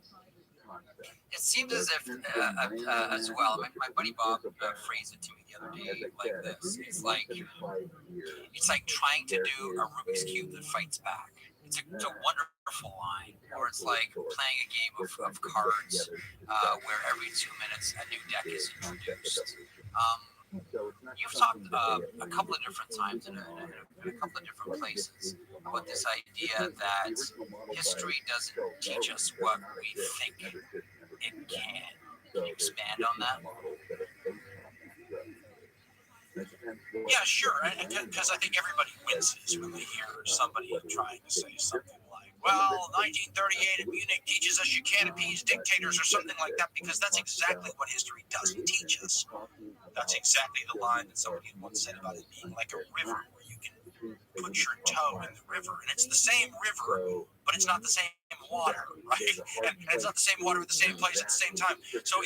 What I always say about the Hitler analogy is what 1938 really teaches you is you can't appease that dictator at that time over that subject. So it really doesn't teach you much of anything. But what history does seem to teach us is certain things involving, for example, the current stuff. So we talked earlier about how we're all reacting humanity-wise to what we're facing now with the coronavirus, and that some of that stuff was that if I brought anything in the recent book I wrote to the table, it's certainly not the Nostradamus-like prediction about a coronavirus, because all the experts were predicting that. It's about how people behave once they have a threat of a virus, though. So the 1938 analogy doesn't work, but it does teach us the herd stuff, right? The stuff like we were talking about in the book, the Nostradamus type thing. It's not Nostradamus to predict a COVID virus. That's coming. It's predicting how we're all going to react. And truthfully, we reacted a little like you'd expect a mass group of humans to react, whether it's the 21st century or the 10th century.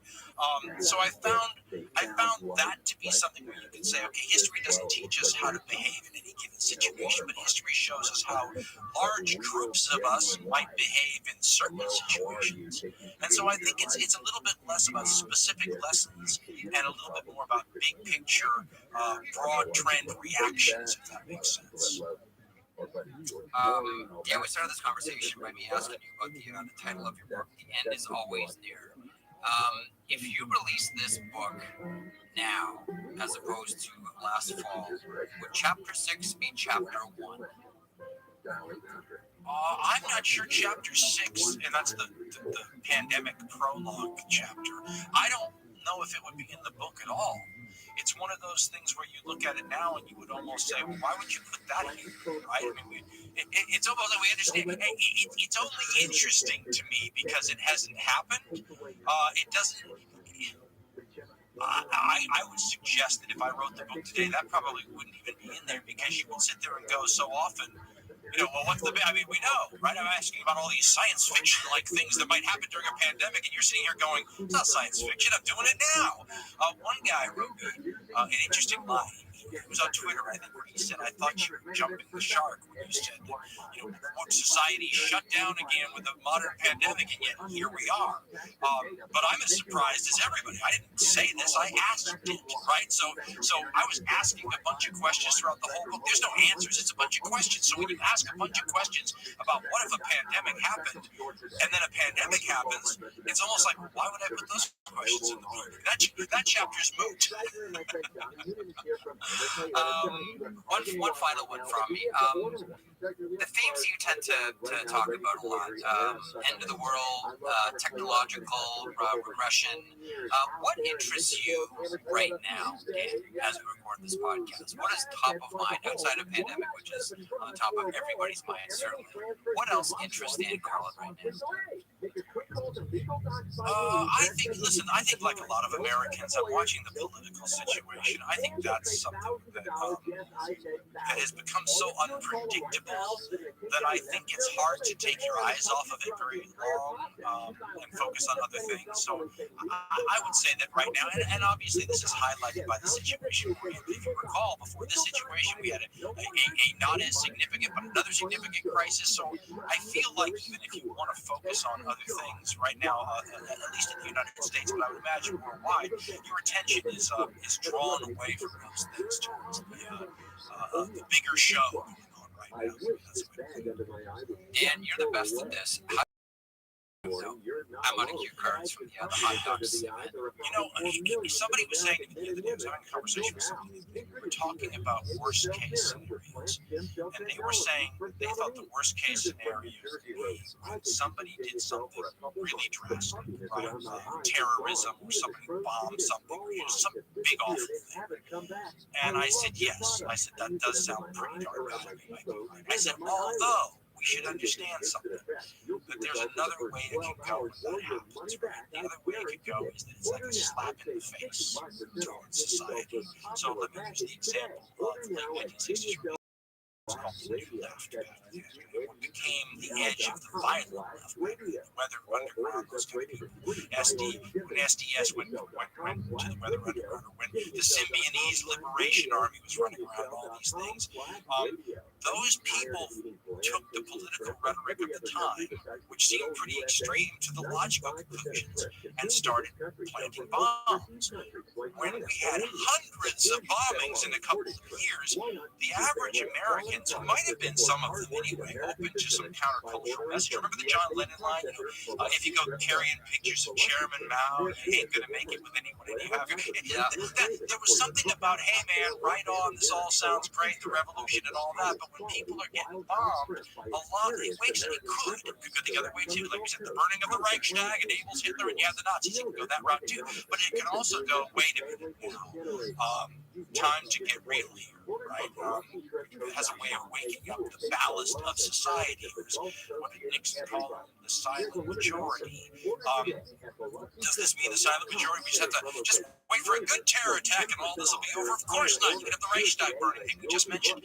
But for your silver lining here, there is a possibility that the way you get a correction is when something goes too far. So if something goes too far, that would be called looking at the bright side. I don't want to tell you how to do your podcast, Dan, but that is a perfect line to end it. 1,000 thanks to our friend Jeff Merrick for being willing to do this, not once, but twice for me.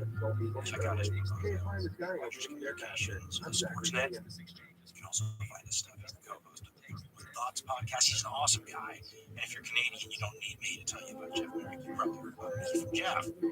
In any case, he's a wonderful guy. I enjoy him a lot. Hopefully we can do this again. Maybe a trifecta at some point. Also, just a little update on Supernova progress. I'd say more than 2/3 of the way done. Sorry for the wait, but you know how I roll. I've got multiple feeds, and I like to put out just a trickle of content out on each one of them. Trickle down economics. This is trickle down podcasting. We're just reverting to form here. I should point out just a little announcement. If you ever want to find out where the shows are in terms of when we release them, make sure you're on the Twitter feed at Hardcore History, and we make sure that anytime we put anything out, we announce it there too. You'll never miss a show release.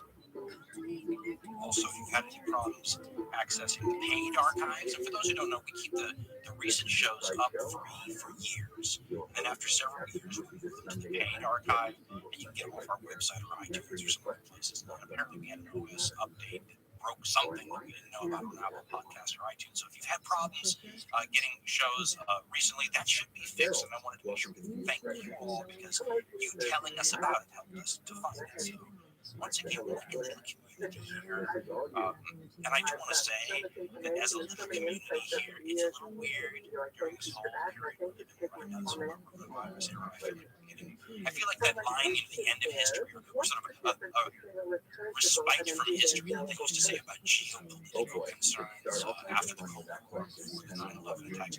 I think that kind of applies to us now in a germ, virus, disease kind of sense, maybe. Like, all of a sudden, we're getting the tiniest little taste of what it was like. We probably deal with it differently, what it was like to live in fear of communicable diseases in a way we haven't done in a while. That's crappy. We have some empathy in the past. It's also really a human thing to kind of almost need something like this to remind us that we're all in this together. Do you have to have a world war to create national unity? Do you have to have a coronavirus to remind us that we're all connected? I don't know. But I'll tell you what, I never feel disconnected from you folks. It's funny because everybody's lives have been totally put upside down, and I'm still working the way I always do, because my life is not disrupted as much as most people's. I'm constantly thankful for the fact I'm able to do this, and that's all you're free to. So thank you. I hope you're all doing okay. And he's out of this thing moving together. Stay safe, everybody. Trickling out our content at our normal torrid pace in the near future. It's hardcore history. We told you when we first unveiled the hardcore history addendum feed that this was going to be the everything else feed. Anything that didn't belong in the main hardcore history feed for one reason or another will end up here. We knew there would be interview shows because compared to what we normally do, the big hardcore history shows, interview shows are simple. So we knew that there'd be quite a few of those, and we would try to switch them up and do it differently, like the one we did recently. And then we knew there'd be some funky kind of shows that probably would upset some people on the main feed, but some people would really like them, like our Caesar Hastings show, which we put on this feed. And then sometimes it's what probably could easily pass for a hardcore history show, but for one reason or another, it's not the right time or place. We have one that we did on Alexander the Great's mother that had we put it out on the main feed, it would have interrupted an ongoing series. So we're done on this feed. So I hope that over time, when you look at the archives of the hardcore history addendum show offering, because you don't en masse, you will have an eclectic grab bag of potential offerings. That looks pretty varied. I'd hate to fall into any ruts. Case in point, today's offering, there's a new movie out that touches my heart and all my passion. It's about Second World War naval history, so it's right up my alley. It has to do with a commander of one of these escort ships guarding merchantmen across the Atlantic during the Battle of the Atlantic and trying to keep the U-boats off of them. It's called Greyhound, by the way. It's on Apple TV Plus. Stars Tom Hanks, who's done a lot of World War II history movies, who's been involved in producing. He's a history fan. And by the way, I think he even did the screenplay. It's great. You'll like it. You should check it out. And in an unusual move, I think that I hope will be part of that eclectic grab bag of offerings. When you look at our archives over time, you'll notice, hey, they did a hardcore history addendum with Tom Hanks. And we did. And here it is. And by the way, if you don't know who Tom Hanks is, well, I don't know where to hide it, but maybe we'll leave that. In any case, ladies and gentlemen, Tom Hanks.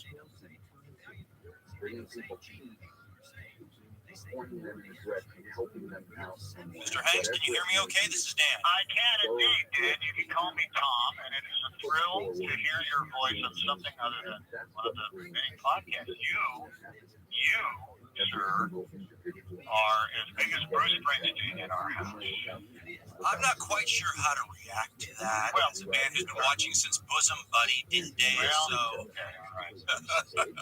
Here's we just drove from Los Angeles, myself and two of my kids, we drove from Los Angeles to Twin Falls, during which we listened to the entirety of Ghosts of the Coast of Rock, which was just one oh my Lord. I've learned so much from you and have been enthralled by you for many an hour. So thank you for your passion and thank you for your output. And it's a pleasure. It's a pleasure speaking to you now. You know, as a guy who remembers pulling out my hair at like 25, going, "What the hell are you doing with your career at this point?" To hear you say that is wonderful. I'm sure you know because I was doing my research. Let me start with this. As a guy who would have thought of you as the great comic genius coming up during the era when I was growing up, if you had told me back in 1980 that you were going to be one of the great dramatic actors of our time, and that you were going to have an IMDb page that looked like you were an overachiever with some sort of inefficiency attitude. I look at what you've been doing, and you don't look like you've lived long enough to do all those things. I want to ask you someday what the hell an executive producer does, because you've been an executive producer. Yeah, tell me. Yeah. Okay. There's a distinct difference between being an executive producer on a motion picture, which is literally a powerless title that doesn't even require your presence, to being an executive producer on a television series in which you get to impact the final product as much as you wish to. You can get involved in the writing, you can get involved in the casting, the shooting, you can get involved in the editing. You actually can run And as long as you're the executive producer of a TV, anything on television, TV, miniseries, series, you get to run the quality assurance of that show. You are literally you are probably you get to be the big boss man if you decide to do so. Meaning that if you think something is running off the rails, you go in and put it back on. Or if there's something running incredibly smoothly, you just call up and tell everybody they're doing a slam bang job. So two very different things. So the things that I have been executive producer on television, particularly the miniseries, I've had a hand in the way I put it is ensuring literally running quality. On motion pictures, it doesn't. Well, let's talk about your choices then, because like I said, as a guy who thought you were going to be this great comic leader of a movement, basically in our time period. I thought it was a brand new kind of comedy. To watch you choose the kind of topics that I would choose for a history show. We made this show originally with history fans in mind. I feel like a history fan can recognize one of his own. You are a true fan of history, aren't you? I mean, in your own private time, in your own choice of reading materials. Tell me a little about what Tom reads at home. I read history for pleasure. Now that being said, I'm not a scholarly reader. I don't read tomes. I have a confession to make. I've never been able to make it too deep into the rise and fall of the Third Reich just because the numbers start driving.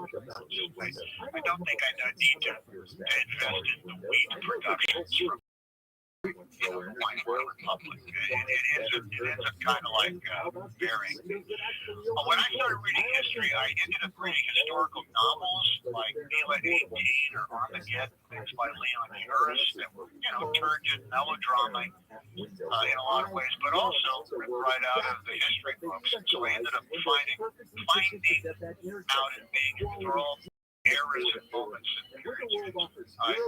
Now I read a lot of Don Miller's work. The building of the Supreme City, for example, the architecture. I have read an awful lot of stuff. I read an awful lot about communism. I read an awful lot about East Germany. And I'm currently, let me tell you this, I've currently picked up, finally, I've had a copy of it for a long time, Howard Zinn's People's History of the United States of America. Because as a guy who has been reading history for pleasure and enlightenment and entertainment, I'm 64, I've been reading it like that really since I was like 13, 14. When I started reading for pleasure, I was reading history. I was not aware of the Tulsa Black Wall Street destruction in 1920. Oh, yeah, okay. Yeah. I had never been taught that in American history. I had never heard about it. I literally learned of it just last May in an article in the New York Times. And I thought, this is a huge gap. This is a massive whiff, a miss of something that would have altered my consciousness. Let me go back just a little bit further. When we took on doing David McCullough's John Adams, Yes, for HBO. Graham Yost, who I'd worked with on the previous miniseries, he called up and said, look, I can't do this, but you might want to take a look at this because I think there's a miniseries. Really, John Adams, with what, the Tea Party and the three-corner hats and buckles on their shoes? Haven't we seen this stuff before? He said, just read it. Okay. So I read it.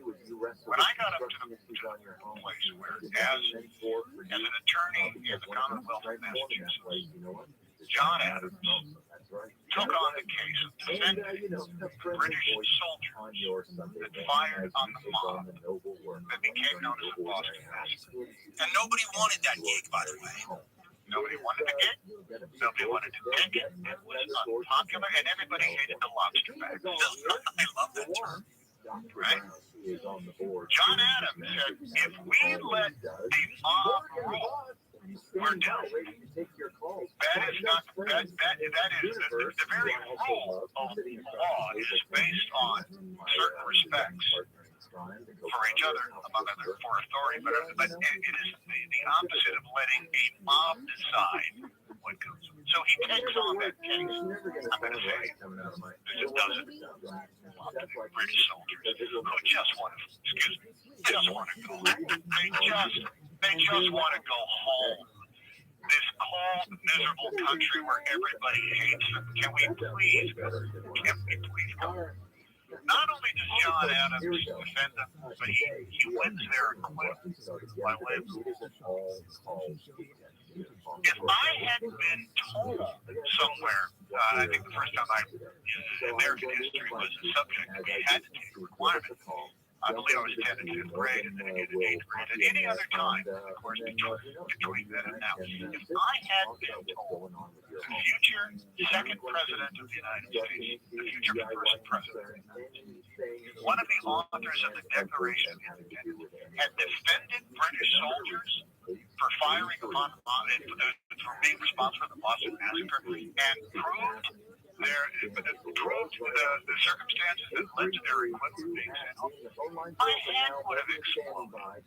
It would have been an exaggeration of the very reason why certain things are written down on parchment and accepted as these truths that we hold to be self-evident, the workings of we the people who make a more perfect union. It would have influenced me in a huge way, and perhaps I would have been pissed off. Hey, wait a minute, the British are the bad guys, right? How come we're getting? Why would we celebrate them getting them? Because it's all right. Take two. Take two.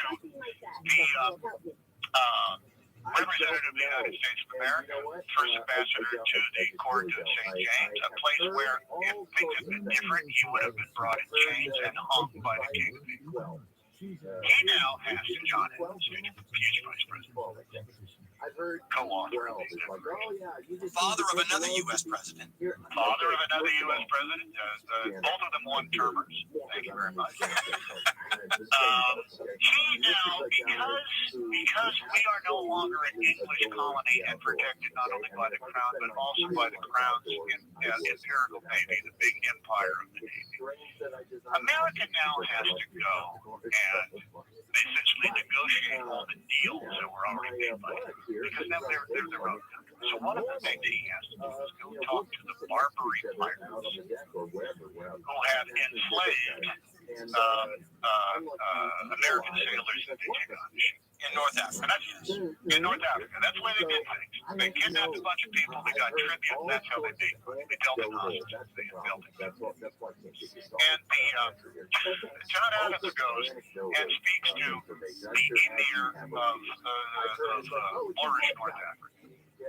And says, and he says, look, we're a poor country, your grace, we can't afford to keep buying our sailors out of your kidnapping bondage. So you're going to have to, we got to work something out here. And the emir says, there's nothing to work out here. You pay us the money. And John Adams says, as I said once again, we cannot afford it. And secondly, we do not want to get into a fight with you. No. And the emir of the Barbary pirates says, oh, listen, dude, you do not want to get into a fight with us because we don't play by your rules. We don't take prisoners. We don't negotiate. We don't surrender. We don't sign a piece of paper that says we're done. Let's stop the fighting. You win. We don't do that. We'll just keep killing you and terrorizing you till the cows come home. And the end result, of course, is from the halls of Montezuma to the shores of Tripoli. They did have to do. Those two lessons alone. By the way, you know what they were enjoying at the time of that conversation between the ambassador of the United States and the emir of Tunisia? I don't. They were having a nice cup of coffee. They were enjoying the fine tobacco products from the state of Virginia. They were enjoying the bounty of the New World. right there between the two of them over that brand of diplomacy. So that's you read that kind of stuff, and everything comes alive, and it has absolutely nothing to do with the bushels of wheat that was pulled out of sacks. It's got some other stuff. No, but I think what you're saying is, and don't let me put words in your mouth, but I think it applies to all of us who are fans of history, is that you grow up with a two-dimensional version of history, especially with our heroes. We shrink them into cardboard cutouts. We sand off all the rough edges and all the unpalatable stuff and turn them into symbols. And then when you are able, like adding water, to restore them again to their three-dimensional human qualities, they become so much more relatable and interesting. And the fact that, and this is the most obvious part, that's still the part that you have to remember, the fact that they don't know how it's going to turn out. Oh, yeah. And for us, it's such a safe thing. We know there's a happy ending. We know he becomes John Adams at the end of this story. The story would have ended differently had he been taken prisoner, and beheaded by the head of the Barbary pirates. I mean, and he doesn't know that's not going to happen. So for me, I think it's there's a great line. I wrote it down, and every time I quote anything in the program, I have to be careful because someone will say something like, "That's actually not a real quote." So I have to, but I wrote it down, and it's a Latin line from ancient times. It says, "It will give you pleasure to look back on this scene of suffering," and it's a reminder to me that it would be very interesting to go back and talk to somebody, say from the Second World War, say a refugee, and go to them and say, "Listen, you have no idea how tickets are going to be." Yourself the movie about the experiences you're going through right now. I think there's almost an obscene aspect to that, right? We're going to be entertained by the most traumatic, terrible thing you've ever gone through. And the only thing that makes me feel like we can get away with it is that those people themselves were fascinated by stories from earlier times that were based on the same sorts of components, human beings dealing with struggle and overcoming the many things that were thrown that way, not knowing how it's going to turn out. And it is exactly rooted in today's behavior. History shows us the human condition as we can observe it right now across the street. The great novelist Alan First, who I've read, he writes essentially World War II era espionage books, fascinating, great novels, okay, but set firmly rooted in real places, real dates, real times, real upheaval. All of his books, I'm saying all, I may not be 100, but the ones that I've read, are all set prior to the Battle of Stalingrad. Why? I heard him say this on the radio, and it made me jump up and down in my car, which I don't recommend. But they said, why are all your books set before the Battle of Stalingrad? And he said, until the Nazis gave up the ghost in Stalin, and this is why you're a ghost of the Ost Front, really, that kicked my butt in all the 114 hours of your talk. That's one of the shorter series, Chuck. Until the Nazis began their retreat and were captured there at Stalingrad, no one had any idea that they were being They had taken over their half of the world with relative ease and with constant terror. So, you tell me, Stalingrad, they retreated from Stalingrad in 1942. 43, I think, by the end of it. Yeah, but 42 is when the battle happened. Yeah, absolutely. Right. Okay, so not until 1943. So, from September of 1939, and actually prior to that, until that moment, the Nazi war machine was invincible. So, until you get a sense of, hey, wait a minute, they've lost there, and I'm looking at the map, and I'm looking at the way things are going, holy cow, they could actually lose this. They are defeatable. As a matter of fact, they're losing ground like crazy. You know what? It might only be a matter of time until Nazi Germany is wiped off the map. Wow, there's actually hope. Until that moment came, a human being, particularly in that sphere of the world, had three options of how to conduct their lives. They could either be a hero, they could be a villain, or they could be a coward, a bystander. And I always, whenever I'm in the midst of any of these sagas and any of the midst of these journeys of the history of life that I always ask myself, Howard, wow, I'm not so sure of look, I have hubris, but I'm not so sure of it either. The push comes to shove. Am I going to say, hey, look, these are the rules now, guys. They took over. We got to, do we become a member of the Vichy French? Or we do one of those, or we become one of those kids that somebody wakes up one day, the French Republic has collapsed, and you have either an option to stay or run down to the beach, get in a rowboat, and cross the English Channel. We all face moments like that every single day of our lives. We have some, maybe take it to a ridiculous extreme, or maybe not to an extreme at all. That choice between what our actions are going to be and how we're going to view it in years to come. Someday we'll be all laugh about this. And it could be that someday we never talk about any of this because we don't want the secrets. Or it's too painful a memory. I used to say that when I talk to veterans, you can almost tell how much combat and action they saw by how unwilling they are to get into it with you. I wonder how much our fascination with these sorts of incidences would be different had we actually experienced the incidences themselves. If Tom Hanks had actually fought in the Second World War, as you have in more than one film, how different then is Tom Hanks' portrait? In other words, how much is Tom Hanks exploring a subject that he's interested in? Because there is no answer, right? We don't know how Tom behaves in the Second World War versus, and I think, I was trying to think, ahead of time. It's funny, not to change the subject at all, but I was trying to do my research for this program, and I went and saw interviews with you that you've done in the past when you talked about the celebrity mule train and all the questions you normally get asked. And so I wrote them all down. I thought it'd be funny to just go through every one of those questions. But it's funny because how many of them get into this thing about what's so interesting about this topic that we continue. Because people ask me, my wife says to me all the time, you can't even, I have to walk out of there was the Jeffrey Epstein series was on the other day on Netflix or whatever, and she's watching it, and I have to walk out of the room every 2 seconds because I can't handle what they're talking about. And she says, how is a guy who talks about war all day long, but you can't stay in the room during this? I said, I don't know what the difference is, but I think it has something to do with unanswered questions about how we would be maybe in those situations. You used to read about the veterans who always wondered about, okay, how will I behave? Will I be a coward when the bullets first start? How will that crucible in my life be when I hit the beach? Had Tom Hanks been in these situations for real, as many of the Second World War era actors were, who then came back and had to portray the sands of Iwo Jima or whatever, how much do you think your portrayal would be different, and how much would you be still interested in exploring these questions? Do you think it's an unknowable question? I'll tell you a story that which I don't know, because again, it's a combination of hubris and desire. I would like to seduce everybody by saying, "Oh, I know exactly what I have no idea."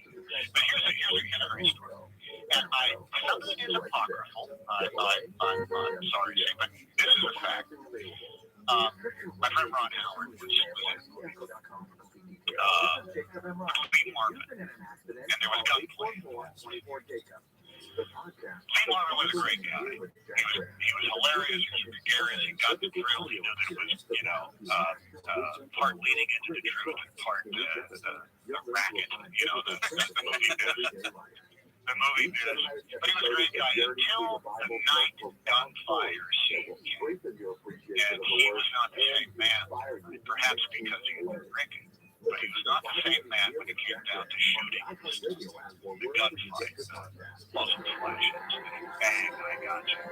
Because he says, oh, you're all pretending here. You're all pretending with your little guns. Now, that's one story that I know for, I heard that from the horses. Here's a story that I've heard. In happenstance, and I'm just going to assume that it's true. All right. Lee Marvin is on the Tonight Show with Johnny Carson. Right? Yeah. And, he's funny, and he's Lee Marvin, and he's intimidating, and he's been in the Dirty Dozen, and he's been in the Big Ring One, all of those. He's Lee goddamn Marvin, all right? So, Johnny mentioned something about being a hero, Somehow the word hero is mentioned. Johnny Carson says, well, you're a hero, Lee. You're a war hero. You served in the Marines. And he said, I'm not a war hero, Johnny. I'm a guy who got shot in the ass. But I will tell you who is a war hero. I believe it was Iwo Jima. Forgive me if I'm wrong. Let's just say it's Iwo Jima because it can stand in for Peleliu, Guadalcanal, Okinawa, Tinian, Kwajalein. It can stand in for all of those island battles. But he was a Marine, and he did get wounded. He did get shot. He got a Purple Heart, etc. in combat. And he said, I'll tell you who's the beach master in Iwo Jima. That was a man who was unarmed, and his job was to stand up on the beach under fire from the defending Japanese forces, waving red flags in order to guide the landing craft in to their appropriate landing sites. So the invasion that continued disgorging their attacking Marines. His job as the beach master was to communicate with signal flags, with semaphores, to the pilots of these small boats, all under fire. Now that man was a hero. And that man's name was Sergeant Bob Keesham. Do you know who Bob Keesham is? Isn't that Captain Kangaroo or He something? was Captain Kangaroo. He was Clarabelle the Clown on Howdy Doody. Oh my gosh. That's some therapy working itself out after the war right there, isn't it? Well, it is some aspect of that generation who said, hey, first of all, we all signed up for the duration plus 6 months. There were a bajillion of us. Secondly, all of us saw, if you were in combat, you all went through something, you all saw something.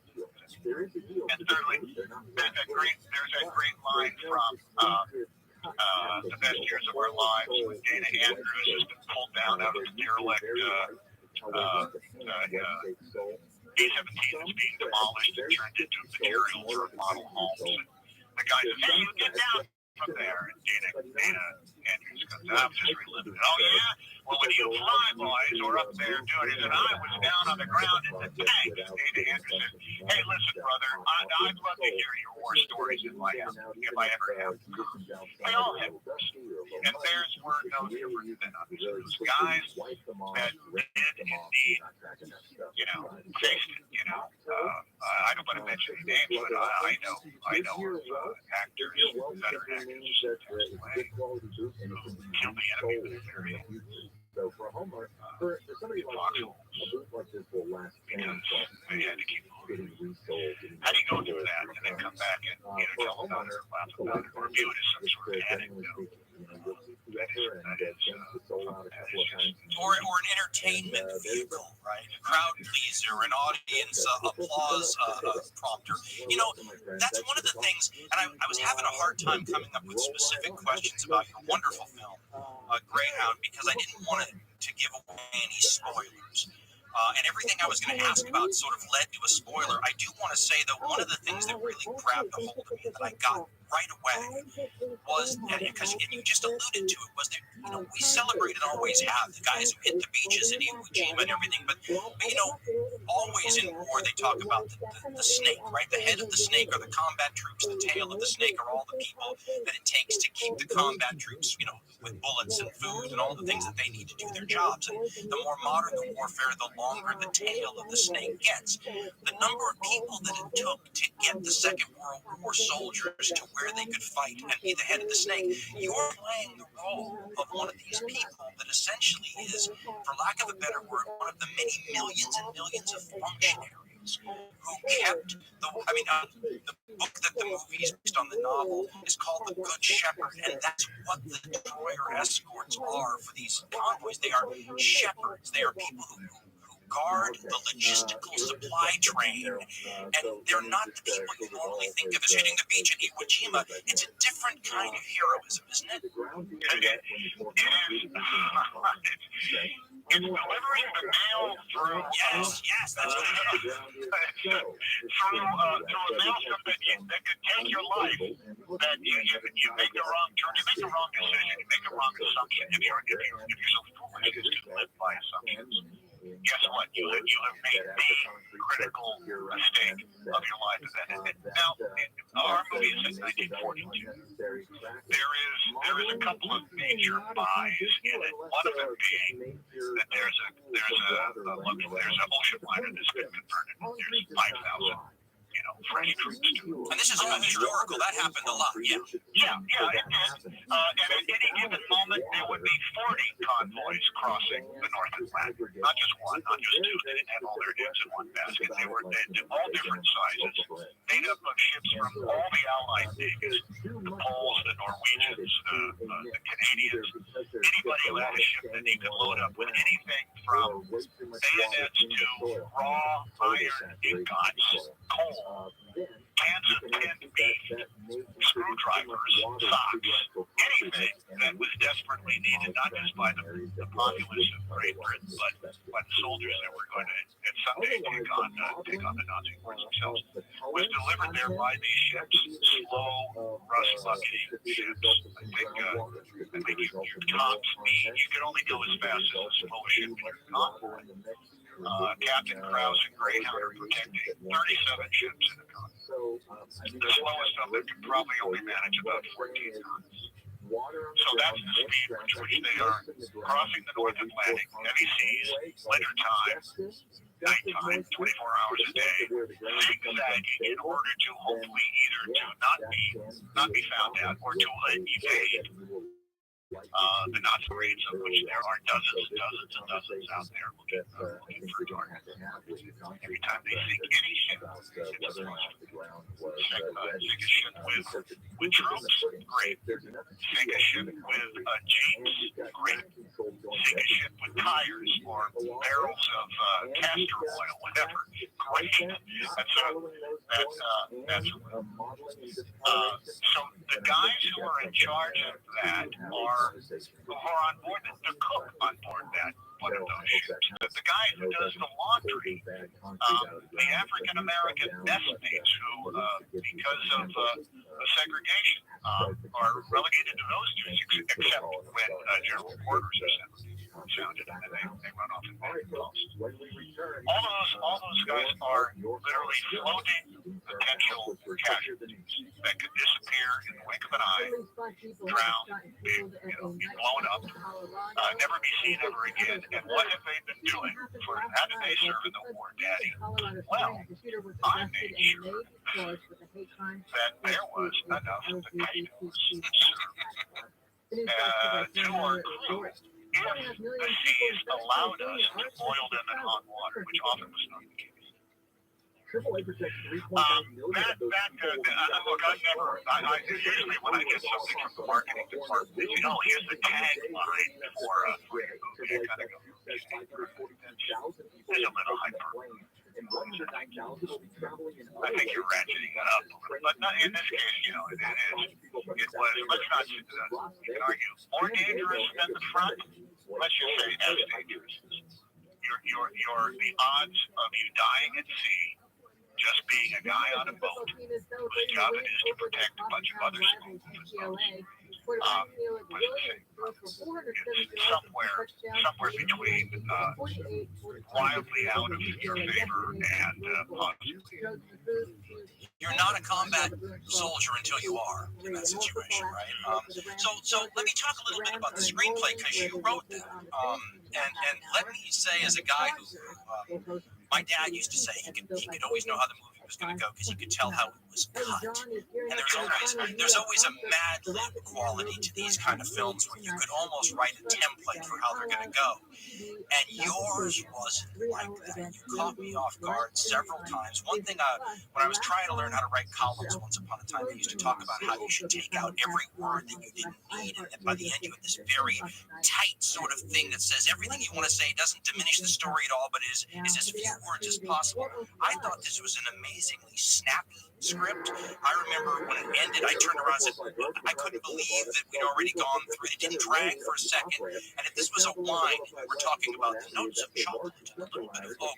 I mean, this had overtones of Sink the Bismarck to me, and some, Run Silent, Run Deep, but also some Jaws mixed with some of this idea. But I mean, you were able, and this is what I thought was so snappy, you were able to take me into these, and we love doing this on this history show too, where we'll talk about the moral quandaries and awful choices that people are put into because they're just sort of trapped in the gears of history.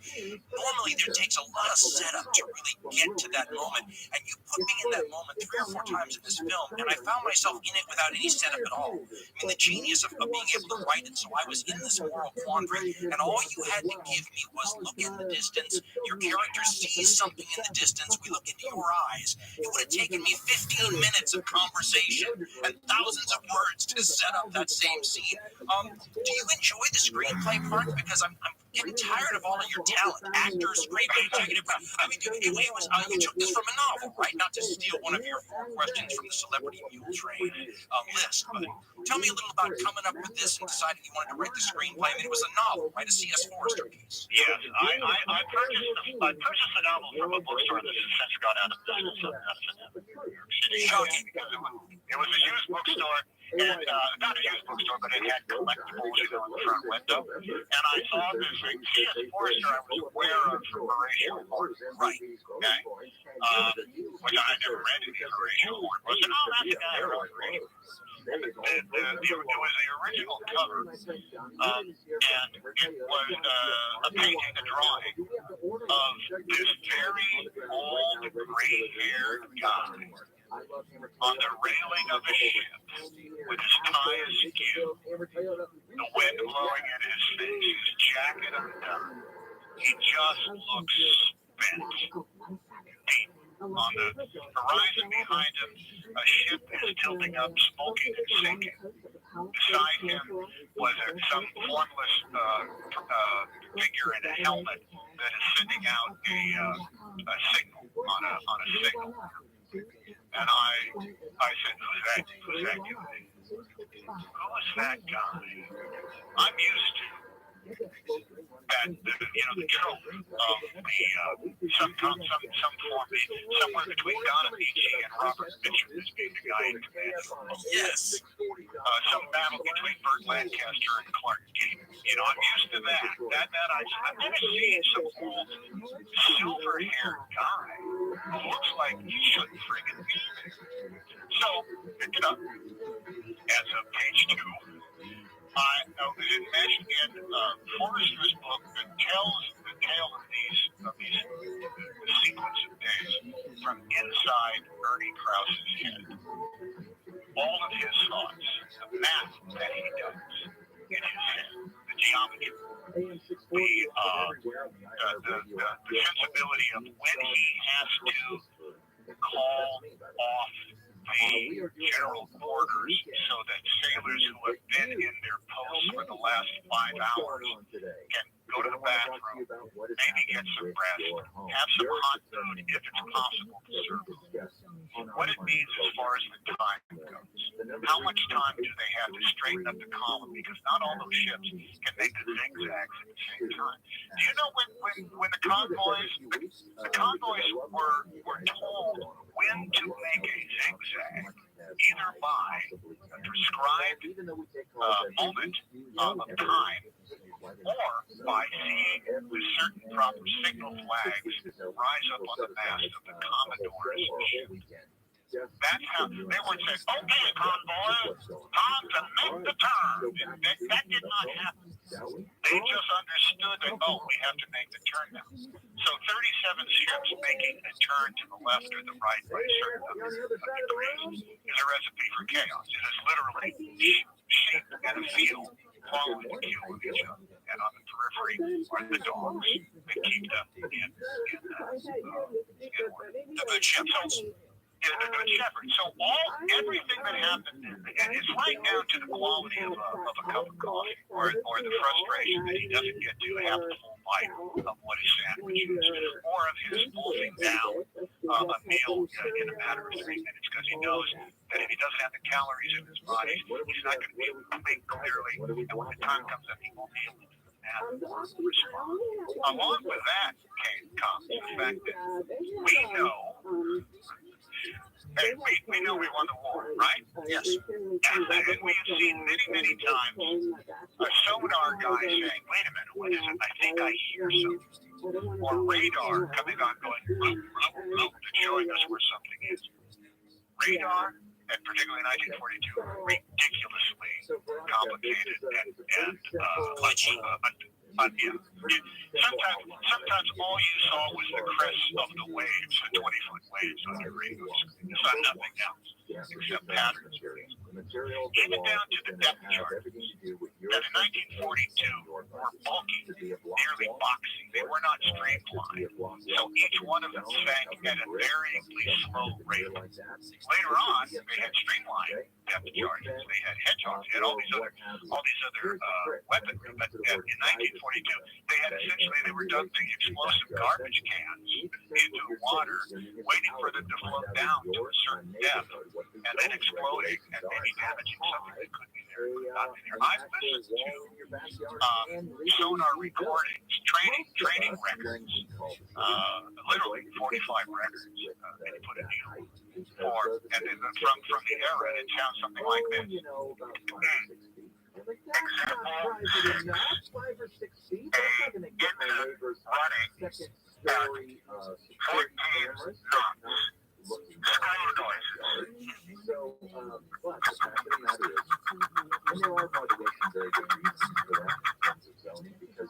Example 7, torpedo on approach.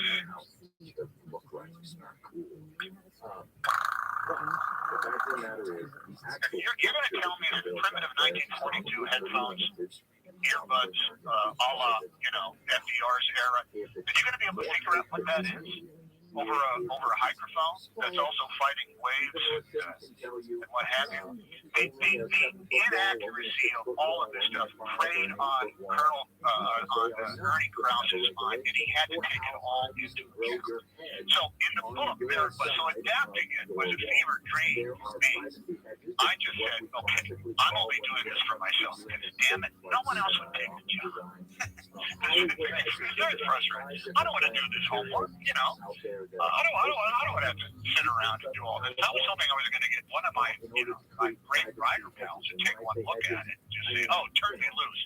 First of all, nobody wants to do anybody else's work but their own. And no one wants to be, by and large, they don't want to be locked into the procedure of adapting something that you have to stay pretty adhered to. So I ended up taking off, and I said, I am going to pick every cherry off this tree that I'm going to put it down here. And it was thick, it had animation, it had mind's eye demonstrations.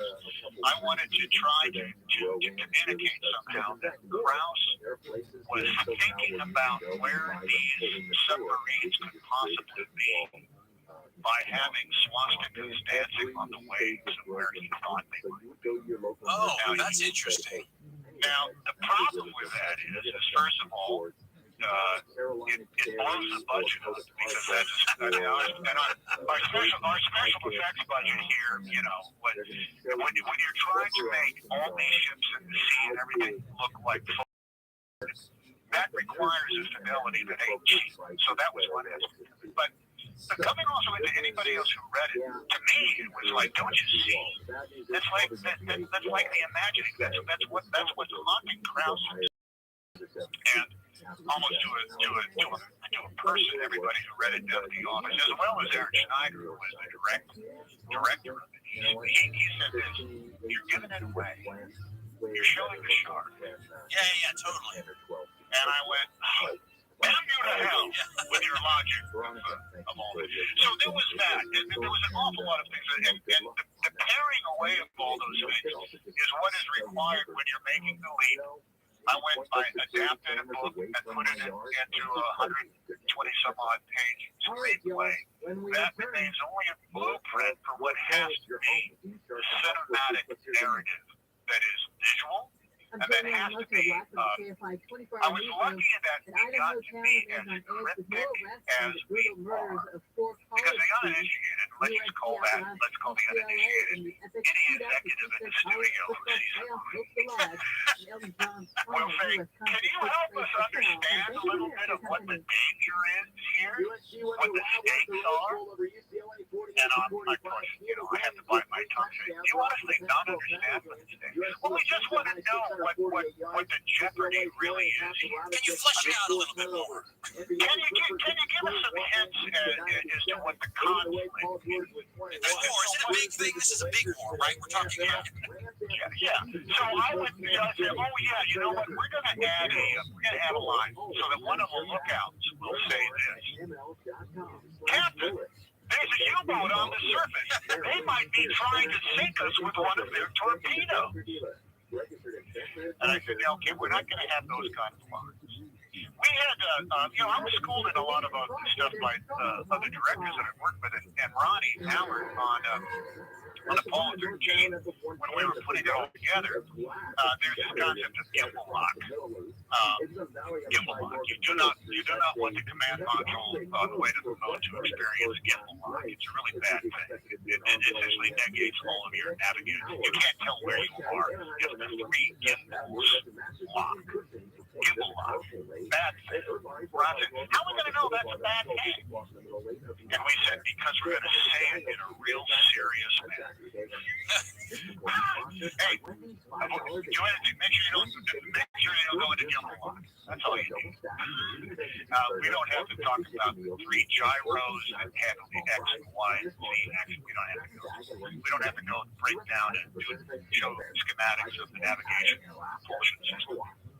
So we were able to enjoy the same sort of faith in being cryptic, as well as letting the nomenclature and the procedure define itself as we went along. The truth is about the pilot house under these circumstances. The only two people that move around who are permanently on watch is the commander and the talker who follows him everywhere. The talker communicating by the most primitive form of electronics imaginable. He plugs in his headset into an outlet wherever he is standing, and it stands right next to the captain to repeat everything he hears over his headphones, and then to repeat into the headphones anything the captain says to you. Now, that means you end up hearing stuff from sonar, you end up hearing stuff from the radar, you end up hearing stuff from all over the ship. It comes out of the voice in the face of the actor who's playing the song. Everybody else stands stock still. The helmsman does not move away from that steering wheel. The telegraph operator, the guy who operates the engine, sends the forward, back, speed, all ahead 2/3. He stands right next to the engine. The guy who writes down the plot and keeps the rate. Nobody moves for 4 hours at a time. And the nomenclature that goes off, the dialogue that goes back, and they say, how do we know what a con is? How can they keep saying, I have the con, you have the con? What does that mean? They said, you will figure out over time that one of the most important things for everybody to know on the bridge is who's in charge of steering the boat. So when someone comes on, when the captain comes on and says, Mr. Harvin, I have the con, that means they don't listen to anybody else except the captain. And when the captain says, Mr. Harvin, you have the con, Mr. Harvin says, yes, sir, I have the con. So everybody knows you listen to Mr. Harvin for all those reasons. So there's never, and that's the kind of stuff becomes number one, the language of it. I harken it back to seeing like the Seven Samurai, Kurosawa's The Seven Samurai in the original Japanese, and you're reading the subtitles for about 3 minutes and you think you're hearing the Japanese. You think you speak Japanese, it's all matched up. It's the same thing with this. You figure out that, I actually understand the rules now. Outside of that, God bless C.S. Forrester, he had absolutely no backstory. He did not go, and he didn't go to the Admiralty to show those people pushing around the little model boats as they take, messages from all around. There's no scene in Washington, D.C. There's not even a scene on the Commodore's boat or one of the submarines. It all takes place. It's not in Krause's head on board the bridge and the decks inside of the Greyhound itself, which is actually a code name for a ship called the USS Keeling. But you'd be amazed at how troublesome it can be to refer to the one ship in your movie by two different names. So it all just became code names. One of the great things that I did not know this until I read it, was the talk between ships. You don't want to talk on the radio when you're at sea like this. You don't want to be constantly getting on the radio and saying, "Hey, I got a problem with this, and can you hurry up and get to me there? Where are we?" You don't want to do that because the enemy is listening to anything. But how do you have that instantaneous conversation between the four shepherds, the four ships that are tasked with? Well, it was a little thing called talk between the ships, yes, which was a radio, very short range. It was VHF, line of sight, meaning that if the ship was on the other side of the horizon, you couldn't talk to it. So you got on very quickly. You spoke in a more or less abbreviated code. Go back to station. What is your status? Things like that. So that even if, and by the way, the Nazis were listening. They were sitting around on their radios when they were up on the service, just going back and forth across the VHF spectrum to find the wavelength that the talk between ships was using. And then they land on that, listen in for as long as they could, and then they would periodically change in order to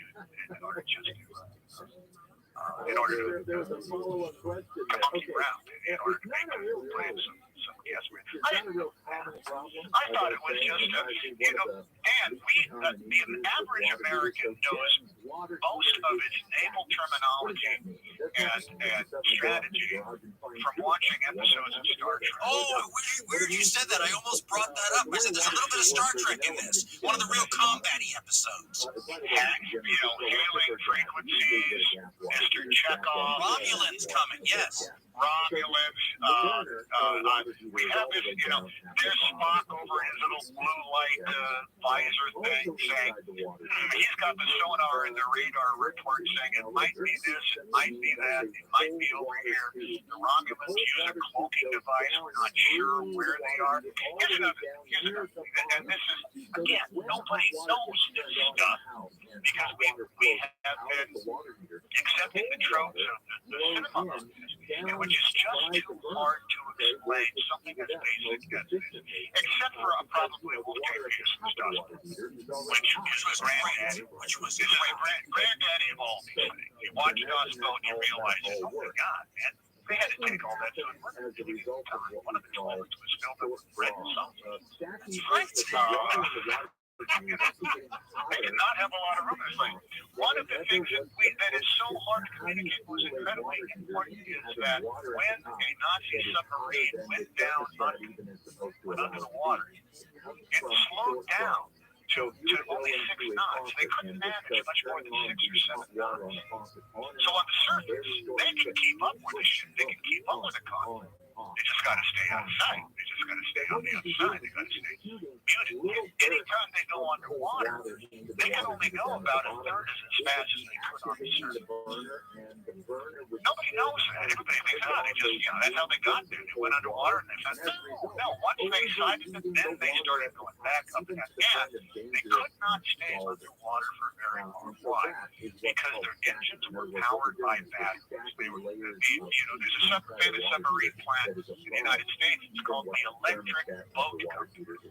Because they were electric boats. When they went underwater, batteries, electricity powered their screws and drove water.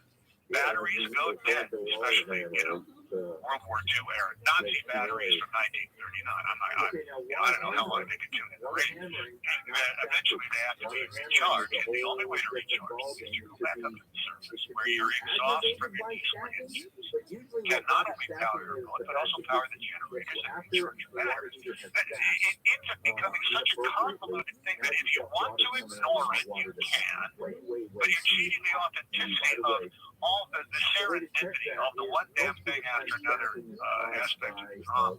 So, there's what could we throw into the mix there, dialogue-wise, communicate somehow that submarines, when they go underwater, have to go really slow. There's one line that Aaron and I and Stephen Graham came up with when we were doing mapping out how do we communicate. And Ernie Krause says to Charlie, you know, can you plot a course on this heading at 6 knots and give us a point of intersection? All right, this much time, going this, them going this speed, us going our speed, we should be able to find them in, you know, like 6 months. Wow, that's a lot of math. And you really had to explain it outside of a couple of visuals. You know, we show literally a grease pencil and a protractor and a ruler on a map. If you had to really get into it, my gosh, it would just take absolutely forever. So I said we do it, and the audience gets it. I'll tell you where you kicked my rear end. And it's not a place that it would have kicked my rear end if I was watching Platoon in the 1980s and I was a 20-year-old, right? You kicked my rear end when I'm watching it, and the captain, of course, is almost a father figure, but the sailors on this ship, so many of them look like kids. You really can't. And what was great about that is after it punched me in the gut, and I was thinking to myself, I still want to know where my 18-year-old is, you know. Midnight, I want a phone call. These people on this ship are no older than that, and you're looking at them like as a dad going, if that's my kid. And you know, it's like flying with the World War II guys. They're all like 23 years old. If you told me my pilot on my Delta flight today is 23 years old, I'm not going on that flight. And I'm watching this captain, and he is like these children who turn out to be our grandparents, you know, 45 years later, are there on this ship, and they're looking to this one guy who's on his first mission across with the convoy to protect them and to make the right decisions when he caught between a rock and a hard place. That's almost the transcendental, that's the historical experience right there of people put in the crux of the moment, isn't it? Where there's no good decisions and they're worried they screwed up, and when they screwed up, people die. Not to quote that Jack Nicholson line, but I mean, that to me in that movie made that person, that captain of that ship, the everyman for me, and could be you. And what would you do in this situation, and how many times would you replay it in your head for the rest of your days? You know, you really made me feel that. That gray-haired old man that I saw on the cover of the book is what C.S. Forrester wrote. Ernie Krause graduated from the United States Naval Academy in the early 1920s when there was no war. He has been in the Navy ever since, and he has never risen above, fitted and retained. That's what every one of his promotional ratings have been. Well, here's the good news. You're staying in the Navy. The bad news is you're fitted and retained, meaning you're not getting extra stripe, you're not jumping up a pay grade, you're staying exactly where you are. So Ernie Krause has written a desk, carried a briefcase to him, served on maybe some ships, but not in a wartime capacity. He was probably in charge of keeping track of an awful lot of things. So at the top of the movie, we do have in one quote flashback scene, which is right after Pearl Harbor. A guy who is on his way out of the Navy probably because of lack of need as well as lack of opportunity. Instead is suddenly one of the most important men in uniform. He's got close to 20 years of naval experience as well as rank. So he is now going to be given his own ship because they need a guy in charge of it. He's going to have to go and drill a crew in training, tactics. A bunch of other people, a bunch of other kids who just signed up. They signed up the day after Monday, December 8th, 1941. They went in and joined up the Navy. They're all kids. He is in the, let me just say this. I play somebody who's like 48. All right. He is not just a, if you were 28 years old in the armed services, and you know what they called you? Old man. They called you Pop. So when they're making references to the old man on board Greyhound, they are literally talking about an old man. And not only is he an old man, he's an old man who's never done this before. All of this stuff has only been theory, and it's had theories, schoolwork, classwork, bookwork. He's been at sea to a degree, but not like this, and not charged like that. Aaron Schneider, the director, the conversations we always had was, I wanted to have 4 different watches. We had 3. I believe it was a watch was made up of everybody who was crewing their position for 4 hours. 4 hours on, 8 hours on, 4 hours on, 8 hours on, 4 hours on, 8 hours on. And so we needed fresh faces to help communicate, number one, how much time has passed. And number 2, to escape that Star Trek trope of every time Captain Kirk walked on the bridge, it was always the same crew. We needed guys who looked different, like the faces of the talkers and the selfies. We have, I think we have 2 or 3 different talkers. The guys who were the helmsmen. We needed a parade, and they were all, look, I don't know how old they actually are, but they all look like they were 13. They did. And that is accurate. I think there's, Rob Morgan, who plays George Cleveland, one of the messmates, he is a career Navy man. He is an African American who's been in the Navy probably for, he's probably going for, if he doesn't have his 20 years already, he's going to stay in it because it's a great job. Charlie Cole, my executive officer, he's older. He's a career Navy man, and probably the doctor, the ship's doctor, he's medical school, so he's an older fellow. But everybody else on board the ship is probably average age has got to be 24 years old, and that could be as young as 18, or even as young as 17 for somebody who cheated on their. Which a lot of them did, yes. Listen, man, it's what a joy. I appreciate you coming on, and it's a great movie. And if we could ever help you promote anything again, or for whatever reason, keep my contact handy in the Rolodex, the old digital Rolodex, would you? I will do that. Thank you so much for having this first-time caller on your show. I really enjoy it. Take care of yourself, and thank you so much. Take care, Dan. Bye-bye.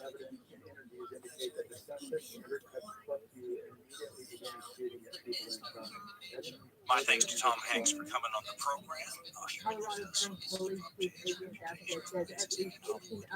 And the movie's great. Greyhound, you can catch it on Apple TV Plus. You can follow us, by the way, at Hardcore History on Twitter. Anytime you some history content.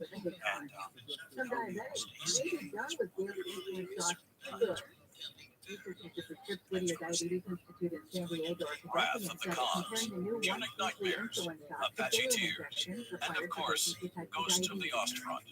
Just a few of the classic hardcore history titles available from dancarlin.com. Every true fan has heard these favorites. Hey, they make great gifts too. It's hardcore history. More than 37 million Americans live with diabetes. More than 90% of those have type 2. Just about any content from us. Hardcore history shows long overdue. Working on tying up loose ends for 46 hard, multi-year-long series on the second World War. So sorry, patience required on that front, but wrap that up. We dealt with the Second World War for a while, and the palate cleanser, medieval palate cleanser for a while. But at the risk of going down that same road that the History Channel went down once, or history referred to as the World War II channel. The topic of the long put off hardcore history that show you involves the Second World War. But I couldn't resist the conclusion of we're talking about.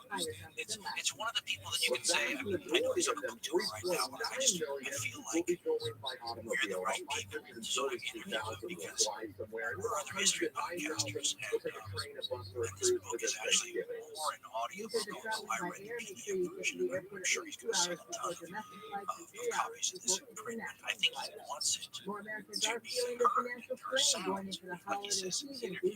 When you hear the principles of the story talked about, you hear their voice all of a sudden. So that was really cool. I just didn't realize I was going to get so grabbed by the story when I read it, but it's one of those things that is right up our alley. Same sorts of cultural, societal questions that come into play with shows we've done like Logical Insanity, The Destroyer of Morals. The guest I'm talking about is Mark, the host of the Revisionist History podcast, which he's been doing to rave reviews and large audiences for years. He's written multiple books, been on the New York Times bestseller multiple times. He's a public speaker. He does a lot of stuff. The last hardcore history that I'm sure you guys enjoy. So, I mean, there's a little bit of a contrast there. But regardless, when you get a chance to talk to somebody who's a big important person in the community and feels love too good to pass up, Malcolm's coming on the show today to talk about the new book, The Bomber Mafia, A Dream, A Temptation, and The Longest Night of the Second World War. I read the whole thing. I only was going to give it enough time to skim because it sucked me right in. Jim may have told me that. It's the absolute truth. And if Beanie had to do that to me, I can only imagine what a man who makes a living telling stories and audio with anyway, I think it's going to be much better. So check out the interview and by all means, check out The Bomber Mafia. If you like the Second World War, just your question about how relatively culturally genteel countries, at least in terms of how they were willing to treat other advanced countries, went from thinking something like bombing human beings in cities was abhorrent, awful, never to be attempted behavior into, glorifying the people who thought this is just the proper way to live war.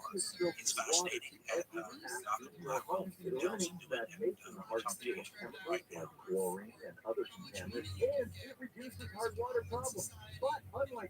let me first tell you that my intention originally was like most history podcasters, I have a huge reading list that I'm perpetually behind on, and I was planning on just skimming this and then letting you tell me about it, but I got sucked in by the quality of the writing and the fascinating aspect of the story, which is something that we've been interested to hear forever, hours and hours and hours after the on some of the basic trade-offs that you talk about where morality and warfare sort of come into contact with each other. So I thought I'd ask you, since the title of the book is The Bomber Mafia, maybe we can start by explaining to the listeners what the Bomber Mafia is and what it means. The Bomber Mafia was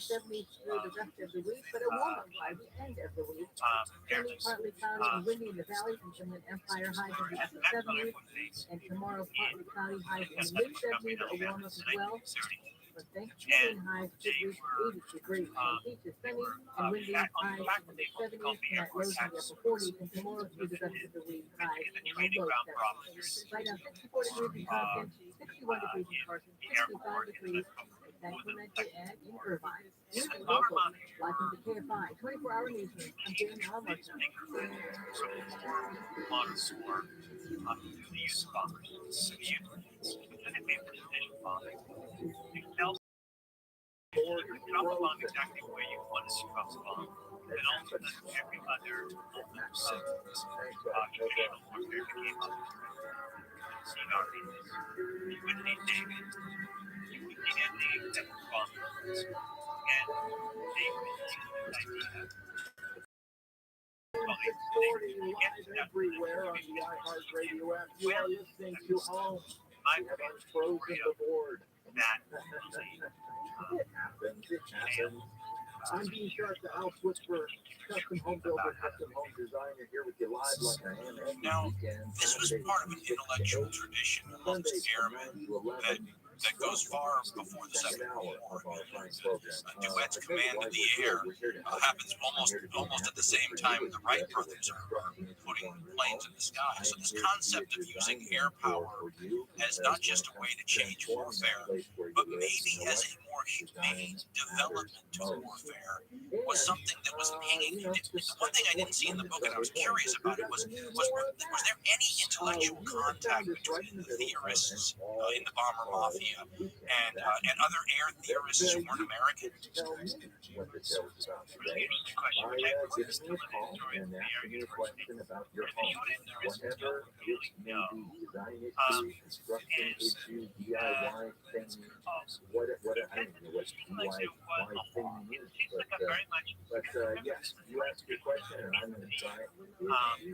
In the end, there's what you were talking about, what the bomber mafia were talking about. Bomber mafia were really caught up in the notion of precision bombs.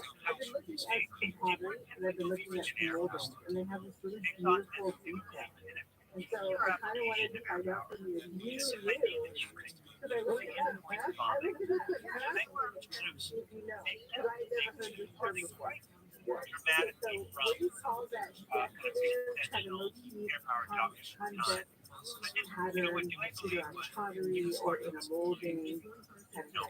sharing it more like that, the bomber would also that bombers would fly high fast and would go into turbo pattern, aircraft fire and planes coming to attack them. That they represented a kind of unstoppable warfare. So our mafia took that one step further to the extent that all of that is true, and it's about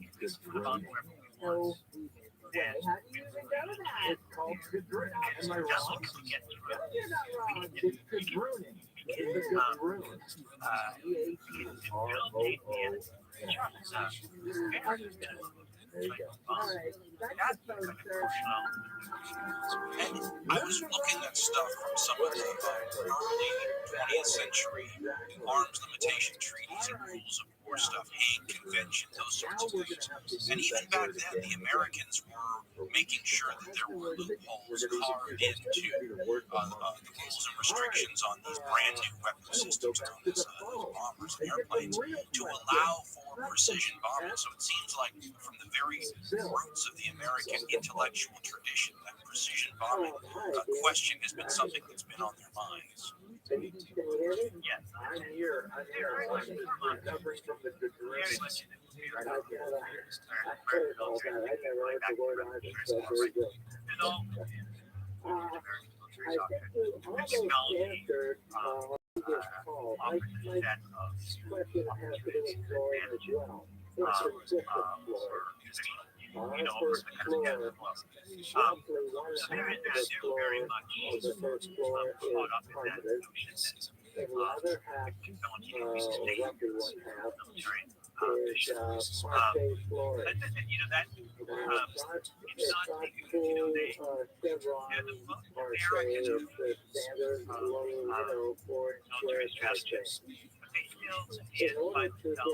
on the outside looking in, it's very important. I mean, they start out as the most Americans, and then they're not no longer in charge of our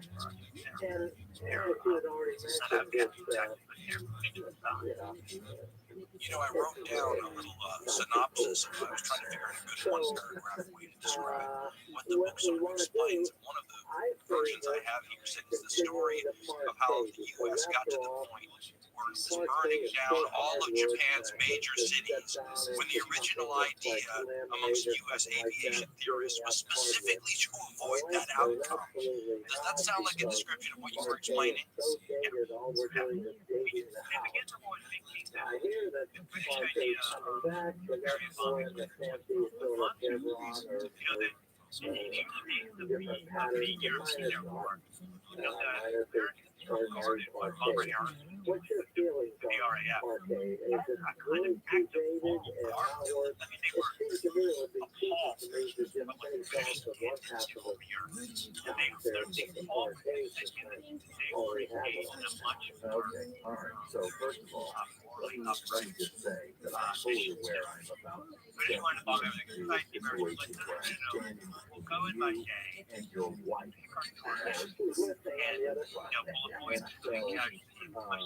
And so let me just change your attitude to that, because I always love being the center of an argument. Here's the thing. Honestly, I'm not trying to be political about this. It's just, I think a longer conversation, if I was your designer, that I'd have to have with both of you, because I agree with both of you, but for different reasons. I agree with you 100%. You've already got hardwood going on in the house. Why turn back, especially hardwood suits your lifestyle? So yeah, I'm 100% right there with you. Yeah, I love that's why the subject. I originally, when I saw the title of the book, I thought this is going to be a book about heavy bombers and all that. I'm not all that interested in heavy bombers, and then when I got into it, and realized no, this is about the moral overtones and how people can set out on one course and end up on another. And that to me is in my wheelhouse. So I find it fascinating. So it started getting me thinking about things like the various time period we're talking about here, where so much of this stuff is theoretical. So you mentioned British area bombing. I mean, to give the British some credit, nobody really knew how to use these vast fleets of airships and what they were capable of. I mean, you spend quite a bit of time on the North Bomb site and how much of a difference that makes in allowing people to have a theory of precision bombing that maybe makes some sense, right? If you have this great targeting weapon, maybe you can actually hit, what do you say, a pickle barrel from 30,000 feet or whatever. So talk to us a little bit about the Norton Bomb site and maybe the weapon system of the B-29 Superfortress and how these things were intended to work together to create a sort of an American bombing approach.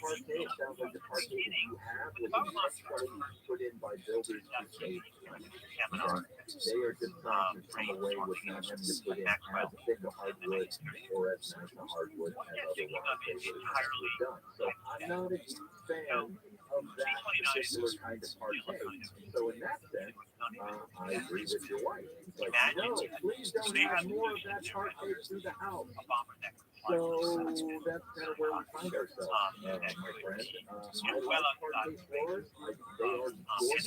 In fact, some of the most sophisticated floors that you can put into a home in terms of hardwood are in fact parquet floors, but not those. So, I think you guys have got to have a kind of a come to Jesus moment when it comes to having a conversation about, hardwood is good.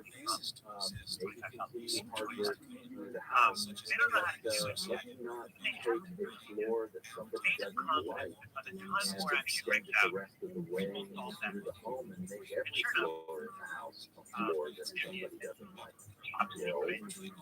Well, also listened on a prior call, you mentioned that of course those plants, if I were to get rid of every plant, so what's the prior call was talking about? I could also incorporate the kitchen, which is we haven't talked about, but it's the thing that could, obviously the carpeting and the old parquet. Get rid of all of that and go to porcelain tiles. Now I'm jumping ahead of myself. I could incorporate maybe the kitchen as well. And there's no doubt, Bill, that is probably where our conversation would end up. I would probably encourage you that if you guys are looking to refresh your floors, lose the carpet and the old parquet, both of which have some datedness to them today, and refresh the entire floor with one single material. And now we're back to the previous conversation. By the way, it's gorgeous. You can go check it out. Don't shy away from that. It's not laminated. It's solid, okay, all the way through, and it's incredibly durable. So check out those two options. Bill, good luck with that. Notice how I just definitely When we return, more of your calls right here. I'm so glad you joined me this morning. You're listening to Home and Stuff, the house with food cookies and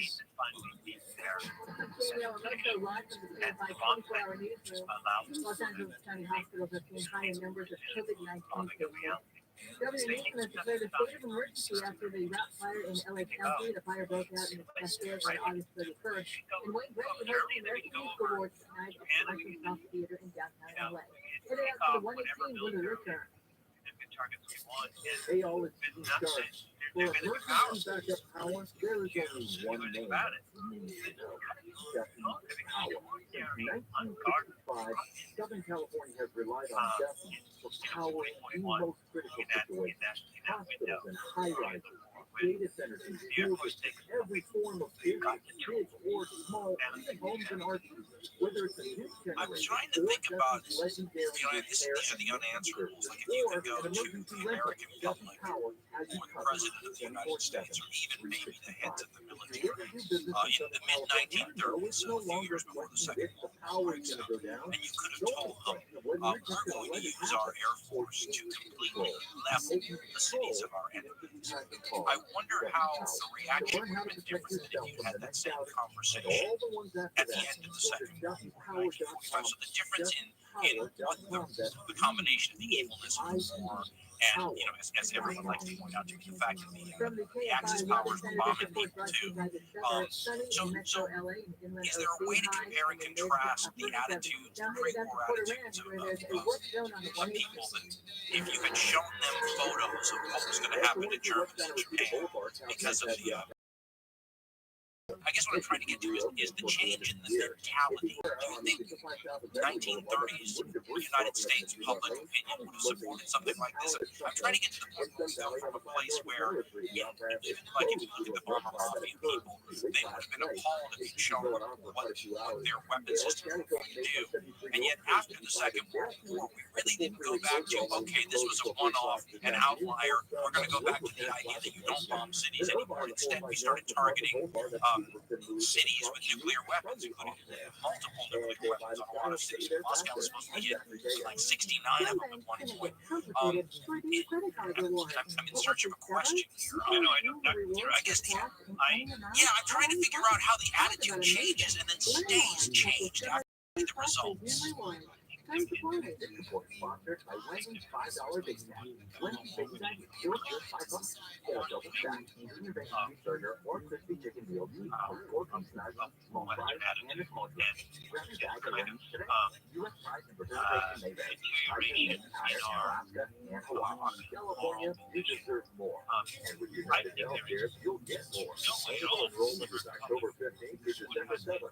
So call United Healthcare today. With the United Healthcare Medicare Advantage plan, you get more for your Medicare dollars. Now including better than ever dental, vision, over-the-counter, and prescription drug coverage. Call United Healthcare at 1-888-CALL-UHC today. And speak with a licensed sales agent. Benefit features and devices vary by plan area, limitations, and exclusions apply. Exam codes and fixing cars for almost 60 years. Over that time, they've gotten more complex than ever. That's why Protect's undergo rigorous training and certification. So they can fix anything, including the most complicated repairs that come with some of the latest technology. After 60 years, there's nothing we haven't seen or fixed. It's how we make cars inside and out. AA? Yes. Check engine light on? This stuff is for free. What is Black Friday deals come with happy holiday deals? Lowe's actually. Black Friday is happening now. Get the deals while you're still can like saving on a Grandson Crystal drill kit for $59 or $79 at Lowe's. Offer valid through 11/23 while supplies last. Diners love working in IT, but you wanted more. It's brought in first to go to My Computer Career. Created anew and more valuable. The experience was top notch. I was able to take classes on my laptop. Now I can work from home. Become an IT pro in just months with zero experience at mycomputercareer.edu. And I'm like a career. If I can do it, I know anybody can. It's not rocket science. It's mycomputercareer.edu. This is what students experience individually so fast. The final show of this class of American schools, Elton John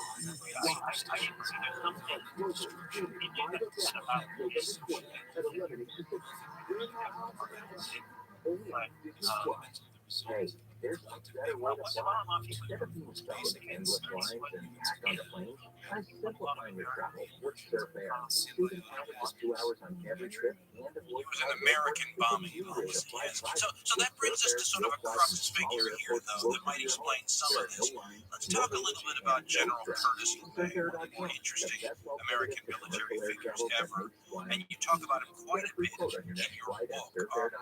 Let's talk about Curtis LeMay for a second for people who may have no idea who this guy was. What can you tell me if you want to give me sort of the boilerplate introduction to Air Force General Curtis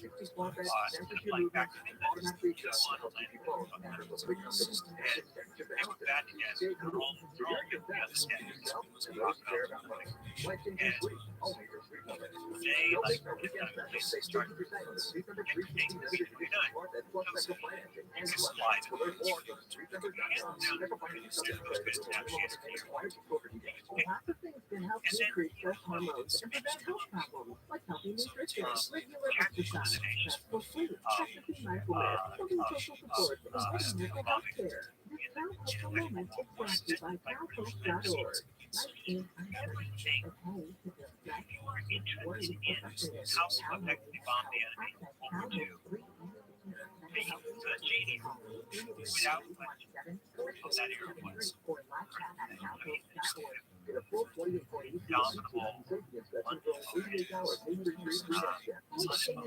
when you turn on your radio and listen to KFI, it's completely free, right? And when you download the free iHeartRadio app and listen to KFI, it's also totally free. Now when you go to the gym, to the store, or even across the country, you can take your favorite radio station with you. But the free iHeartRadio app is even more than radio.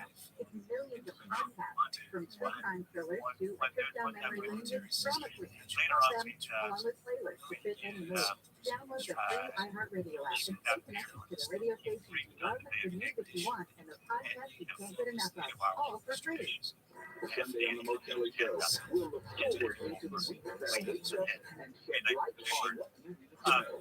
We'll laugh at the absurdity of the news and the key players in it. The best conversations with the best guests. And only on the Mo Kelly Show. Mo Kelly tonight at 7 on KFI AM 640. If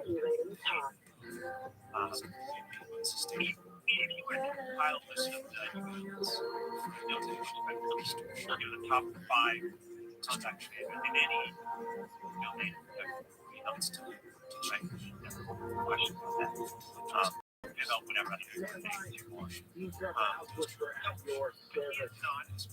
is an all weekend, meaning you are telling me what the show is about today. The number to reach me, 833 the number 2. They're having some gradual Let's jump back to the phones in just a second, but before we do, I'm going to get this done so I don't forget to do it. It's time for today's house call. It's time for another house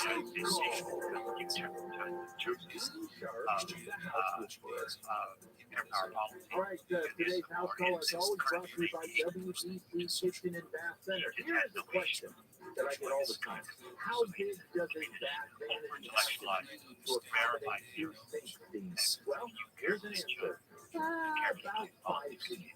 You can squeeze it into 4, but honestly, 4 pieces does not leave much counter space. And counter space is as important as the sink. Even pricing is a little challenging. Whether they're true or not, because the bombing back to the Stone Age, one as you pointed out in the first as we did in the podcast, was never said by him, but he kind of maybe thought he liked it. He was okay with it being attributed to him.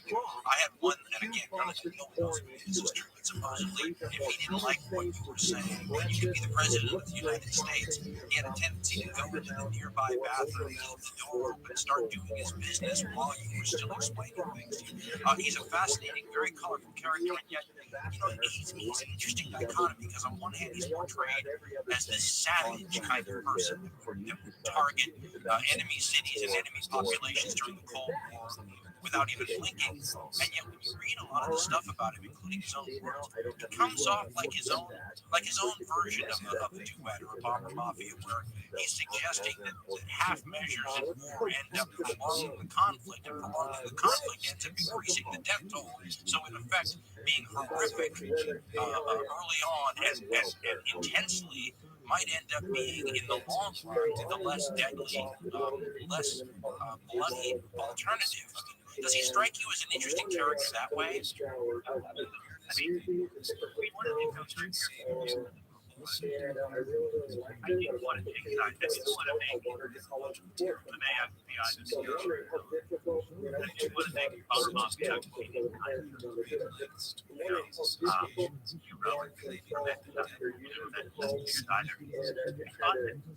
two sides were engaged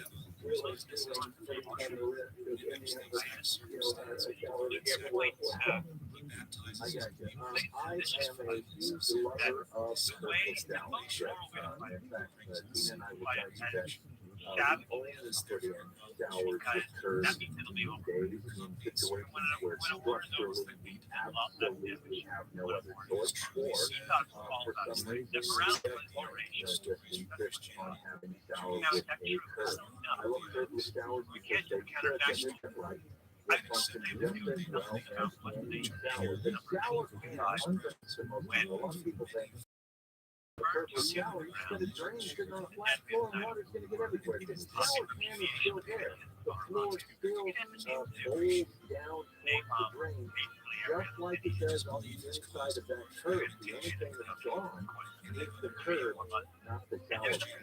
Now, sometimes structurally you can't do it. You may have a post-tension slab, you may have a cable running right underneath you, and you can't lower that area as effectively as you want. Or you may have a house with floor joists that are eye joists, and you can't knock into those. Why you can't always do, as far as a remodel or a retrofit is concerned, a curbless shower. I love them because they open up the expansiveness of a bathroom, because you don't have to interrupt the flooring material. You don't have to put another line on the floor that says, look, this space is a totally different space unto itself. They allow the bathroom to just sort of flow and remain open. And I love them because of the emphasis that we are now putting on all of our designs for aging-in-place architecture. So you bring up the firebomb, and this is important to talk about. So when I have discussions with people about atomic bomb dropping around, this is one of the classic discussions of the second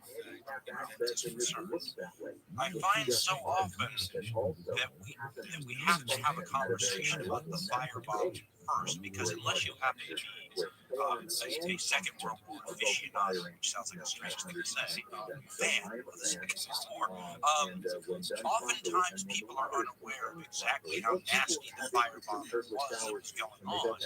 And so when an atomic bomb is dropped, they see this as a giant ratcheting up of the experience of the people on the receiving end of these bombs. But I can't think of anything orders of magnitude worse than what you talk about with the Tokyo firebombs, which may be the worst bomb of all time. Can you tell us a little bit about it, and contrast it a little bit with this question of early atomic weapons? Because none of us are saying that like thermonuclear weapons today are the equivalent of a firebomb grade, but a 1945 atomic bomb versus what Curtis LeMay could do to you with 100 or 200 B-29s. Not that dissimilar. What can you tell somebody that maybe not aware of the firebombs, how they compare to something that they fully understand, which is, Hiroshima or Nagasaki type of time? Well, the suspect was inside of below people inside the credit and fought with the suspect. And were able to stop the suspect from continuing to kill on Colorado Springs police chief Adrian Garcia said at least 18 others were hurt. The shooting happened last night at the Club in Colorado Springs. But it is an LGBTQ plus type. The news brought to you by Sunluck. Estimates that more people will be traveling.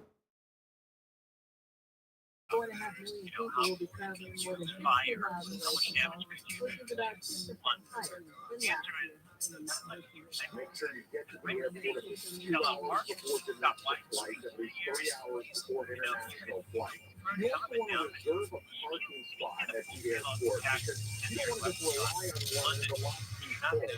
Nearly 4 million people will travel by car, more than 500,000 people will travel by air, and more than 100,000 people will travel by train, bus, or on a cruise. They tried, though. They tried. Martial artist Jason David Francis died.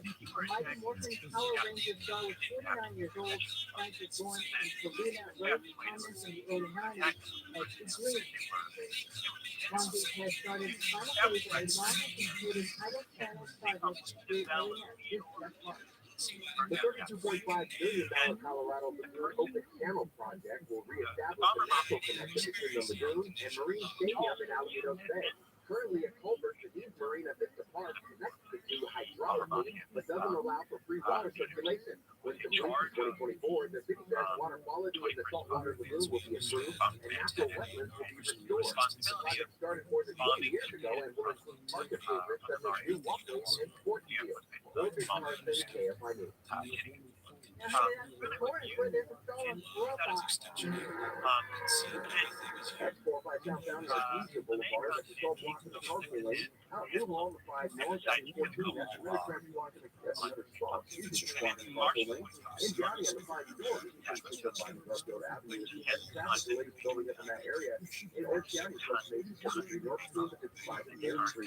Full freeway closure. Only the close full 3 o'clock this afternoon. Road repair and slab replacement. KFI the China. Faster. I'm Patrick Hagan. By now, you've heard the news. Vaccine boosters are available for eligible Californians.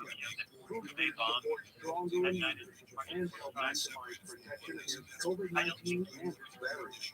Visit myturn.ca.gov to find out if you're eligible and to find the boosters you're in. myturn.ca.gov. Stay healthy and strong. Get boosted. Brought to you by the California Department of Public Health.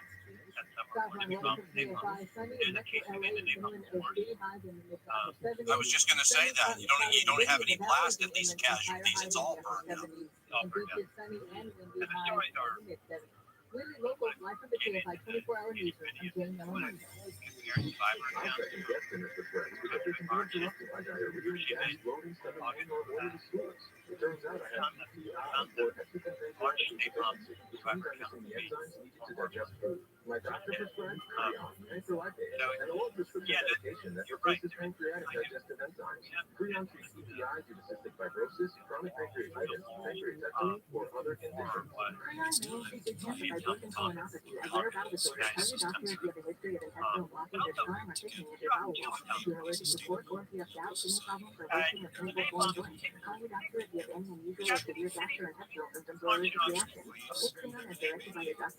Including a couple afterwards. Let's not forget the couple after them. Creon is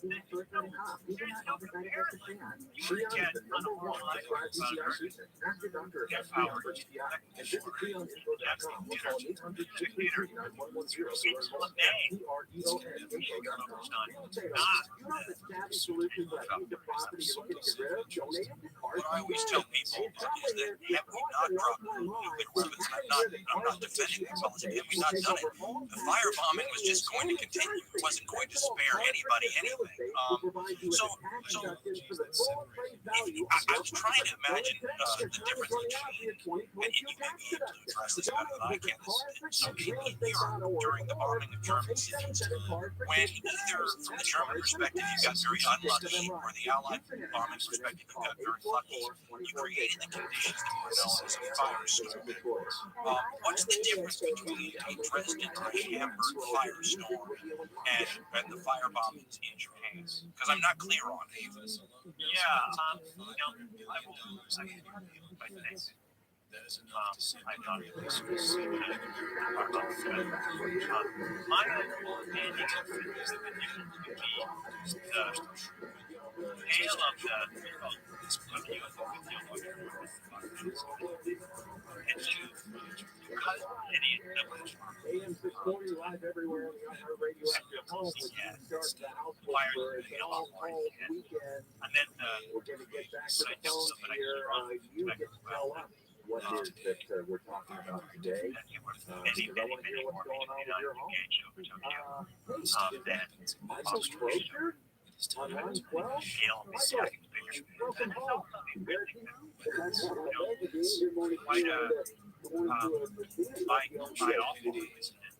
Good night. Our very own Michael Crozier on the line. What do you do, bud?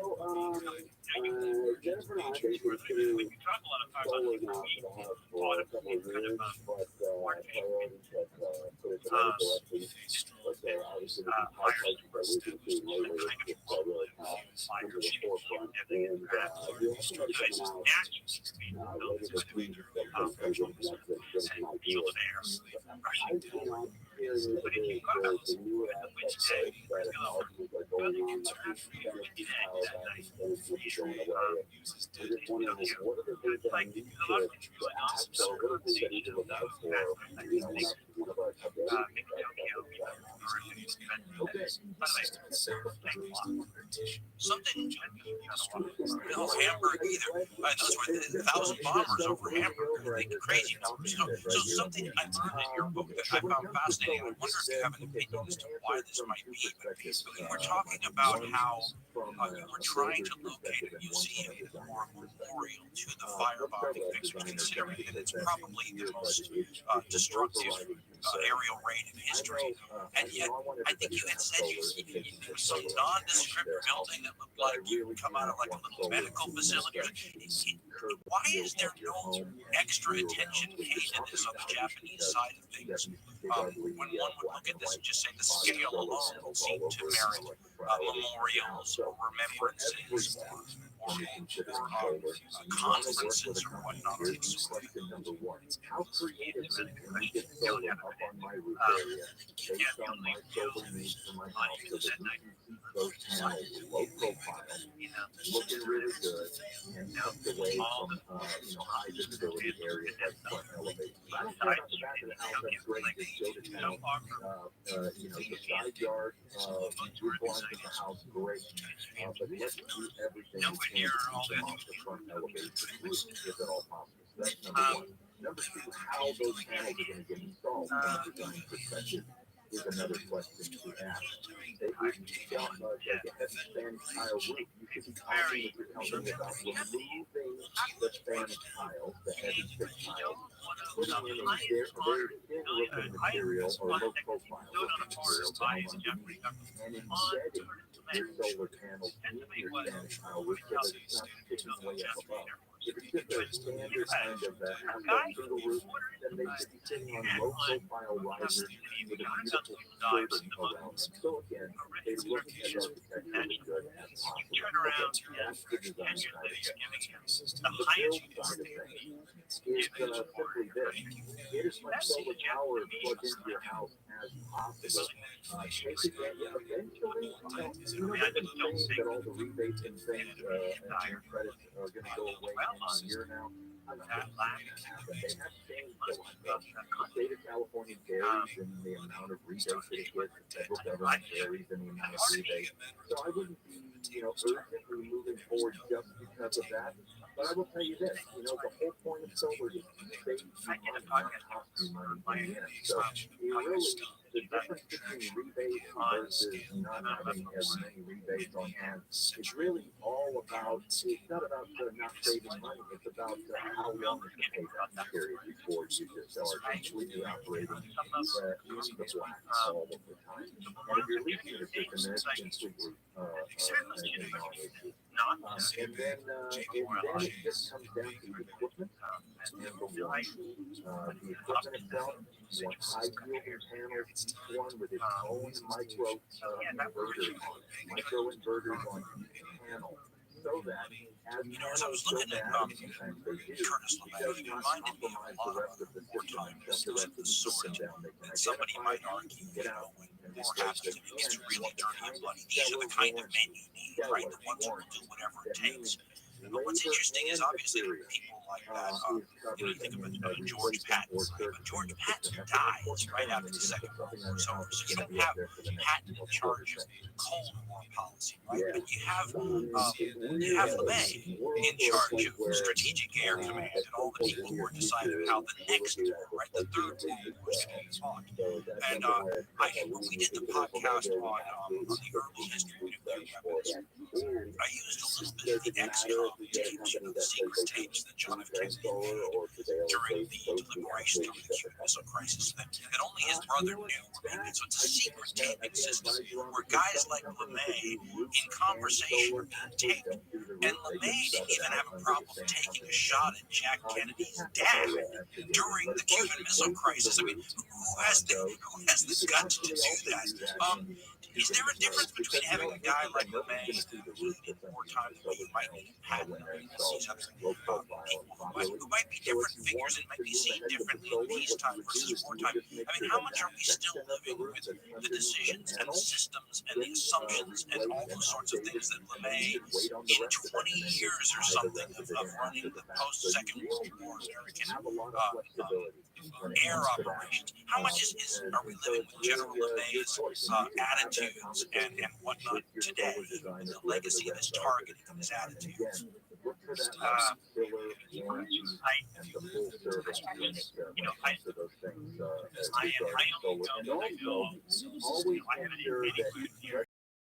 No, don't play that game because you're assuming I know more than I know. Electric vehicle and battery ready. And that are currently whether you guys are put in backup batteries right now, or whether you got an EV vehicle right now or not. And then a number of batteries, even though they're expensive right now, all it's going to take is one big plunge in battery technology, and the next thing you know, everybody's going to want a battery, an inexpensive battery that powers their whole house. Just make sure your system is ready, so that they don't have to rebuild the whole panel part of the electrical panel part of the system if you want to upgrade to an electric vehicle or battery in the future. I go. I hope that helps answer those questions. Really good question. Thanks for bringing up solar on the show today. Appreciate their life. All right, bro. Talk to you soon. All right, y'all. Looking at the clock, it's time for us to run a break. You are home. Start the house with let's hear the news.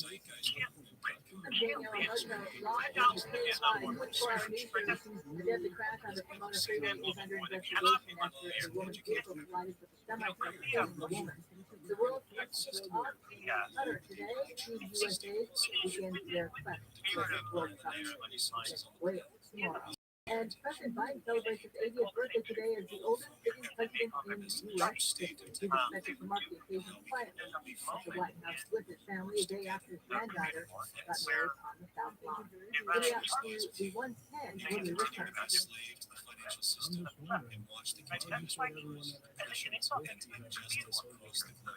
This report is sponsored by Lowe's.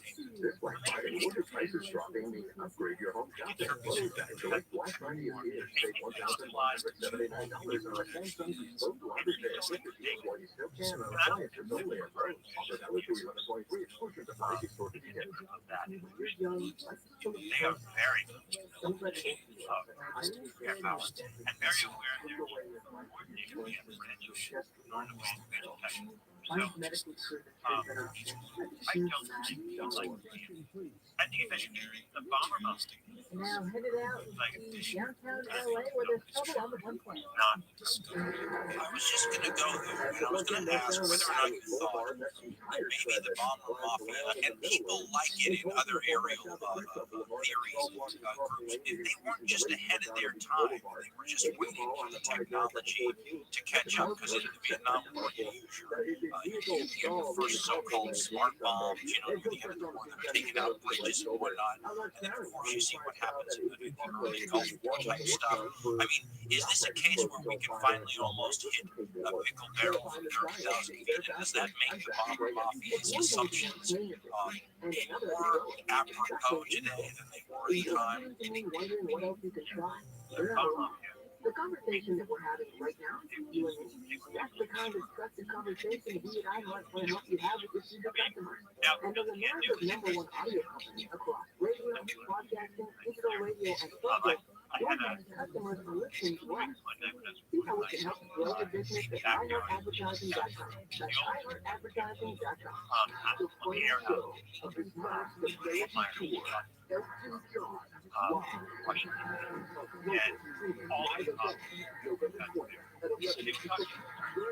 the hearing in Vietnam, the Gulf War was by sharing the that beer. And they were like, you want to take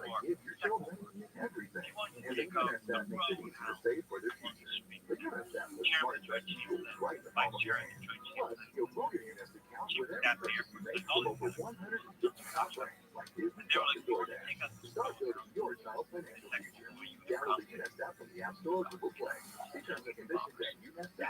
you got the level. You want to like take a gathering in the backyard, you can have a level. No way you can take that up. And then they want each one you get better and better and better. And today, you know, Three little letters make a very small word. That means TRUMAN, because one single in the backyard, the critical started first occurs everything. like they could take other kinds of how they use yeah, that's quality healthcare for the working for every I was having a conversation. I was having a conversation with somebody. We were talking about one of the first experiences involved around some of the same stuff, because we were talking about the overriding experience that is so overwhelming.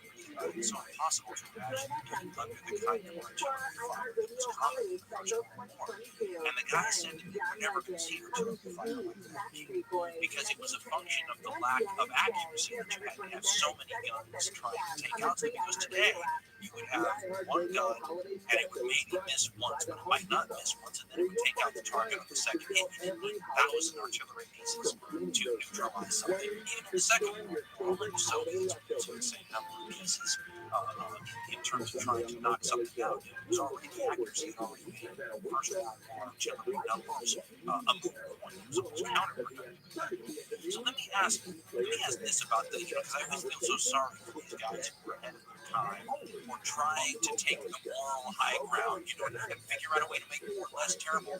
What happened reputationally and career-wise to all these guys who Curtis LeMay sort of shoved aside in his desire to be more efficient to get the job done? Did those guys end their days in sort of obscurity, or were they considered to be failures, or what happened to the guy who chose the moral high ground?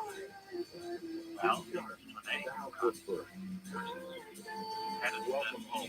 Thank you for joining us on the program this morning. I appreciate all of our callers. I'm sorry if I didn't get to every single one of them. We never do, but we will be back yet again next week answering calls, talking to you about super relevant things about your home.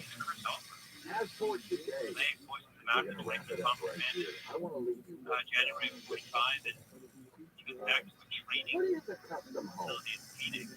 He's always going on about custom home. Custom home.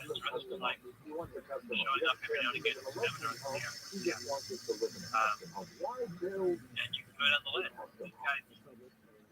What seems like you should be they did not have good questions for a designer to answer. different. They are tricksters and they hurt They you. were And so it is with all simple programs. You know, let's be effective. That has changed my life.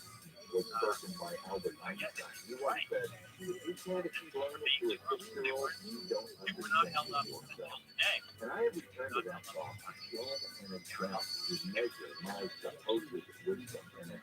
So I was gonna ask you what those Air Force folk that you were having drinks with today, who were going over the different wars and comparing and contrasting.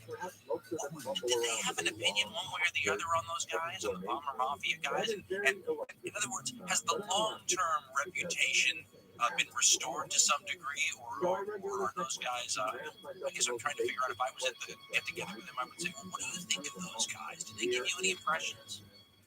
I think they have an open spectrum. When they plant the seed, that's what the goal is. Air power plant today, right? And on precision, which is defined air strategy. Last generation is the residue of the bomber mafia. Kernel plants by the bomber mafia. So they have an open spectrum. Mastery is all about extending myself out. Whether you're swinging a hammer or driving a car or practicing your Batman, we describe it all the same way. Sport, you say things like rapid love become a natural extension of life. If you happen to be on the radio, then it's just micro. You know, when I started doing this 5 years ago, the big success there in my thoughts was now, I don't even notice it very loud. And the same thing is really true for whatever you hold on to. And we're talking about what they built here, Scott. Yes, a home. It's the next guy out in nowhere. in the best of work. We surround ourselves with a lot of that is authentic with organically and natural extension.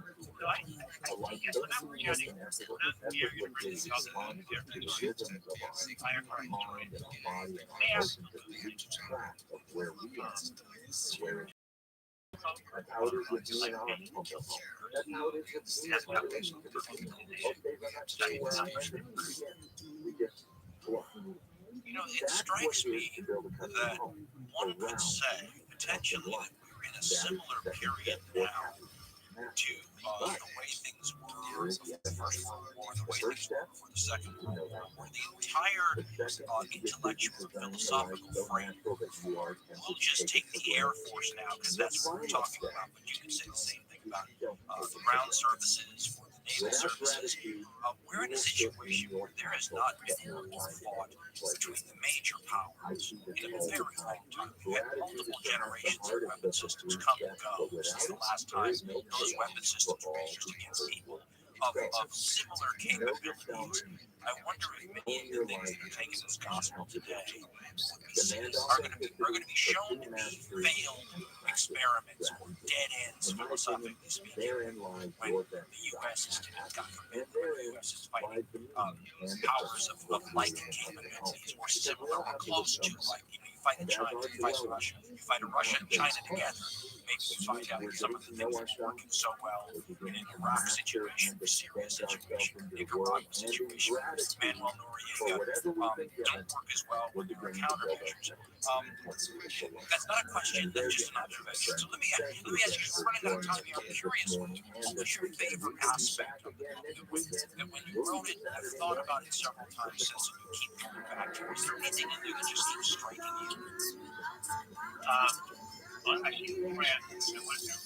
I wanted to do fun. You comment, it was no question, sure.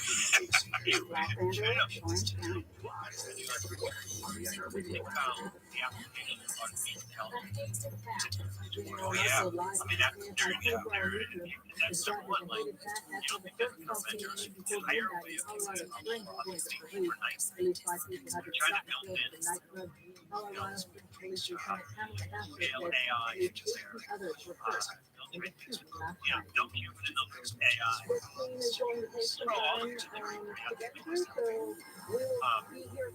That would be, yeah, we are on the other The alleged shooter, identified as a 22-year-old man, was arrested and may be charged with hate crime. Club 2 is an LGBTQ+ nightclub. The FBI is now assisting police in the investigation to determine the motive for the mass shooting. A record-breaking snowstorm has hit western New York, which is reported to some parts of the Buffalo area. The powerful system, strong winds, and blizzard-like conditions have made travel treacherous over the weekend, and at least 2 people have died of cardiac complications while trying to clear the snow. More than $18 million worth of stolen stuff has been recovered during a train burglary task force operation in LA. LAPD report says the task force is made up of 4 new agencies, including surveillance tech and artificial intelligence centers along the Union Pacific Rail yard in LA. We've added 3 efforts. The redesign of how these rail cars are transferred are moving across the region. And the ongoing surveillance and the arrest, we have seen calls for service along the railroad line dropped by 68%. More than 700 people have been arrested in connection with the theft, and a burglary ring of 22 and 26 busted out. Gregory Picoftheday. The news brought to you by Mike Diamond with Sell Good Plumber. Firefighters have taken out a fire near the 5 freeway in Sun Valley. LA 35 Captain Cody Rivera says the fire started in Sun Rush along Highway 54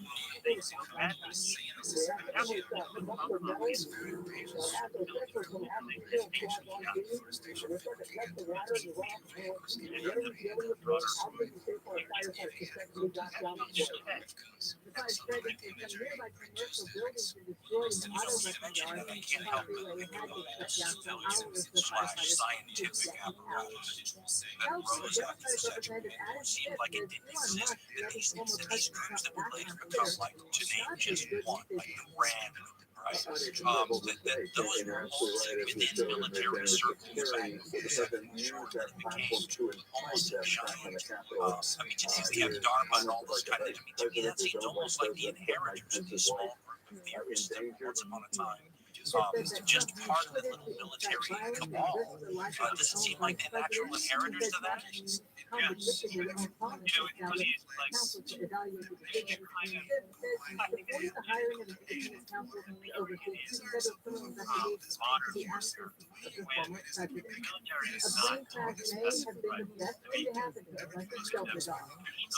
Transporting more than 50 dogs for shelters in Louisiana and crashed in rural Wisconsin. Everyone survived, and some of those shelter dogs are being rescued by their rescuers. Firefighter Amber Christian says Alpha dogs was meant to be. First responder El Cypher says as soon as he got on scene and found out they had all survived. Several other first responders are also rescuing dogs this weekend.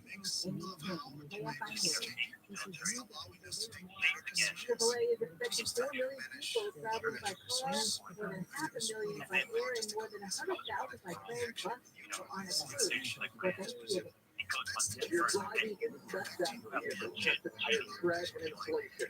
Make sure your fluid levels are topped off. Make sure your battery is fully charged. From Wednesday through Sunday of this week, the Autoshed anticipates having the roadside rescue of 48,000 stranded drivers. AAA Doug Steve says if traveling by air, make sure you get to the airport at least 2 hours before domestic flights and 3 hours before international flights. President Biden celebrates his 80th birthday today as the oldest sitting president in the United States history. He's expected to mark the occasion by the White House with his family a day after his granddaughter Naomi got married in South Carolina. The USA has defeated UCLA 48-45 at the Rose Bowl in Pasadena. Just reading about those guys when they were kids, and, remembering the phone books and some of these guys, they were crazy intelligent. So how can people get their hands on this? It's a little unusual. So I read the PDF, but this is an audio book, right? The women advancing the French Trojans into the National Football Championship game. Who their opponent will be on Saturday. And the quarterback Caleb Williams threw 470 yards, 2 touchdowns, and an interception. He also ran in a score. Austin Jones rushed for 120 yards and 2 TDs for the men of Troy. USC now leads the series with an overall record of 50-33 with 7 games ending in a tie. That a heart racing talk loss about of Christian State, the you talk about you instigating your you talk about bombing of Tokyo. You And hear the the bombing of holiday Tokyo. I mean, festival it's Snow and Glow is returning to the fairgrounds in you know, Vancouver this when I holiday talk to season. you, CBS production Snow and Glow will have snow tubing, holiday magic, and build your own colored bars, over 1 million holiday lights, and some fireworks What a as well fantastic from approach. November 27th Malcolm to Gladwell, December thank you 8th. so much for coming on the program. I wish you a ton of success with this latest book of yours. It sucked me right in. I had a great time reading it. And it's, as you pointed out, one of those subjects that is truly worth a little contemplation on all of our parts. Because what's the old line? Was it Leon Trotsky? You may not be interested in war, but war is interesting you.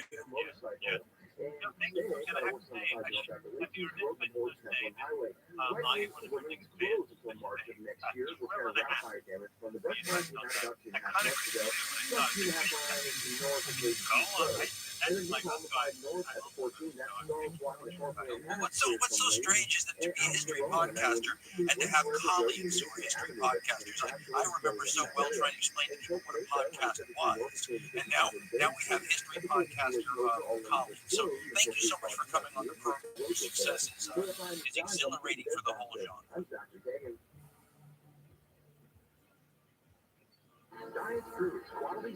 That was a lot of fun. My thanks to Malcolm Gladwell for coming on the program. You know, he's one of the few people that could have offered to come on that wouldn't make me talk about a Second World War topic. That's all we've been talking about for wartime television. Looks great. The Bomber Mafia. He writes, if you get the text version, got a very clear style. And I kind of notice he writes like he speaks, which for me made the story that much more gruesome. When I know now the government had to rid of the origin, and you should too, but you put extra sound in the speeches to that's the way to go. Be like his podcast, right? I want to do that. There's a reason it's so popular. So thanks to Malcolm Gladwell for coming on the show. As far as we go, we're still working on it, folks. It's a landscape. But like I never say, we're still working on it. It's going to be a long road. I can tell you that I can tell already. Yeah, we'll maybe try out some interview shows with some of the others. Interview shows are easy. The ones that we want to do sometimes to make sure are like mini hard history shows. And I find that I end up stopping work on the main show if I do that. So I know you'd all rather have me do the main show. So I'm working on that. Save hours on every Send trip. them some Avoid interviews. busy crowded Thank you for terminals. your patience, Fly your from support, airports and closer to your home. No crowds, no everything long else. lines, Always so no grateful. stress. With Surf Air's private flights, you're in control of your travel day, not the other way around. SurfAir.com, the most convenient way to fly. Get a free quote It's hardcore history. There's a better way to fly private.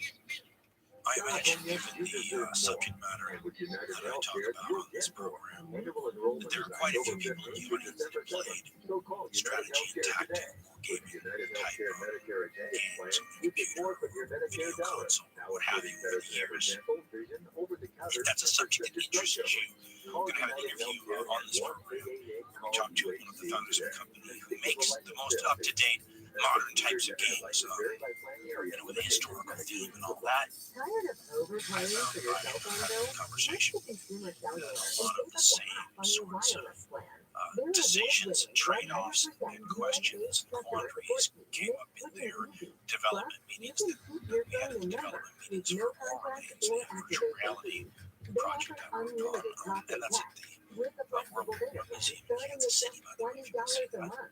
You can easily add your family and friends. So if you like that kind of stuff, fascinating interview with Maximilian Never worry Maria, about who's Black Talk. a Consumer Cellular has is the hell exact let same loose, coverage and as the major it's a carriers fascinating to over concept. So we'll talk to him a 99% of the little bit later. nation. This is all It was, backed by their if there is a 100% Ben's idea risk-free that we talk about. guarantee. We sort of set up the context to that with really personal stuff, which I don't like to do. And I told Ben, I said, okay, it's not very interesting. Just me talking about my life events is not very interesting. As far as that, it's hard to have an opinion on that business. But the reason he brought it up is he said, you talk about war games all the time.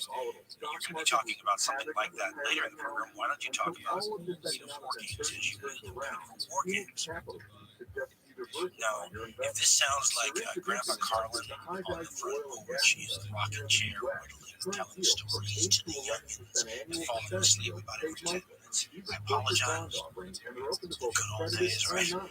But it might be worth just bringing it up because there's little things about wargaming that in general never the general public has to know. I mean, one of the really seminal early rule sets for the wargaming genre that people played when I was growing up was written by H.G. Wells for the World's author.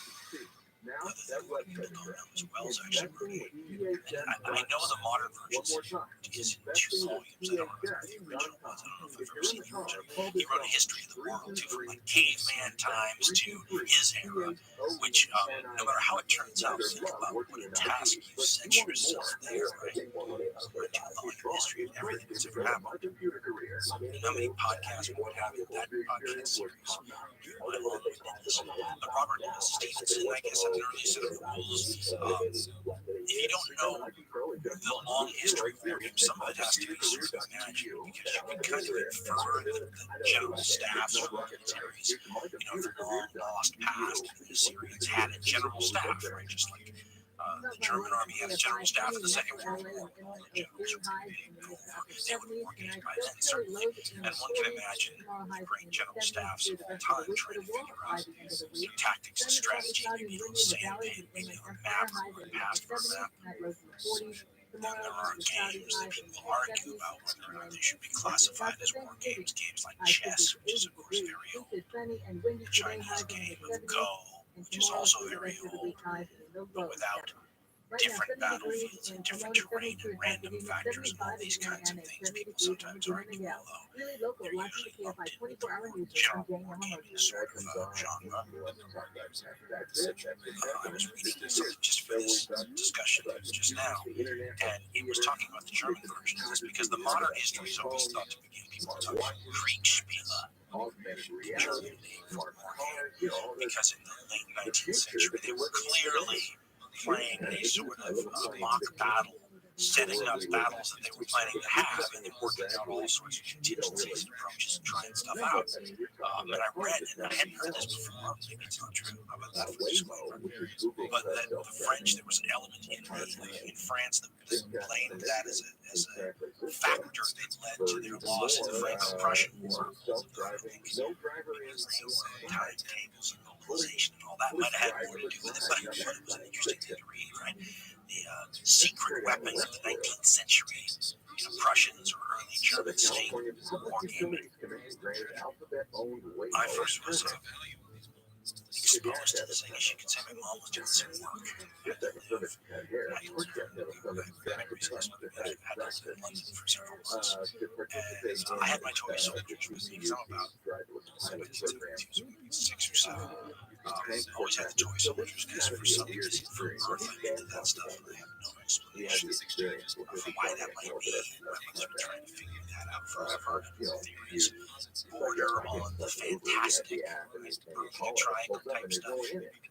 But I always had the toy soldiers with me. And I remember having to go out on the floor one day, and a guy arrived. He was one of my mom's guests or something, college student age, and he brought his soldiers because my mom said, "Oh, these are the soldiers." And so he brought his own. Went up to see me playing with mine, and sat down and said, it basically sat down and showed me his soldiers, and I was blown away. Because the difference between what you could have bought in the store, although what they sold in the store in those days was pretty damn fantastic. You didn't paint them yourself; they were called Britons, Britons Limited, I think. And they were so fantastic that I looked them up, and they still make them today. They're hand painted. In those days, he had basically a whole army of hundreds of these things. Each single figure today sells for like $40 US. Just sit there and go, holy cow, you gotta be Elon Musk to have an army of these things today. 54 million tall. He pulls out these troops, and he pulls out rules. And that was the part I'd never seen. That's the part that makes it a war game, right? Otherwise, you're playing toy soldiers. And he sat down, he started talking with the 6 or 7 year old version. I didn't like this one bit, I can tell you right now. Because for me, it was all imagination and anything I wanted. And I didn't have to worry about anything. This guy was basically giving me stuff like math to do. Lots of calculations and figuring out. I mean, it ruined the spontaneity and the creativity of it all for me. But as you get older, you see the value in something like that, right? So Fast forward to right around the era where Dungeons and Dragons started, so about 1976, going through a rule set comes out called chainmail. Chainmail actually came out in the very early 70s, I want to say like 1971. And I discovered all this stuff later. So when I say 1976, that's when I got into it. It happened to be written by two people. One of them was Gary Gygax, who's probably the lead figure in Dungeons and Dragons. I think of other guys like Dave Arneson. Gary Gygax is sort of the lead D&D guy. And Dungeons and Dragons, I think, came out in 1974. And I discovered all this stuff about 1976. Now, in the early Dungeons and Dragons rule sets, they didn't even tell you how to do certain things, like how you would handle groups of people fighting other groups of people if there were large numbers. They would simply refer you in the rule set to chainmail. So you had to go pick up chainmail if you wanted to do those sorts of calculations. So I went out and got chainmail, which was my first exposure since London in the early 1970s to war games rules, right? Meant to be played with miniature figures. And I was older then and could appreciate it and understand and all this sort of stuff. And so started experimenting with that. So then what you do is you realize, oh, I need to build an army, which was not that easy to do in the middle 1970s. We got to go find a place that sells this stuff. And the funny thing about it is this was a place, I believe, that Britain, because it was hard in the United States. There was a guy named Jack Spurby who was famous in American war game circles, who became one of these early people that started to just crank out figures for people, not because he wanted to make a lot of money, but because everybody knew that figures were not going to be a hobby, right? But you would gravitate towards places. I don't know what you would do if you lived in some small town. This is like New York, Seattle, San Francisco, Los Angeles, Boston, places where they're almost like clubs. The people that ran these stores could not have been in it to get rich. But not only would they sell the materials, oftentimes they would have big tables in the back where people could come and fight battles and have it. I mean, these were little communities. I mean, if you were where I was from, San Fernando Valley, 1970s, 1980s, you would have remembered places like Competitor's Castle, Skip Gardella, and I wonder what Skip's doing today. I hope he's okay. The Last Grenadier, maybe Saltgare. Every community of large size had these places, and you didn't do a lot of cross-pollinating. It felt like it was almost a school or a fraternity or something like that, where you had your place and you meet up with all these other people at some convention down by the airport. A couple of times a year, big battles, competitions. The thing about wargaming with miniature figures, which is how I did it, that's different from what we have today, is there was a lot of elements to the hobby that you don't need in a computer game, but that I find that I like more than I thought I did. I mean, the painting of the figures. There's a railroad, a model railroad side of this too, where people are building terrain and laying out battlefields. I mean, there's many different creative elements involved in this before you even get to fighting it all out. Now, fighting it all out, I have to say, I don't miss that stuff at all. Let the computer handle the calculations. Let it automatically just take away. It was a huge aspect of wargaming with miniatures back in the day, which is arguing. Fighting over what a rule interpretation meant, or did you really move this way, or was this unit going to hit the forest and be disordered? I mean, nobody really liked that unless you were what was known as a rules lawyer, where part of the way you won was not your great tactical expertise, right? And you outthink the other guy. No, you just have these little things that you know, Mr. People, you know it backwards or forwards. You have ways of basically arguing that you should get some sort of benefit that ends up leading to, well, if not a victory for the rules lawyer, then a less drastic defeat. I pulled out a bunch of my old books on the hobby, and some of them date from before my era. I went back and picked up some classics about people like Donald Featherstone, Joseph Morshauser, lots of stuff from Phil Parker in the modern era. Phil's still involved, I'm not sure what he is.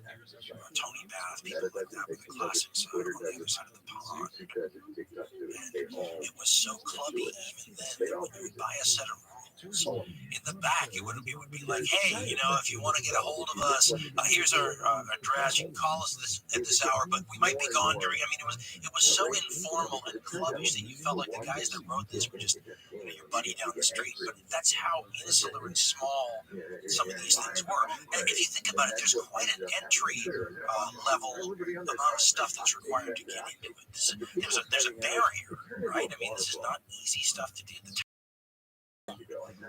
Is owners. You have to be a bit of a fanatic, but I certainly was one of those people. And so when computer games first showed up, I was so excited because, I mean, you didn't need an opponent, you didn't need to spend all day, if you didn't have a whole day. There were a lot of things that were very attractive about it, and even in the very early games, you could see, without being any kind of a technology expert, oh my God, I'll give this 10 years, it's going to be in fabulously interesting places. Now, what's funny about me is the game that I play the most these days is a game that simply tries to replicate the miniatures version of the games that I played in the 1970s on a computer screen. It's Stone Age. And everything moves. It's hilarious because instead of having their more modern games where everyone moves sort of like individually and takes advantage of all the computer's power, and yet something in my this is an elderly thing, when you get nostalgic and you'd rather have the computer game play like Pong for you because you grew up with Pong. That brings back memories. One thing I should mention, when I only thought about this in preparation for this conversation, there was no blood, there was no violence, unless it was between two players arguing with each other. I mean, these games had miniature figures, whether it was in the pre-gunpowder era, which I often played, or the Second World War era, which I also played, and if somebody died, when we got casualties, you wrote it down on a piece of paper. Do the math, you come up with your figures, you say, okay, so for 17 casualties in that charge, okay, that doesn't even tell you how many are wounded versus how many are dead, you wrote it down on a piece of paper. Every time we got 20 or 25 casualties, you took a miniature figure off. That is the extent, though, of the connection between what you're doing and the violence that you're basically abstracting on the ground that would be there in the real-time situation. In the Second World War games we used to play, it was mostly vehicles. A tank would be hit, you'd say that tank is destroyed, maybe something creative, puts a little puff of black cotton on it to represent smoke, and there you go.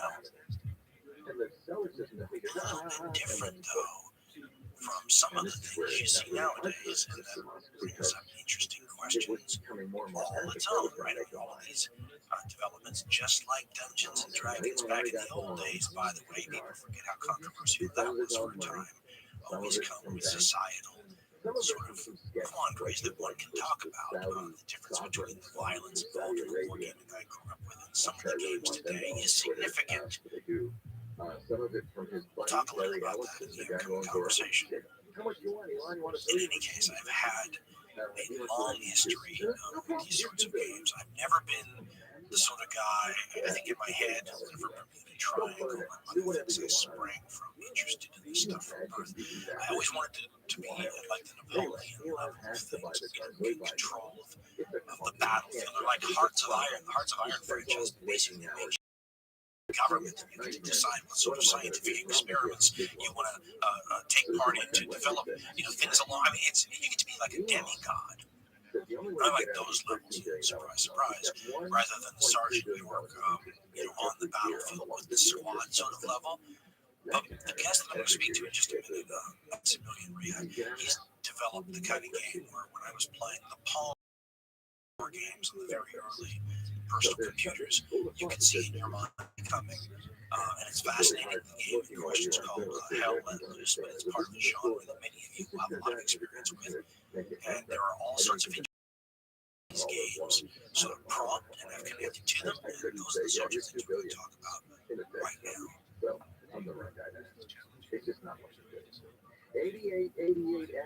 With me right now is Maximilian Rehab. He's one of the founders of the project director of Black Matter Studios, developers of Hell Let Loose. Tell me a little bit about your game here so that the public understands just how far things have gone in terms of development in the wargaming space. Sure thing. So our game Loose is Pits 50.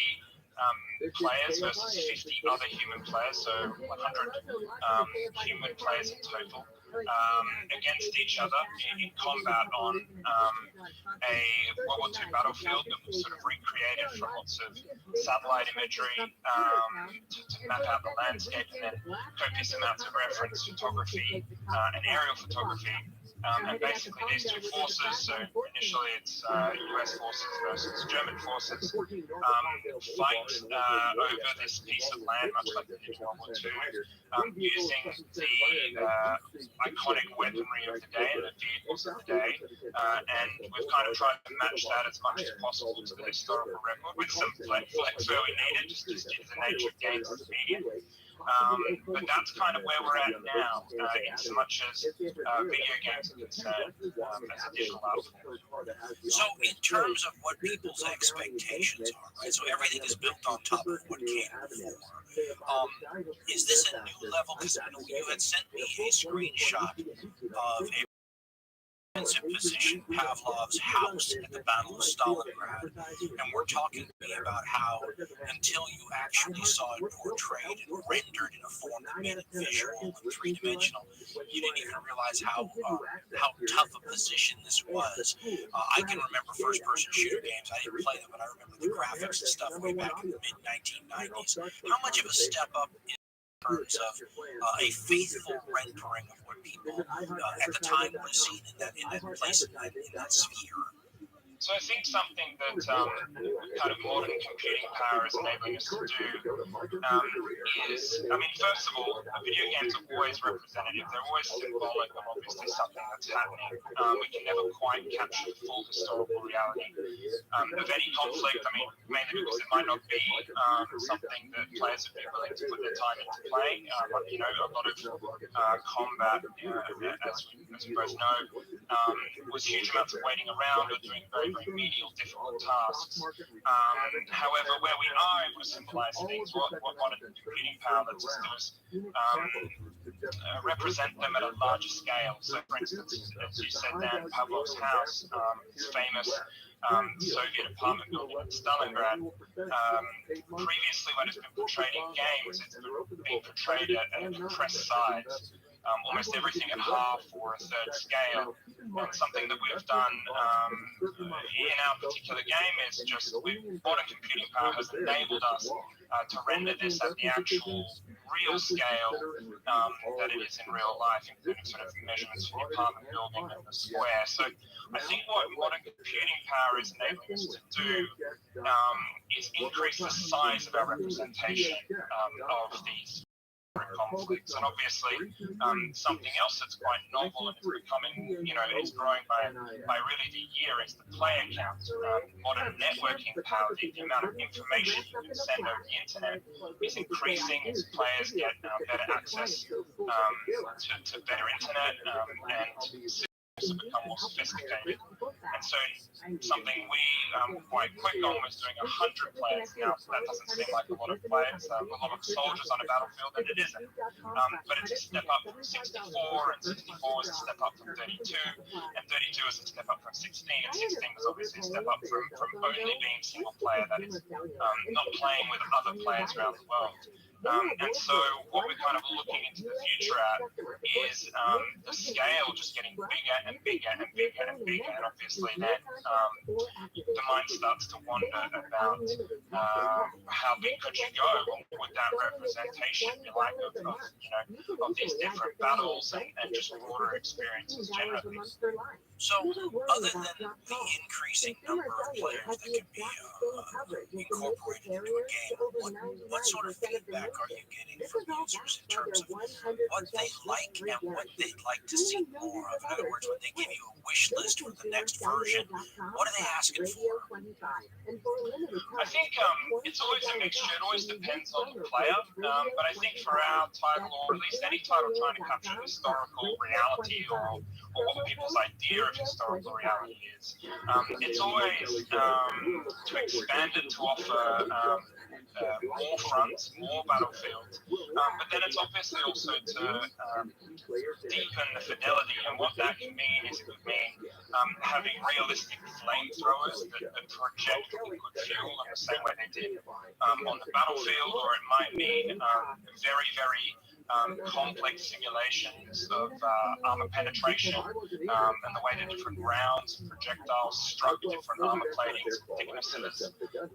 That's sort of where we're being pushed within our kind of subgenre, sort of hardcore military historical shooter.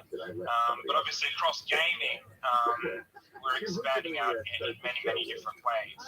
And obviously, you know, it's very exciting, and obviously also with some trepidation as well. Well, let's talk about that part of it, because as a guy who's been gaming since the early 1970s, there's an abstraction to the traditional wargaming that sort of does away with the very thing that is the focus of the fidelity first-person shooter games. I mean, when I'm playing a tank battle in the 1970s, I might have 30 or 40 figures representing tanks, but there's no real human beings there. There's no one burning up. There's when a tank destroys another tank, it's almost as though it's an inanimate object. You're playing a form of chess, kind of, that divorces you from, you know, it's strategy and tactics more than there's any sense of realism.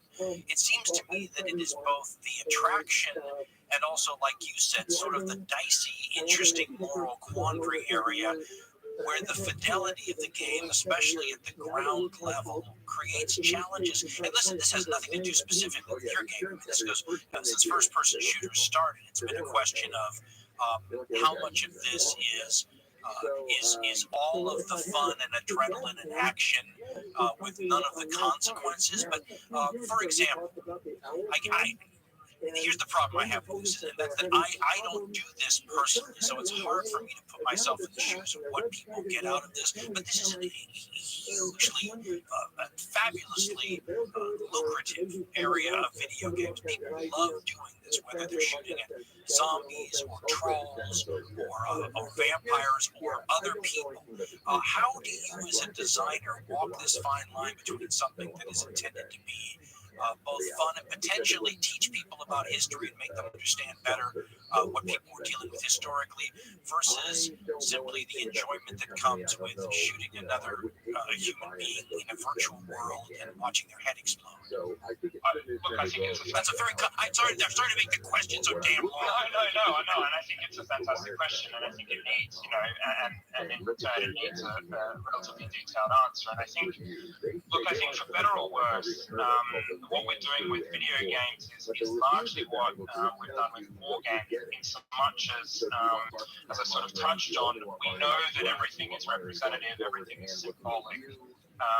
Now, obviously, we are getting far closer within our symbolism, in so much as within our game, for instance, and many other games, obviously, first-person shooters, the entire game loop, which is sort of what we call the experience that you're repeating in the game over and over and over again, so sort of dribbling the ball and putting it in the goal, and in football and in soccer, would be the gameplay loop of soccer. In our gameplay loop, you are using a gun, depending on what role you play, to shoot another represented human, with the aim of taking a position in order to win the game, taking a trench network or taking an optimal position. The thing is, though, it is the player over the course of the game is representing many a weighted number than just themselves. And fundamentally, the kind of end-game conversations that you have in a game like ours and other first-person shooters doesn't actually touch on the idea of the joy of the actual shooting another person. And what it largely focuses on, and I would almost say in the majority, tactics and the strategy, much like wargaming in achieving a success over the enemy in the broader context of the battle. So in the same way that with wargaming you might move a panzer unit into position in a way that your opponent didn't expect, and you're able to defeat the opposing formation or the opposing unit, we're doing a very, very similar thing. That's sort of the hook to the player on the ground level in the game. So I think, look, I don't want to give a mealy-mouthed answer, but I think that with the more that I've thought about it, the more we're trying to set up these sort of strategic tactical questions in the game. And obviously, in doing so at an infantry level, and within an individualistic way for players who choose to play on kind of as kind of frontline infantry roles, that does involve obviously firing a weapon and firing an anger at an enemy human target. However, I would say that it is, and it sounds funny to say this, but a very small part of and I'd almost argue almost an insignificant part of what makes this genre tick. And I think you can kind of see that in other first-person shooter genres where you may not even, shooting a player may not even result in their death the way it's represented on screen, them blood